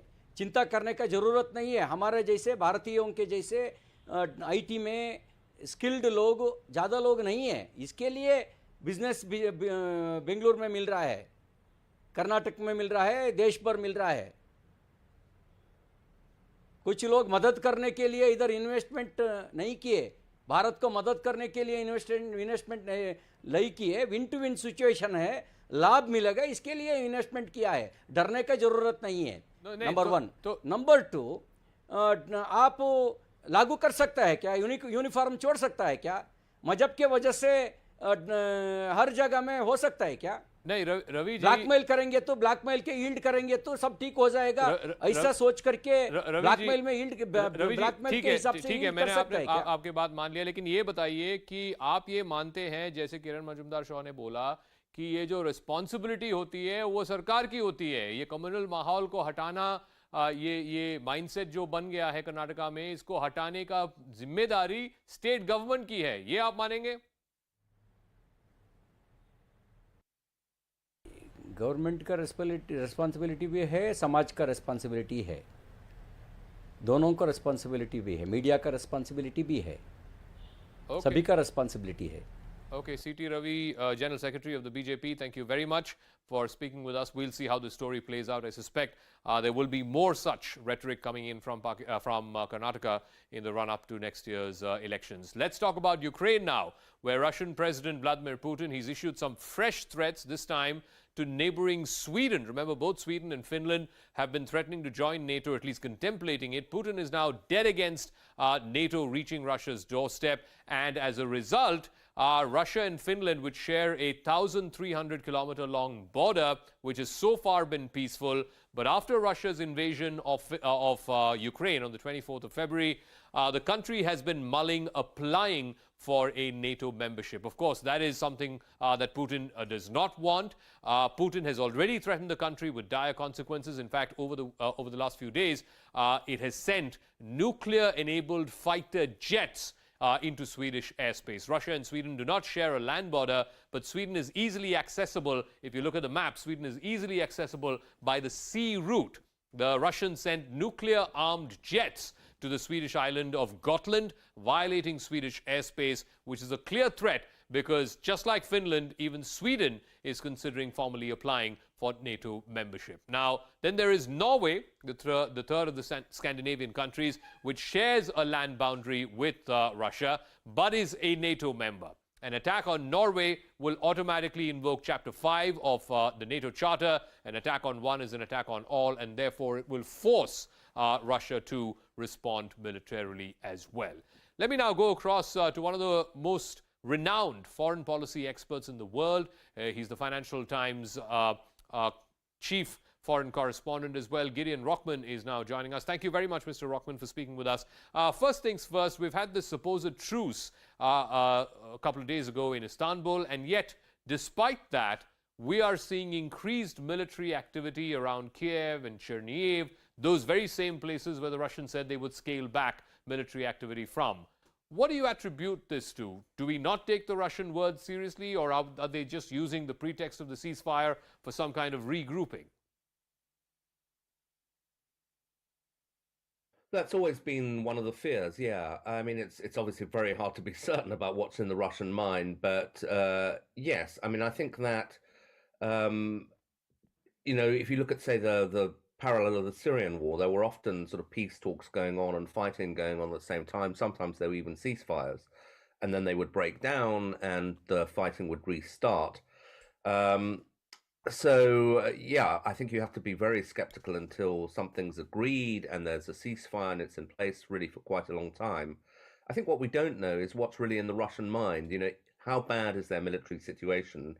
How much does Putin even know about it? We had overnight a speech from one of the senior British intelligence people, the head of the GCHQ, saying that they believe that Putin isn't necessarily getting all the accurate information of what's happening. So we don't know what he still thinks is possible. I think if he thought it were possible to win a military victory, that's what they'd go for. What may that military victory be? It's been 35 days now. None of the major Ukrainian cities have fallen. The longer this war continues, the more unruly Putin gets, the more backlash he'll have to face, both domestically and around the world. So what is that point that he crosses and says, okay, now I can ask my military to come back? Well, we don't know, but I mean, I think that one strong possibility is that the original plan was really to conquer the whole of Ukraine and very quickly, which we saw them attacking on 3 fronts and going for the capital, Kiev, from Belarus. And I think that he probably had in his mind the parallel of the annexation of Crimea in 2014, which happened more or less overnight with very little violence. He thought Ukraine would collapse. Now that hasn't happened, they may scale back, and it does look like, for the moment at least, they're not concentrating so much on Kiev. And you've got to remember that Putin's declared war aims were never to conquer the whole of Ukraine. He said merely that they were going to support Donetsk and Luhansk, these eastern provinces, in their bid to become independent states. So technically, there's no kind of loss of face if he scales back to that and says, we're going to concentrate on Donetsk and Luhansk. And that has a kind of strategic logic, because that then allows them to create a land bridge between Russia and Crimea, which hasn't existed before. So I suppose if there's a scaling back, it might be Donetsk, Luhansk, and of course Crimea, which was already occupied in 2014. But they will take over a region that's been devastated. And Mariupol, by all accounts, barely exists anymore. Whether Russia could then,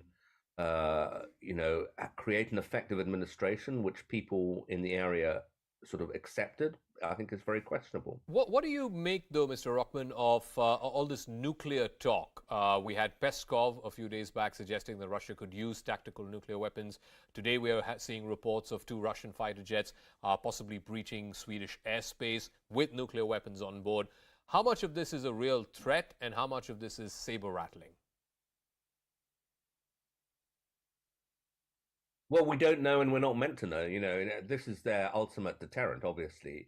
And on the day the war is announced, Putin basically makes a threat of nuclear war and says, those countries attempted to intervene will face consequences that they've never dreamt of or never imagined. And so there are some voices in the West who are prepared to say this is all a massive bluff, but I think not many. I think that throughout the Cold War, the US and NATO allies had to take Russia's nuclear capacity very seriously because, of course, a nuclear war would be so devastating. And I think the thing that does worry people is that, it all worries people, but a particular concern is that Russia's military doctrine includes the quite early use of tactical nuclear weapons, of which they have a great many. These are smaller nuclear weapons that you might conceivably use in a battlefield situation rather than, a bomb you drop on a city. Okay.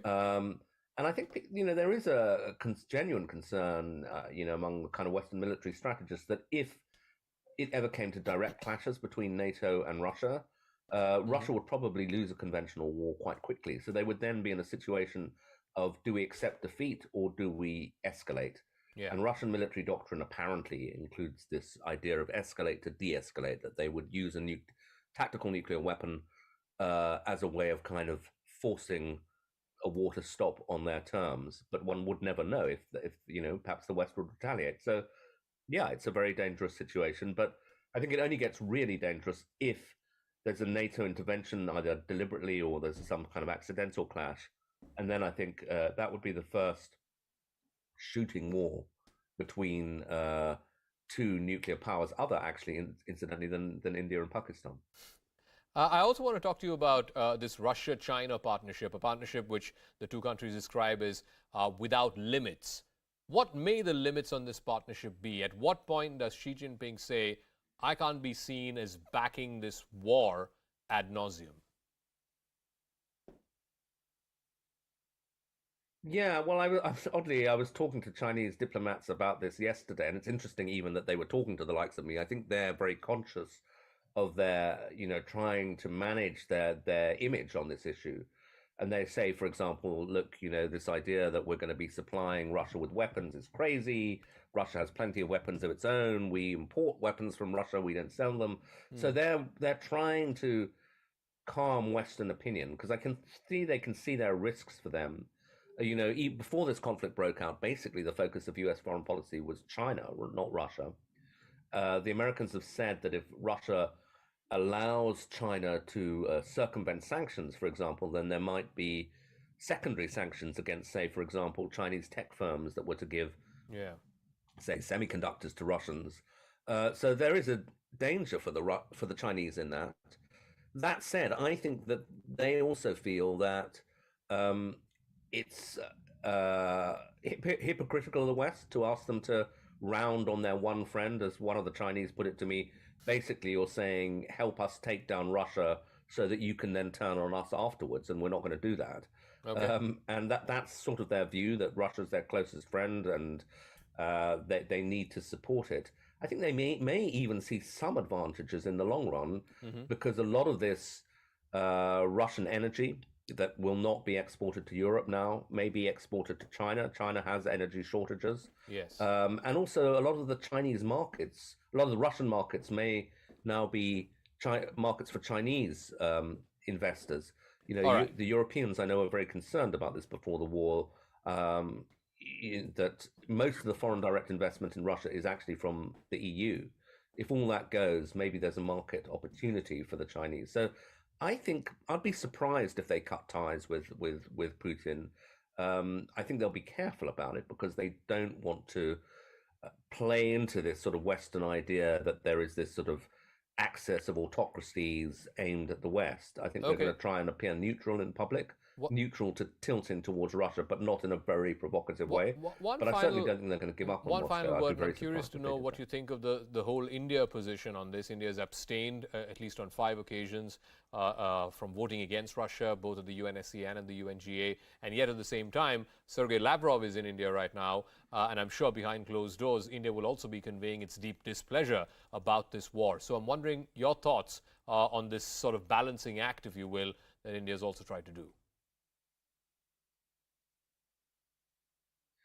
Well, I think, one advantage for India is that people like me have noticed what India's voted, but I think in the sort of public consciousness in the West, there's not that much awareness of the very careful line that India's treading and that it didn't vote to condemn at the UN. I suspect that there's a sort of mix of, in kind of policy circles in the West, a mix of exasperation, but also an element of understanding. I think that the exasperation comes from the idea that, we in the West are very, very certain that this is a very clear-cut case of right and wrong, that terrible things are happening in Mariupol. Come on, India, you're meant to be a, voice for democracy and so on. Why are you not opposing this? But I think that there's probably mixed in with that an understanding that, this is a war that's going on the European continent, so Europeans would feel particularly strongly about it, and also that India has its own strategic concerns. We know about the history of the relationship with Russia, the concern of India about Pakistan and China, and so if they would possibly, not want to see Russia's relationship with those two strengthened. So there's an argument for staying, keeping lines open to Russia. But I think that also, if I was sort of critiquing the Indian position, I would also say that, if you are concerned mainly about China, you should recognize how close Russia and China are, and that this was preceded by this famous meeting on February the 4th between Xi Jinping and Putin. So I think, in the long run, these two countries are very close to each other, and that should be of concern to Delhi. But yeah, look, I think it's not been a sort of great example of coordination, put it that way, between Delhi and Washington, Brussels, London. But I don't think it's like, I think that the other considerations making common interests and these countries to work together, in particular China, are so important that it's not going to cause a permanent rift. Gideon Rockman, many thanks for speaking with us. It's always a pleasure to hear your thoughts and perspective. Thank you indeed for speaking with us. That's a wrap. On the other side, Shreya will be joining you.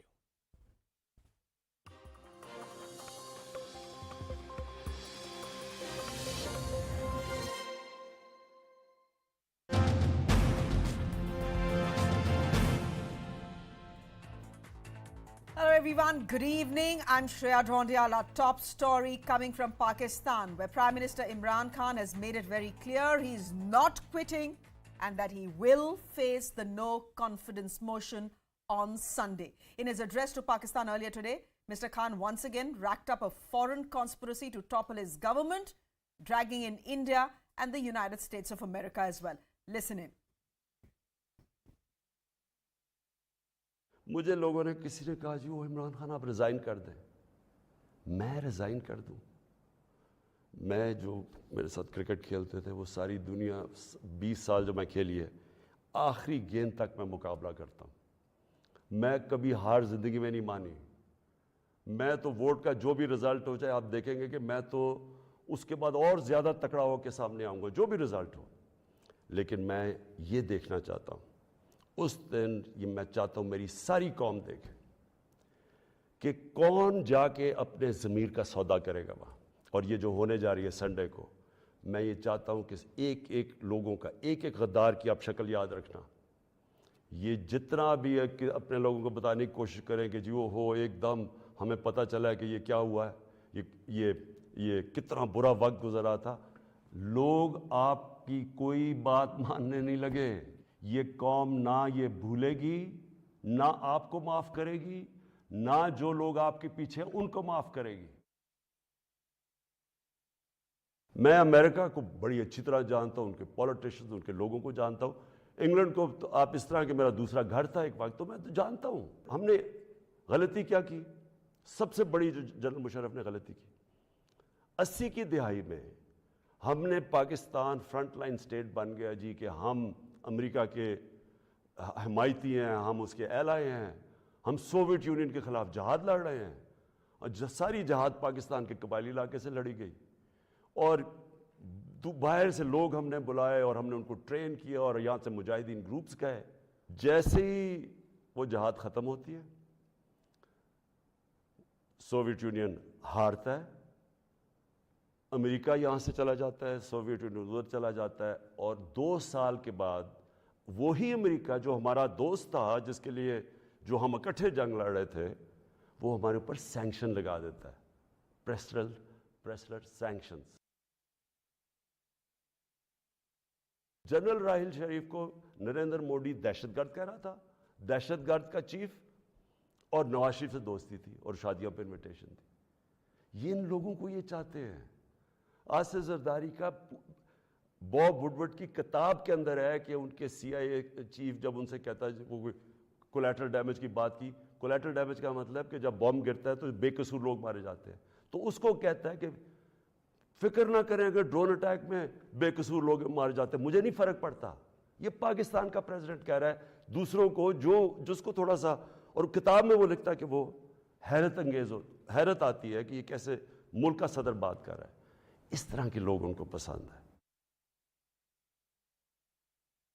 Let me go straight across to my guests this evening. Lieutenant General Syed Atta Hasnain is joining us on the broadcast. General Hasnain, thank you very much for your time. Kamar Shiva, again joining us from Pakistan. He's a strategic and political analyst, has been with the network for a while now. He's had a long day as well. Prabhu Dayal, former diplomat, joining us once again. We have Abdul Samad Yaqoob, who's a spokesperson of the PTI. Abdul Saab, बहुत-बहुत धन्यवाद आने के लिए. And Dr. Tara Kartha is a former director, National Security Council Secretariat. She's joining us as well. So ladies and gentlemen, first of all, thank you very much for your time. याकूब साहब, सबसे पहले तो मैं आपके पास आना चाहती हूँ. बहादुरी तो आपने आज इमरान खान ने दिखा दी ये कह के कि मैं ट्रस्ट वोट फेस करूंगा. But is there an acceptance that you're going to lose this trust vote, that you simply don't have the numbers? Well, I have several times and several occasions I have made it clear that Prime Minister certainly will not resign. He will face the motion of no confidence. And even if we lose, it doesn't matter, that we are mentally prepared. I mean, when these, he calls these stooges, but I won't call them that, but these political opponents, even if we are thrown out or government is toppled, we will fight with them in the floor of the house and outside the parliament. We will haunt them for long. I mean, we came to the power not for the compromises or not for that sort of the way Zardari used to perform. जी याकूब साहब, तो एक सवाल का जवाब दे दीजिए कि मैंने पढ़ा था कि इमरान खान ने बोला है कि मेरे कोई भी लेजिस्लेटर्स जो हैं, जिस दिन ट्रस्ट वोट होगा उस दिन they will not go to the assembly. Does that still hold? Because there is a scare, I think, within your own party, then 22 MNAs may just walk over to the opposition camp or simply secretly vote for the opposition and with the opposition. अच्छा, secretly vote नहीं होगा. जो vote होगा, अगर वो vote देंगे तो crime तब कमिट होगा, डिफेक्शन तब एस्टेब्लिश होगी जब वो वोट देंगे और बाद में उनको इलेक्शन कमीशन में वो डिफेक्शन का केस फेस करना पड़ेगा, जिसमें मोस्ट लाइकली वो जो है लाइफ स्पैन के लिए डिस्क्वालीफाई हो सकते हैं. सो ये एक रियलाइजेशन है याकूब साहब, before I get my other guests in, एक रियलाइजेशन है विद इन योर पार्टी की पाकिस्तानी आर्मी से पंगा लेके बहुत गलती हो गई, उसका खामियाजा अब भुगतना पड़ रहा है. नहीं, मेरा ख्याल है कि इस तरह की तो कोई बात मैं कमेंट ही नहीं करना चाहता इस बात के ऊपर, क्योंकि देखिए अब तो सरकार जारी है आपकी, अब तो खुल के बोल लीजिए. उस पर शेर पढ़ूंगा कि गिला नहीं जो गुरेजा है चंद पैमाने, निगाहे यार सलामत हजार में खाने. हमने अगर निगाहे यार जो है ना उसको सलामत नहीं रखा तो फिर ये पैमाने जो है ना गुरेजा होंगे, नंबर्स टूटेंगे और हमें कॉन्सिक्वेंसेस फेस करने पड़ेंगे. But the fact of the matter is कि हम ने इस तरह के कंप्रोमाइजेस नहीं किए. हमारे लिए बड़ा आसान था गवर्नमेंट को बचाना. हम इनको स्टेट फंड्स भी मिसयूज कर सकते थे, हम बड़े कंप्रोमाइजेस कर सकते थे, लेकिन कौमों की जिंदगी में एक वक्त आता है कि जब लीडर को जो होता है वो लीडरशिप शो करके एक स्टैंड लेना पड़ता है, भले आप उसके लिए फांसी चढ़ जाए। तो एक वक्त आता है कि जब आप सब कुछ देख चुके होते हैं और ये मौका है कि जब प्राइम मिनिस्टर ने एक स्टैंड लिया है, भले वो कुर्बानी देनी पड़े गवर्नमेंट की या भले उससे भी ज्यादा की कुर्बानी देनी पड़े। चलिए, General Hasnain, you've heard Imran Khan's entire speech today. You know what Mr. Yaqub is saying is that this is a sacrifice we are making for the nation, we are making for the country. We could have cut a deal with the opposition or the army, or we could have bought off some M&As. We didn't do that. I'm very certain in the last 48 to 72 hours, and you've been observing things very closely in Pakistan, there was a huge and desperate attempt to save this government. But the fact is, by the end of the day, Mr. Khan simply doesn't have the numbers. That's the reality of the matter. There is no doubt about that, Shreya. Obviously, a lot of bravado, and that is expected.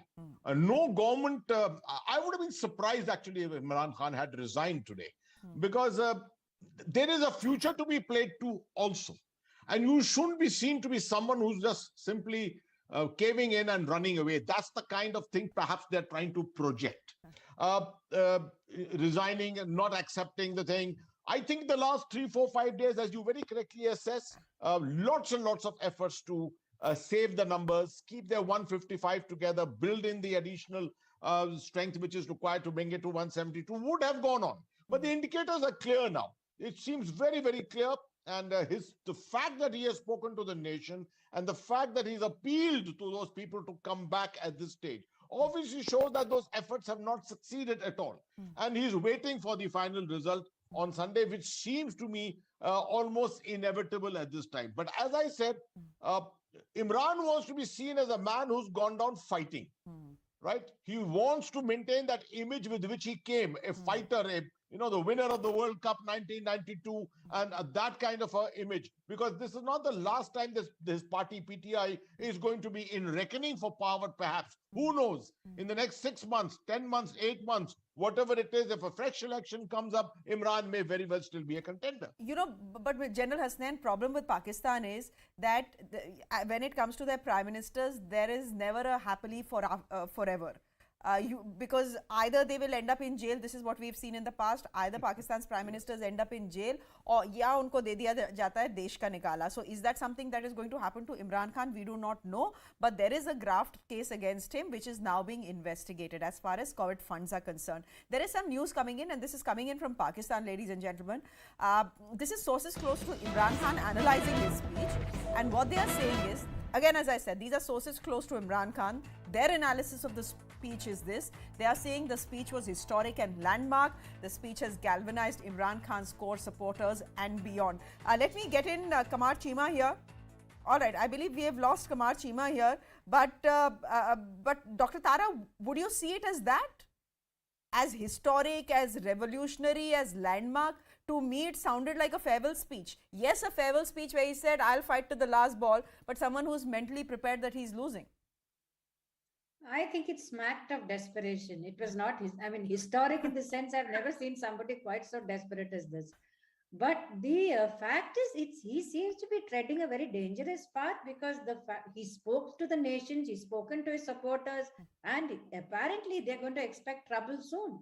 I mean, if this on Sunday, there's a whole huge crowd turns up and then there's violence, where does that get this country? This is a terrible way to go. I mean, there is, he may say he's never lost a game or whatever that he's not done, but there is a responsibility as a head of state.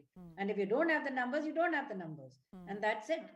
And from what we hear, the army has advised him for a face-saving exit. And he's not taking that advice. And I've said before on this channel, this man has an ego as big as the Pakistani Minar. He's PTI members के लिए कि जिनको थोड़ी सी शर्म दिला सके हम कि भाई वो किस तरीके से बेट्रेयल किया जाता है और किस तरीके से आवाम जो है उनको वो करती है. लेकिन नहीं, अभी देखें मल्टीपल रैलीज हुई हैं यहाँ पे, पीडीएम की भी हुई, वॉलर फजल रहमान की भी हुई, कोई ऐसा क्लैश नहीं है. तो याकूब साहब, एक सवाल आपसे पूछना चाहूंगी कि ये बड़ी कॉन्स्पिरेसी थ्योरी हम for the last 72 hours, we have been hearing about this big international conspiracy to topple Imran Khan's government. चलिए अब अमेरिका का तो नाम आ ही गया, ले ही लिया गया है, अमेरिका का नाम आ गया है, लेकिन आपने और आपकी पार्टी ने तो भारत को भी घसीट दिया, भारत क्या इजराइल को भी घसीट दिया। भाई सरदर्द आपका है, उससे आप ही लोग झेलिए, हमारे मत्थे क्यों मर रहे हैं? हमें 3 के अलावा कुछ चौथा नाम ही नहीं आता। हमने हमेशा इजराइल, इंडिया और बचपन में जब से हम पैदा हुए हम सुनते आ रहे हैं कि साजिश साजिश साजिश। हाँ। तो आप लोग साजिश करना बंद कर दें, हम नाम लेना छोड़ देंगे। हाँ। अच्छा चलिए, मतलब क्योंकि आदत है नाम लेने की, आप कह रहे हैं इसलिए ले लिया। बहुत सीरियस चार्ज नहीं था यानी इंडिया के अगेंस्ट, नहीं तो ये तो कॉन्स्पिरेसी थी कि नवाज शरीफ के साथ मोदी जी सीक्रेट मीटिंग कर रहे हैं। I have actually stated it in a lighter mode, but we have multiple time given the dossier to the international community when it comes to the Balochistan. We have given the dossier, and then when the Pashtun movement, this Tahfuz movement, we have given the dossiers multiple time, numbers of time. We have given the evidence to the international community. I mean, blaming India is a norm, and on both sides. I mean, whatever happens in India, they always blame Pakistan. चलिए, So, मतलब ये tradition है, आप कह रहे हैं कि tradition है इसलिए कर दिया, but let me go across to Prabhudeval. Mr. Prabhudeval, here's the question. You've been a long-serving diplomat. Today we have seen much bad-mouthing of the United States of America. India as well. India is being dragged into the conspiracy. But as I say, hey, not our circus, not our monkey, not our monkey, not our circus. But how do you think the United States of America is going to react to this? Fact is, as far as the Pakistani army is concerned, yes, there is a growing closeness to China. In fact, the relationship is very, very close. But the Pakistani army also seeks the indulgence of the Americans. How do you think the Americans are going to react to what Mr. Imran Khan is doing? He's damaged his ties, Pakistan's ties, I would say, not just with America, but with India as well, possibly Israel as well. Well, Imran Khan's ouster is just a matter of a few days. And thereafter, I'm sure the army in Pakistan, which has its channels with the United States defense establishment, will convey that whatever Imran Khan said were his own views. And we don't share them, etc., etc. So they will definitely try to extricate themselves from this situation which Imran Khan has created by dragging America in and saying that there was a sort of an American hand in whatever was happening in Pakistan. And I think that the Americans also will realize that they may need Pakistan at some stage. After all, there is always the issue of global politics. And if they can have Pakistan on their side, what is wrong with that? So I think all these things will sort themselves out. This is the sort of situation that I can foresee as unfolding, and I've seen this happen many times in the past all over the world. Kamar Chima, you live in Pakistan, you work in Pakistan. Is it your sense that this is the political end of Imran Khan? Or does he still enjoy popular support? I say popular support, and I ask you about popular support because I can see social media and I can track social media here, and there seems to be some support for Pakistan. He seems to have his loyal fans still backing him. But what about the rest of the Janta? Well, I think as far as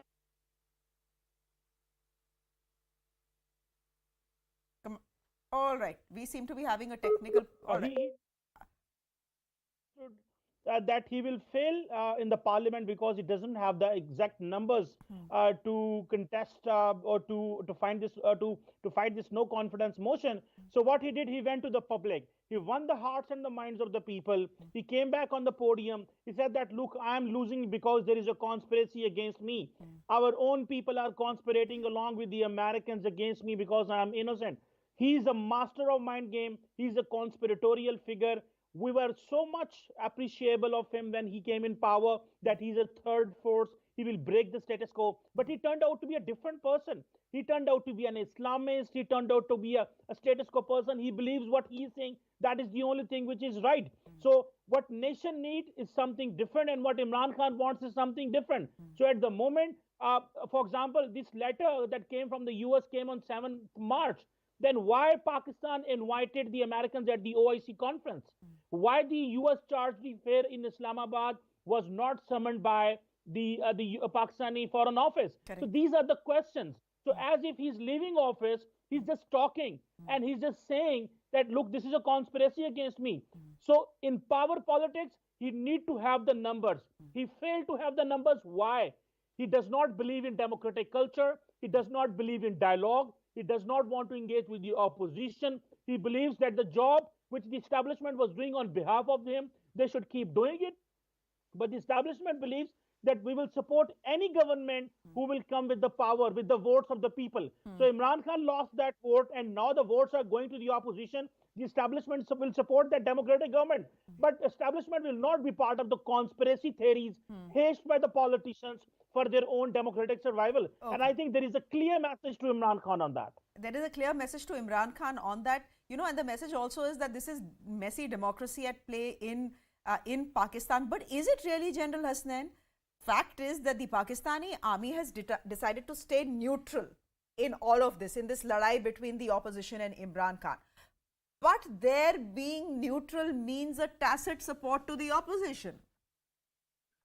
See, Shreya, I wouldn't agree with that assumption that this is the end of Imran Khan. Well, yes, this is temporarily the end of Imran Khan and his government. But Pakistan has a history of throwing back different leaders to lead governments. Nawaz Sharif, the number of times he left the government, Benazir Bhutto came back to power so many times. And so Pakistan doesn't seem to go beyond a few personalities. That's the system that they have virtually established. And those people keep cultivating favors with the army based upon who the army chief is, who the DGISI is at that time. Pakistan army itself plays politics at most times. And besides that, Imran Khan's popularity today is at a nadir completely. But he is still a part of the KPK area, the Khyber Pakhtunkhwa area. He is the tallest leader perhaps from that even today. And perhaps, I'm not sure how much of a support he enjoys there. The propensity to be able to bounce back is always there. And in another 3 years, you'll find a new leadership. As the Pakistan army is concerned, the new leadership will emerge in December this year. 3 years later, there may be another new leadership, a generational change of the military, and you'll find this cultivation process will go on. Therefore, writing off Imran Khan at this time, I think, is still too premature. I mean, this was a guy that, the Pakistani establishment called back to lead them in the World Cup in 1992. No one had given Pakistan a chance, and yet you had the country lift the World Cup. There's the moment on your screens. Of course, it's another matter that he made the World Cup victory all about himself and not about the team. Yaqub साहब, बहुत सारे analyst कल से आ रहे हैं हमारे channels पे, और एक बात बहुत लोग बोल रहे हैं, वो कह रहे हैं कि देखिए, अगर हस्बैंड कुछ गड़बड़ काम करता है तो पुराना ट्रेडिशन है साउथ एशिया में, भारत हो या पाकिस्तान में, कि वाइफ को ब्लेम कर दीजिए. Doctor Tara, I want you to come in here as well, कि वाइफ को ब्लेम कर दीजिए. लेकिन इन दिस केस काफ़ी सीरियस एनालिस्ट आके ये कह रहे हैं कि mister Imran Khan has done what he has, he stretched this drama at the advice of his wife, who is also, I mean, she's considered a Pirni, she's called Pinky Pirni in Pakistan, and there are lots of, मतलब काफ़ी मुर्गों को डाला जा रहा है sacrifice and जादू टोना. तो ये बहुत सारी बात आ रही है, आपके मीडिया में भी आ रही है. ज़रा बताइए, इसमें कुछ सच्चाई है क्या? पीटीआई समझता है कि इमरान खान की वाइफ जो हैं उनकी वजह से आज सरकार गिर रही है? देखिए, मैं आपसे पहले एक और प्रोग्राम में था और वहाँ पे रेहाम खान थी इस प्रोग्राम में, और जब मुझसे उन्होंने सवाल किया रेहाम खान के ऊपर, तो मैंने उनको क्लियरली कहा कि जब से उनकी डिवोर्स हुई थी, मैंने डिसाइड किया था कि मैं कमेंट नहीं करूंगा, since she is former wife of prime minister and she is not even a political analyst, no political activities. So as far as this baby is concerned, his wife is concerned, I will certainly not comment. I mean, I take it as a personal matter. She is also not into the politics. तो मेरी position नहीं है कि मैं उनके इस personal relation के बारे में जो है वो कमेंट कर सकूं, और मैंने कभी किया भी नहीं. मैं ज्यादा जानता भी नहीं उन्हें. मैं ऑनेस्टली मैं बताऊं कि मैंने कभी कोई कंसर्न शो नहीं किया था. मैं जानता हूं ना, मैं मिला हूं उनसे. Fair enough, Yaqub साहब, fair enough. I respect that stand. Dr. Tara, would you want to come in here? No, there's just one thing I'd like to say is that whatever be his faults, Imran Khan is largely seen as an honest person. I mean, let's not put that aside. And that has a very strong resonance in a country which admittedly has been looted by a variety of political actors. So that is his strength. But the unaccountable behavior which we are seeing just now, where it is a kind of a, saying you do what you like, I'm going to stay till the trust vote, that is where possibly the advice of the wife comes in, because we know that apparently even the certain appointments were made according to what his wife advised him. His very coming into power as a prime minister was because of his wife's advice. So that, nonetheless, let's not go too deeply into that. Like he said, that's his personal matter. But what I'd like to know is, how come that the MQM Pakistan, which suddenly decided to turn the tables on Imran Khan? What is the reason for that? Was that an army maneuver? Because that was very unexpected. याकूब साहब जरा जवाब दीजिए doctor Tarak का कि MQM इतनी नाराज क्यों हो गई आपसे और all of a sudden? No, they were they were bargaining with the People's Party as well, and People's Party has given them much more than what we could have given them. And much more का माने पैसे या much more का माने पद? नहीं, उनका जो डिसाइड हुआ है वो ऑफिसेस के हवाले से था, वो मल्टीपल उनके कुछ रिजर्वेशंस थे, उनको वो सूट करती थी, प्रोविंशियल गवर्नमेंट है वो सूट करती। अल्टीमेटली मैं नहीं समझता कि उनका ये मुआहदा कोई ज्यादा देर चल सकता है, लेकिन अगर ये आर्मी मैनूवरिंग होती या कोई मैनिपुलेशन होती तो फिर काफ लीग जो है, क्यू लीग, वो ज्यादा प्रो एस्टेब्लिशमेंट समझी जाती है, मुशर्रफ के भी वो करीब थी, तो वो तो हमारे साथ आई। अगर मैं मान लूं इस तरह से कि भाई उनकी इन्वॉल्वमेंट इस तरह से है, तो फिर उनमें से भी क्या कोई डबल गेम की जा रही है कि कुछ को यहाँ पे रखा जा रहा है, कुछ को वहां पे किया जा रहा है, न्यूट्रलिटी शो की जा रही है या क्या है?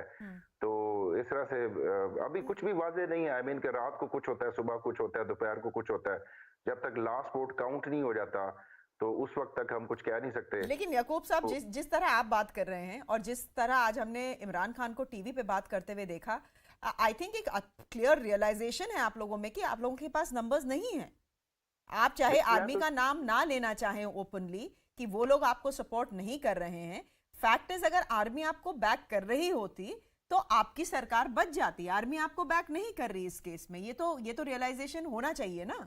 देखें, जब आर्मी ने ये न्यूट्रल होने का कह दिया और फिर उसके बाद हमें उनकी न्यूट्रलिटी जो है ना वो गवारा नहीं हो रही। और मैं आपको यहाँ पे एक हिस्टोरिकल एस्पेक्ट दूंगा कि जब इस तरह का एक क्राइसिस 1992 में हुआ था, प्राइम मिनिस्टर गालिबन 93 में, नवाज शरीफ और प्रेसिडेंट इसाक के दरमियान में जो उनके कॉन्फ्लिक्ट्स थे, तो उनको रिजॉल्व करने के लिए, मीडिएशन के लिए chief of army staff general Waheed Kakar आए थे। और फिर at the end of the day उनका वो हेलीकॉप्टर्स भी दोनों प्रेसिडेंट हाउस और प्राइम मिनिस्टर ऑफिस आता जाता था, वो बड़ी 24 घंटों में कई बार आया। तो वो फिर बाद में वो वहीद काकड़ फार्मूला के तहत दोनों को रिजाइन करना पड़ा। अब यहाँ पे कुछ लोग ये भी कह रहे हैं कि आज भी हेलीकॉप्टर जो है ना काफी मंडला रहे थे, और मैं देख रहा था कि कहीं कोई वहीद काकड़ फार्मूला तो नहीं आ रहा या कोई प्लस माइनस तो नहीं हो रहा। लेकिन अगेन इमरान खान ना तो नवाज शरीफ है ना इसाक खान है जो इस्तीफा देगा। यही मैं कहता हूँ कि जी आर्मी को हम खुद बुलाते हैं। अपोजिशन लीडर ने जब ये शबाज शरीफ ने ये कहा कि मैंने पिंडी और इस्लामाबाद के दरमियान में ब्रिज का किरदार अदा किया, और वो उन मुलाकातों का कोई रिकॉर्ड नहीं है, ऑफ द रिकॉर्ड मुलाकातें हैं। तो जब हम पॉलिटिशियंस कैपेबल ही नहीं है कुछ अपने इश्यूज को रिजॉल्व करने के लिए, तो अल्टीमेटली फिर ये दावत देते हैं, उनको मीडिएशन के लिए कहते हैं, और जब वो आते हैं तो फिर हमें सिविलियन सुपरमेसी भी याद आ जाती है। तो कहीं ना कहीं जो है वो हमारे एंड के ऊपर पॉलिटिशियंस के एंड के ऊपर फॉल्ट जरूर होता है। लेकिन यहाँ पे एक फैक्टर नहीं है, यहाँ पे मैं लास्ट कमेंट करूंगा, यहाँ पे एक फैक्टर नहीं है। यहाँ पे प्राइम मिनिस्टर अगर कुछ करना चाहता है तो सबसे बड़ी जो हर्डल आती है वो एक जुडिशरी भी हो जाती है, ब्यूरोक्रेसी भी हो जाती है। और अगर जुडिशरी और ब्यूरोक्रेसी के साथ मिलिट्री एस्टेब्लिशमेंट का नाम भी आ जाता है तो उसमें क्या हर्ज वाली बात है?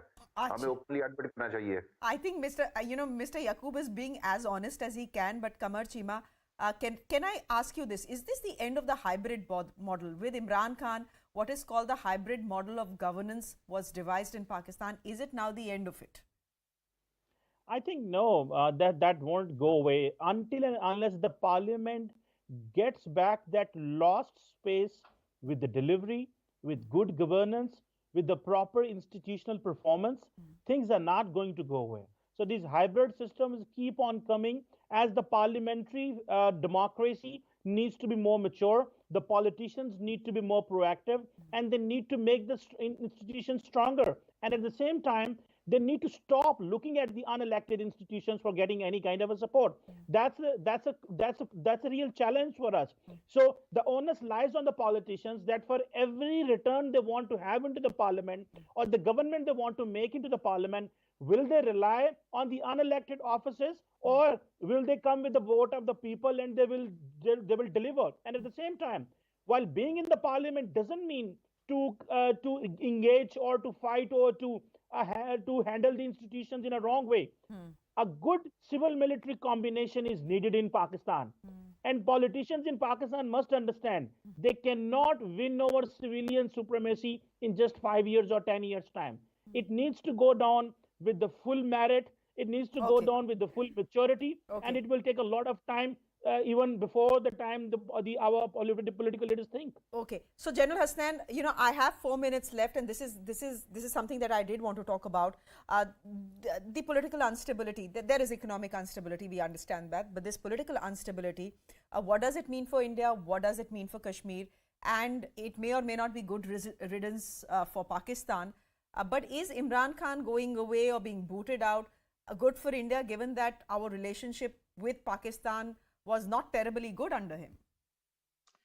Thank you, Shreya, for that question. And that's a lot of questions actually put together. And I want to compliment both our speakers from Pakistan for being reasonably, and I would say to a great extent, very, very frank in their opinions. Chiba Saab, particularly, I would like to tell him that the army is such an important institution. It has created itself into such a genie there that you're absolutely right. In 5 years' time, to establish, for a civilian government, to establish itself, to prove itself, and show its prowess in administration without the army sort of riding back on it all the time, is something virtually impossible. So the hybrid model is going to continue in Pakistan, and Pakistan might as well make do with it and make do the best with it. That would be the attitude that should be prevalent in the system. As far as Imran Khan's his presence and the relationship of Pakistan with India is concerned, right from the beginning, I don't think this really gelled. Imran Khan appeared to be a person who was friendly with India, played with India so often, used to visit India so frequently for commentary and various events and shows. We have very and things fond like that. memories of him being in this newsroom, General Hasnan. Yes, and absolutely. being part of our sports panel. We have very fond memories of him. And overnight, the gentleman just changed and suddenly became an Islamist, which is the most surprising thing. Educated abroad, a fairly Catholic kind of education that he has had, played and mingled with the best players of the world internationally. And at the end of the day, you suddenly, of course, it's happened with the Pakistan cricket team many times. You've seen Inzamamul Haq, and we've seen many others also converting. But one never expected Imran Khan to go by that route. So right from the beginning, he probably felt that being an Islamist and being anti-India were two things with which the Pakistan army would definitely support him and keep him in power. Because the Pakistan army, as you're aware, for them, the number one thing is hatred against India. And number two, right since the middle 70s, the use of radical Islam to stay in power. So both these issues are the ones which Imran was pursuing to the hilt. His going away, therefore, to my mind, is good for India. A lot of people were questioning me on this today and saying, well, Imran actually was not a bad man as far as India is concerned. But I question that. And I say this, there are better people lurking there among the political community. I'm not sure about Sharif, what kind of a person he's going to be emerged to be. But his party, his elder brother has been, Nawaz Sharif has not been a bad prime minister in that manner. He has tried in many ways to overcome the objections of the Pakistan army to extend a hand of friendship with India. Bilal Bhutto and the Bhutto family, forgetting about what Zulfikar Ali Bhutto did, but the Bhutto family has not had a bad relationship with India to that extent. Of course, every Pakistan prime minister has always had the compulsion of the Pakistan army pressurizing it to maintain an anti-India kind of a stance. So whoever comes to power now, obviously will start with the same kind of a rhetoric, which we are used to hearing from Pakistan and in Pakistan. And then that rhetoric is all about the anti-Indianism and the whole aspect of Pakistan being in danger, Islam being in danger, the necessity of reaching out to the Islamic world, Pakistan being a flag bearer of the Islamic world. These are the philosophies with which Pakistan has existed. I don't expect that to change very much. So we'll leave it there. Ladies and gentlemen, thank you very much for your time. General Hasnain, Kamar Chima, Prabhu Dayal, Abdul Yaqub and Dr. Tara Karta, thank you very much for your time.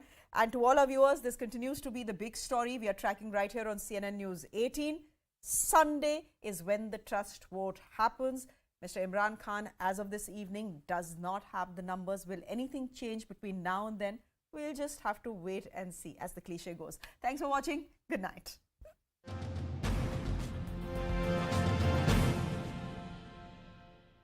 On Sunday, which way the country should go. So he's equated this as like the country is deciding what is its future course of action. Number 3, he says there's a foreign conspiracy against Pakistan. He's alluded to the foreign hand, the CIA hand, even though he's not named it. He's also called the opposition leaders 3 Pakistan stooges. I'm assuming he's talking about Nawaz Sharif and Shabaa Sharif and Asif Ali Zardari. Number 5, he's also said that Modi and Nawaz were friends and that they met several times in secret. I want to go back to America, who was our friend, was the one who also sanctioned Pakistan. I want to go back to Mona Alam. You know, when he says there is this foreign conspiracy, there is this foreign hand, he's also, at some level, mocking the army, because any external threat to Pakistan, it is the job of the army to take care of that external threat. Today, by saying there's a foreign conspiracy and our politicians, our opposition politicians are hand in glove with that foreign conspirators, he's also basically saying the army is not doing a good job. Actually, the PTI overall, as well as Prime Minister Imran Khan, is not really trying to, is trying very hard to not give any sort of statements that may upset the army.